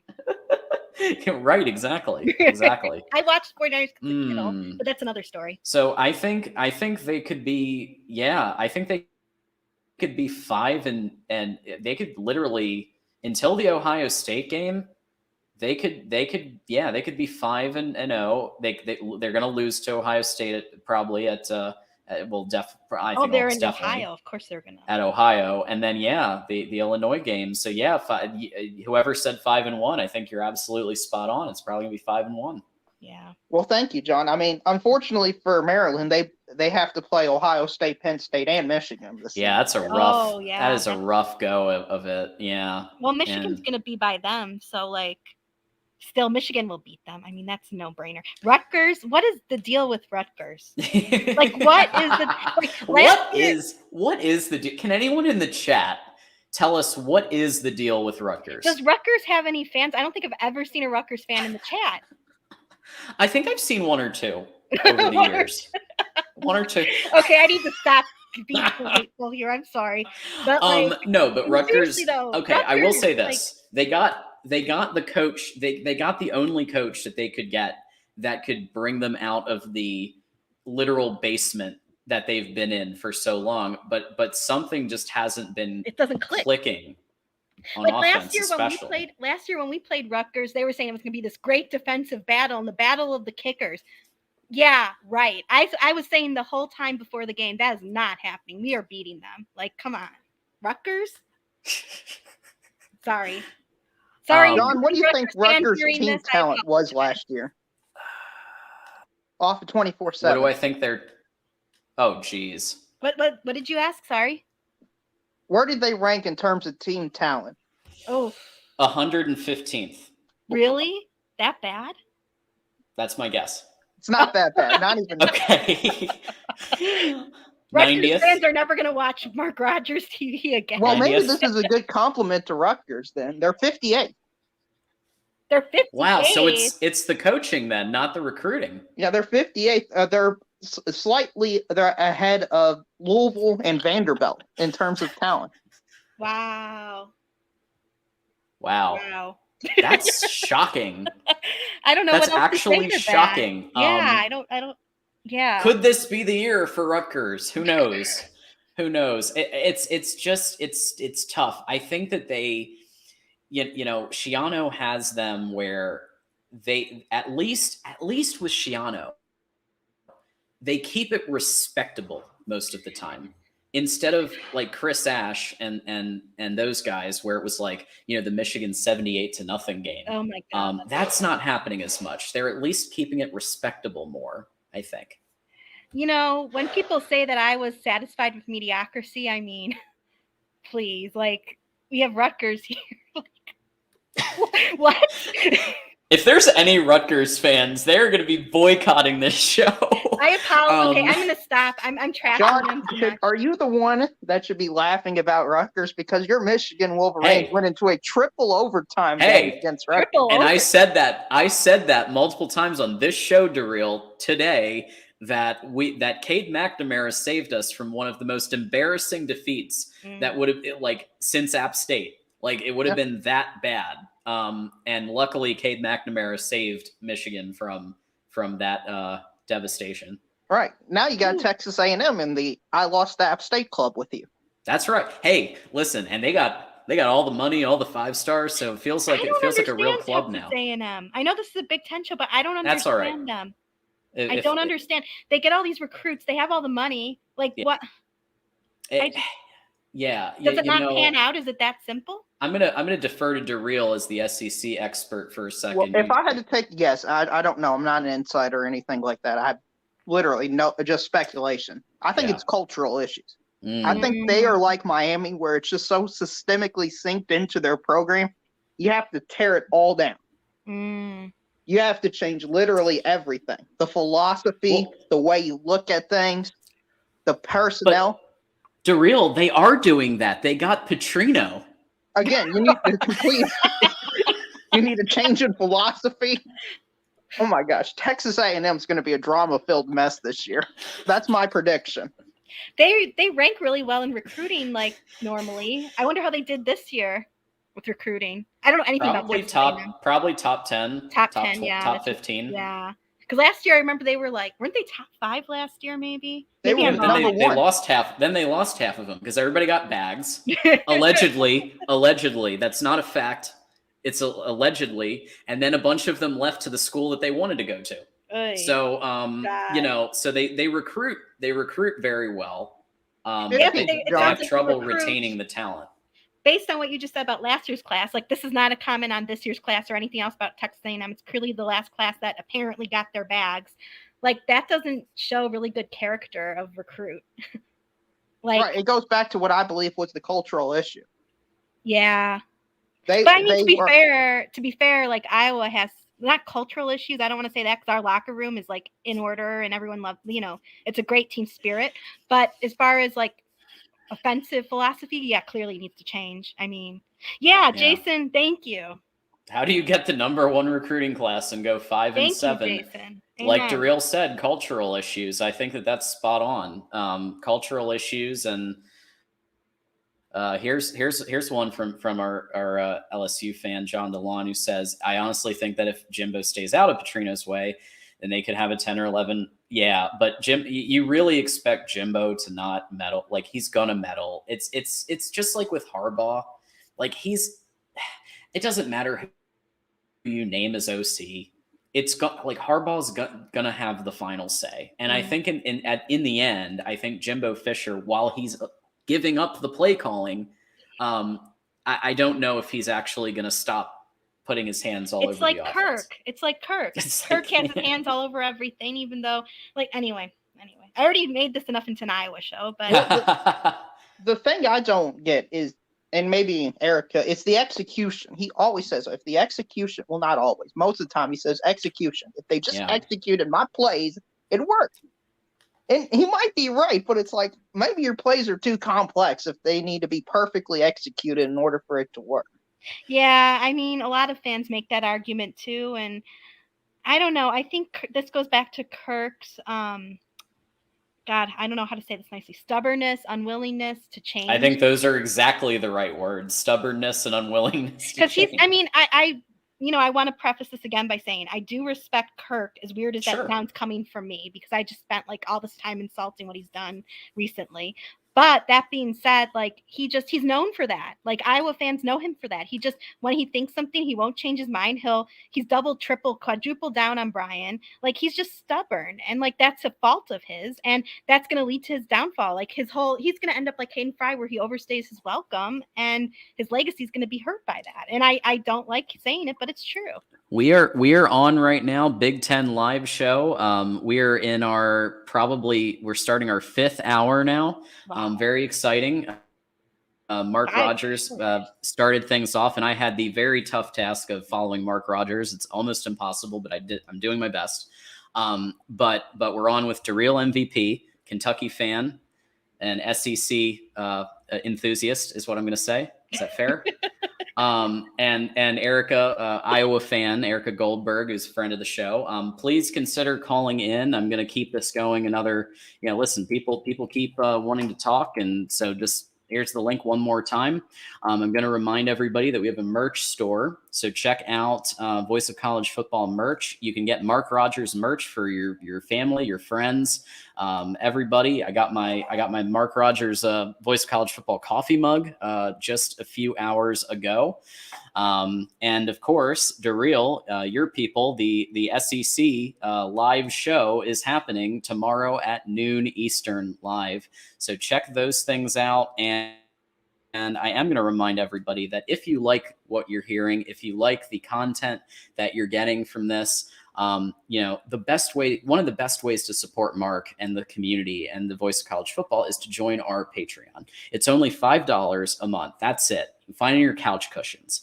And what you get with that is you literally get to be in our chat 24/7. You get to be part of when we do watch parties, when we do film study, when Mark releases his betting guides all season long, and you might actually get some guidance with your betting. He'll make custom videos for his Patreon supporters.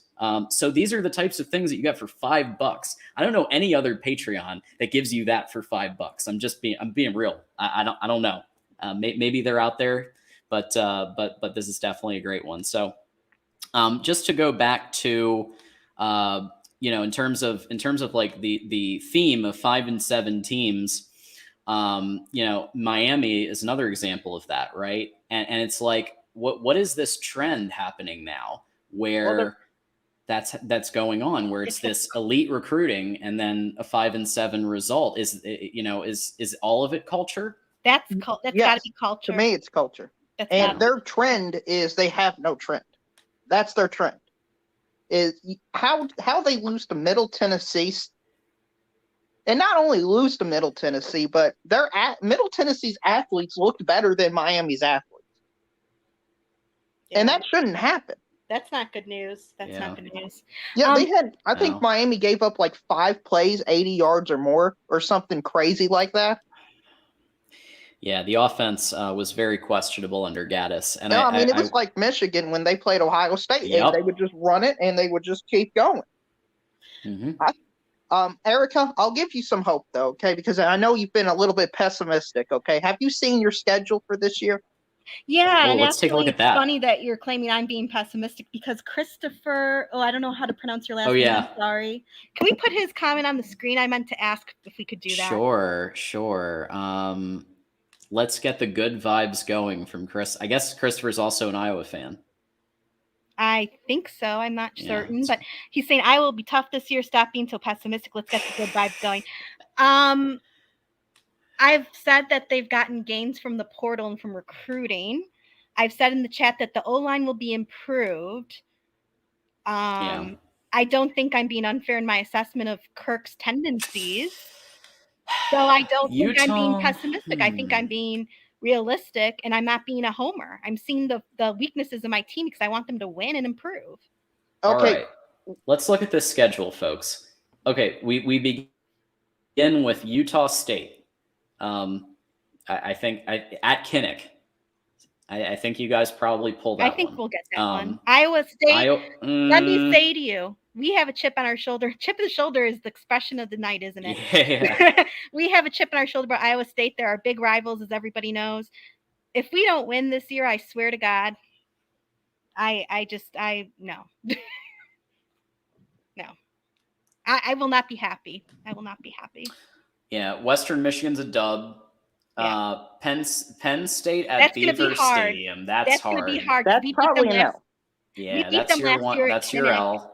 I think we beat them at Kinnick, and they were the Penn State fans flipped out on social media, saying that if we hadn't hurt their quarterback, they would have won. And then they faked injuries the whole rest of the game. So I mean. Then you got Dub City. You got Dub City, though, because you got Michigan State. I think you got that one at Kinnick. And Purdue without Brom and without AOC. I think you got that one at Kinnick, too. Yeah. Those seem like dubs to me. The Badgers will be hard, but I think it's possible. I think that's possible. Go either way. The thing with Wisconsin is how long is the transition period and the adjustments from a Luke Fickell philosophy from what they were used to doing. That's right. Right. I mean, I could see them potentially having a quote unquote down year where they go a 7-5 or 8-4 again, because they've been such defensively minded for so long. Yeah. Yeah, I would have to agree with that assessment, and that's why I think it's either team's game for Wisconsin. Right. Yeah. Same with Minnesota. I think Minnesota's a 50-50 as well. I think Minnesota, we're going to play in Kinnick. Yeah. I think for that reason alone, we're going to win. But that being said, I think the Gophers really want to beat us because in PJ's tenure, they've never beat us. We've always won. But is this smells like a night game to me. Oh yeah, I bet. Night at Kinnick, take it from a Michigan fan. That's no bueno. That's dangerous, yeah. No bueno. I don't know how has Minnesota done in the portal and in recruiting this year. I have no idea about what they do. I don't know about their NIL. I've heard. I mean, there was some positivity in earlier calls about Minnesota. Yeah, I mean, I know that PJ's a really good recruiter from what I understand, and I can see that given his personality the way it is. But Kinnick, especially like you say, John, if it's at night, I think that's a win for Iowa. Yeah. But I still, if it's not at night, maybe not. But I think more than likely, it screams night game to me. So unless now the only scenario where it's not is if Minnesota and Iowa are like top 15 teams, in which case, they may put it on big noon kickoff. Yeah. Which would, of course, which is what I think saved us from a night game last year too. Mm-hmm. But okay, Northwestern's a dub. Rutgers is it probably a dub. Yeah. Illinois, that's tough, but I think Kinnick, we'll pull it out. I think you could do it. And Nebraska, I don't think they're going to be good enough yet I think they're going to be really good in like 2 or 3 years. I don't think they're going to be good enough yet. I think so speaking this of could be a 10-win season. Could it be 11, John? That's, I mean, what was the Penn State question? at Beaver. Daryl asked, could it be an 11-win season? I think well, Penn State at Beaver is all. I mean, I'm not gonna. I mean, I think Iowa. Wisconsin is possible. Yeah. I think Penn State, as much as it pains me to say, I think they'll probably get us on that. Yeah. Unless we just take off, like Cade makes us take off, and our recruits and our transfer portal, like a lot of it's going to depend on the O-line, like you were saying. I feel like because last year that was a huge downfall for us, Right. and I feel like this year will be improved. I mean, we got somebody from Division II who's just, and his name is escaping me because it's 9:30 and I'm tired. But Dejan. Dejan's his first name. I can't remember his last name at the moment. Parker, maybe. Anyway, he's just. I mean, he looks like he's going to be something special. He's humongous. He seems to be a very, very strong player and athlete. So I think our O-line problems are at least, if not completely, they're not going to be completely fixed, but I think we're definitely going to improve in that area. I think running back, Caleb Johnson is special too, and I think he's going to take off this season. So all that being said, I do think Penn State we will lose probably. I don't think it's going to be like like what we did to Maryland, like 51 to whatever. But I do think that they will win that. I think Wisconsin's going to depend on what the Real said. It depends how well they get into shape with the new coach. I don't know. Yeah, I could see 10 wins, but it's going to need to come together on the O-line, which I think you're going to improve on O-line. Yeah. But can Cade run? The question I think that remains is, okay, we know what Cade can do. Right. Cade hands off really well. He's really good at handing off to the running back. Which is good news for Caleb. He's also really good at tight end screens, tight end throws that are 5 to 10 yards, and even some intermediates. Because I think Cade is good for a clutch game-winning play or two. Yeah. Penn State, Nebraska. If you remember, Penn State in particular, he threw it to Eric All and won the game, right? And he had to literally win the game. It wasn't given. It wasn't like, oh yeah, we're ahead. No. Like Penn State was ahead. They were going to win, and Cade had to make that clutch play to Eric All. So I think that's good for a dub or two that you might not have gotten without Cade. I think you're right. And I also think, like you say, the chemistry that he has with Eric All is going to be something. And then Luke Lachey, I mean, we can't underestimate him. He's fantastic. So I think that we're going to be in much better shape with Cade as our quarterback. And I think our O-line is going to be improved. Wide receiver, we'll see. I think that might be a weakness for sure. But, we did get Seth Anderson, who was big time, a lot of people wanted him and we got him. So I think we have a chance to, like you say, 10 wins at least. I think we could go to the Big Ten championship with Cade and against Michigan, which Cade and JJ, look out, folks. Oh man, I just, you know what? I want to see that as much as you. And I don't hate Michigan. I don't love Michigan. I'm kind of ambivalent, I'm okay either way with Michigan. I'm happy they represent us in the Big Ten and the, games and stuff. But I would love to see it. And I would love to see how this chip ends up with Cade. Well, as an outsider. Go for it. Yeah, as an outsider, I love the rivalry, quote unquote, between the Michigan voice of college football fans and the Iowa voice of college football fans. You know what? Ohio State is big. So I think that's literally, I think in almost every Mark Rogers show, whether it's related to Big Ten or related to Michigan, or maybe it has nothing, maybe it's a Pac-12 show or some other conference, but somehow it always devolves into Michigan, Ohio State. I find the Reels comment very interesting, like with the Iowa versus Michigan vibe. I don't think that's true anymore. With Cade and Eric all coming to Iowa, I don't think that's true anymore. I think that a lot of Michigan fans are going to start watching more Iowa football. I'm not saying the entire fan base or anything crazy like that. I'm not saying that at all. But I think I've seen quite a few people on social media saying they're going to start watching Iowa now because of Cade. So I've never felt any bad vibes from Michigan fans. I've actually started chatting, like John and I have had a lot of good chats. I've had a lot of chats with Jason here in the chat. Mike Fort, who I have not seen in a minute.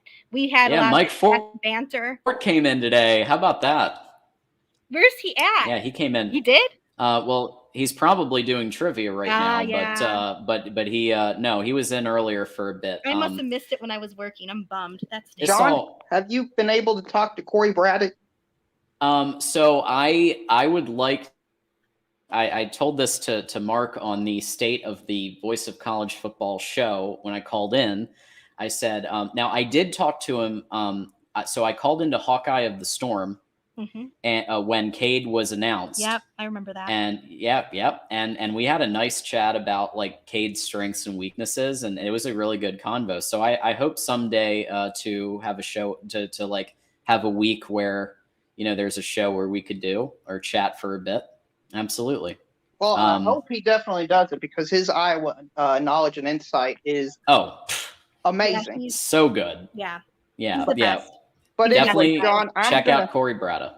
I'm going to head on out. You've done a great job with the show today. Man. Thanks, I mean, we've almost hit the 5-hour mark, John. Yeah, You're still going like a trooper. We're still rolling. We're still going.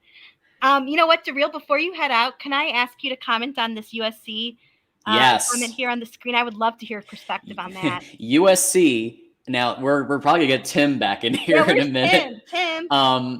Because I'm sure he's if he's hearing that, he might be over. But yeah, USC ain't ready for the Big Ten from our friend Daniel. I don't agree with that at all. I don't. Yeah. I think USC's offense will be either the best or second best. Yeah. Agree. I think their defense will be one of the worst defenses in the Big Ten. They need to get Jim Leonard in every 2024. Game is going to be like 48-45, which is going to make them awesome to watch. Yeah. But the question becomes, when they play Ohio State, is it going to be like when they made the playoffs and ran up against Alabama, Georgia, and all them teams, where they just get blown out? That's going to be the question that's intriguing to me. You know what? I made the comment on social media and I got a lot of likes for it that if we could combine Iowa's defense and USC's offense, we'd have a national championship team. Yeah. I think, you know what? Let's be honest. Like the Big Ten is known for defensive teams in a lot of ways. USC is not there in that regard at all. I mean, Tim, if you're listening, Tim and I can't, Rick and Tony, if you guys are listening, I do apologize. I respect the heck out of you guys. You know that. They do a great job. They do a fantastic job. But man, like, you guys need to get a defense. And we talked about this. We talked about this after the Utah USC game, which actually I watched because I'm intrigued with USC now that they're coming to the Big Ten. But I mean, gosh, like offensively, they're fabulous. But my God, defensively, I sat there and I was like, do they even have a defense? Like, where is their defense? I mean, I'm sorry to all the USC guys I just mentioned. I do apologize, but honest, like there's no special teams either. Like, well, Erica, get this, okay? I don't believe USC has a special teams coach. No, they didn't. No, that's true. I remember them saying that. I remember the guys saying that. They hired, as for defensive coordinator, Oklahoma's defensive coordinator, who didn't do anything good, Alex Grinch. I just don't believe in Alex Grinch. I just don't think he's a good defensive coordinator. And as long as he's there at USC, I don't think they can win the national championship or a single playoff game in the round of 4. No, it's going to expand, so it could win a few games, but I don't see them getting past the semifinals. You know what? It's going to be teams like Wisconsin and Iowa, which have stellar defenses against a stellar offense in USC. And I think it's going to be darn interesting to watch. Yeah, I think USC. Now, if you look, I mean, I know that like for Tim always points out USC has a 6-4 win total against Michigan or something like that. But I will say from an offensive perspective, I think they'll be fine, right? They have a great offense. Riley always gets a good quarterback that wins a Heisman, or at least is a Heisman finalist. I don't see an issue with their offense. They're going to need to go get Jim Leonard, I think, as defensive coordinator, or somebody with that Big Ten pedigree, because I think Grinch, I mean, I was one of the few, even the USC fans weren't predicting 11-1. And I predicted that USC would go 11-1 because I think that from an offensive perspective and even some of the defense, Grinch did improve immediately the defense at Oklahoma when he took over. And you can, if you don't believe me, you can go back and look at the overall defensive stats. Grinch, when he came in, did catapult the defense to a better level. But when you're heading into Big Ten play, the physicality of it, I just don't think what's happening is going to be enough to win the Big Ten championship. Well, John, hasn't Michigan's offensive line won the Joe Moore Award 2 years in a row? Yep. Yeah, so I could just see it where Michigan just runs the ball for like 7 or 8 yards a carry against USC. Their defense needs work, and they're a great team. I'll even argue that they're a top 5 team going into this year. And they're going to be fun to watch every single game. But they are basically, to me, the most similar team to them is Tennessee. They're going to be fun to watch. They're going to be in every single game. But I don't think they can win the national championship with the way they play. Yeah, as it stands today, it's going to be like watching the polar opposite of Iowa. Like USC has a fantastic offense, but they got no defense. Iowa this past year, we had a number 2 defense in the country, and our offense was second to last in the country. So, I mean, it's polar opposites. But anyway, John, I'm going to get going. Yeah, listen, man. Darrell, it's always great having you. Darrell MVP, everybody. Friend of the show. Thanks for coming in. Yeah, and thanks for thank you for hosting the show. Thanks, man. All right, Erica. Yeah, I think I'm about to wrap here. All right. But it was awesome talking to you for so long, and please call in more when you can. It's always a great time. Yeah, thank you so much for having me. And I had to call in. You guys were talking Iowa, so I mean, I will call in again at some point. Thanks again. Absolutely. Thanks, Erica. Have a good evening. Bye. Bye-bye. And yeah, and that is pretty much it for us. Do want to make a few reminders, and then don't forget that we are doing the USC Trojan live show coming up next. So definitely check that out. But I do want to remind everybody one last time about our merch, which is very exciting. So you can get yourself some coffee mugs, you can get yourself a shirt, you can get yourself all kinds of Mark Rogers merch for yourself, for the whole family. Definitely consider sponsoring Voice of College Football. So definitely contact us to get your business or product or service in front of many enthusiastic football fans. All of our shows can be sponsored, and join our Patreon. Because that is definitely how you can easily support the show. So thank you all. Thank you for those of you who called in. Thank you for those of you who left a super chat and being generous that way. For those of you who are asking, who am I? I'm John Diadamo, used to be One Scoop John. And please tune in about 22 minutes to USC Trojans Live. I will be. I always love when Mark and Matt Zemek chop it up. So I'm sure there's going to be some interesting topics tonight. And thank you to Jared Jones, amazing Big Ten show. That means a lot, man. It really means a lot. So thanks, everybody. And we will be back next week.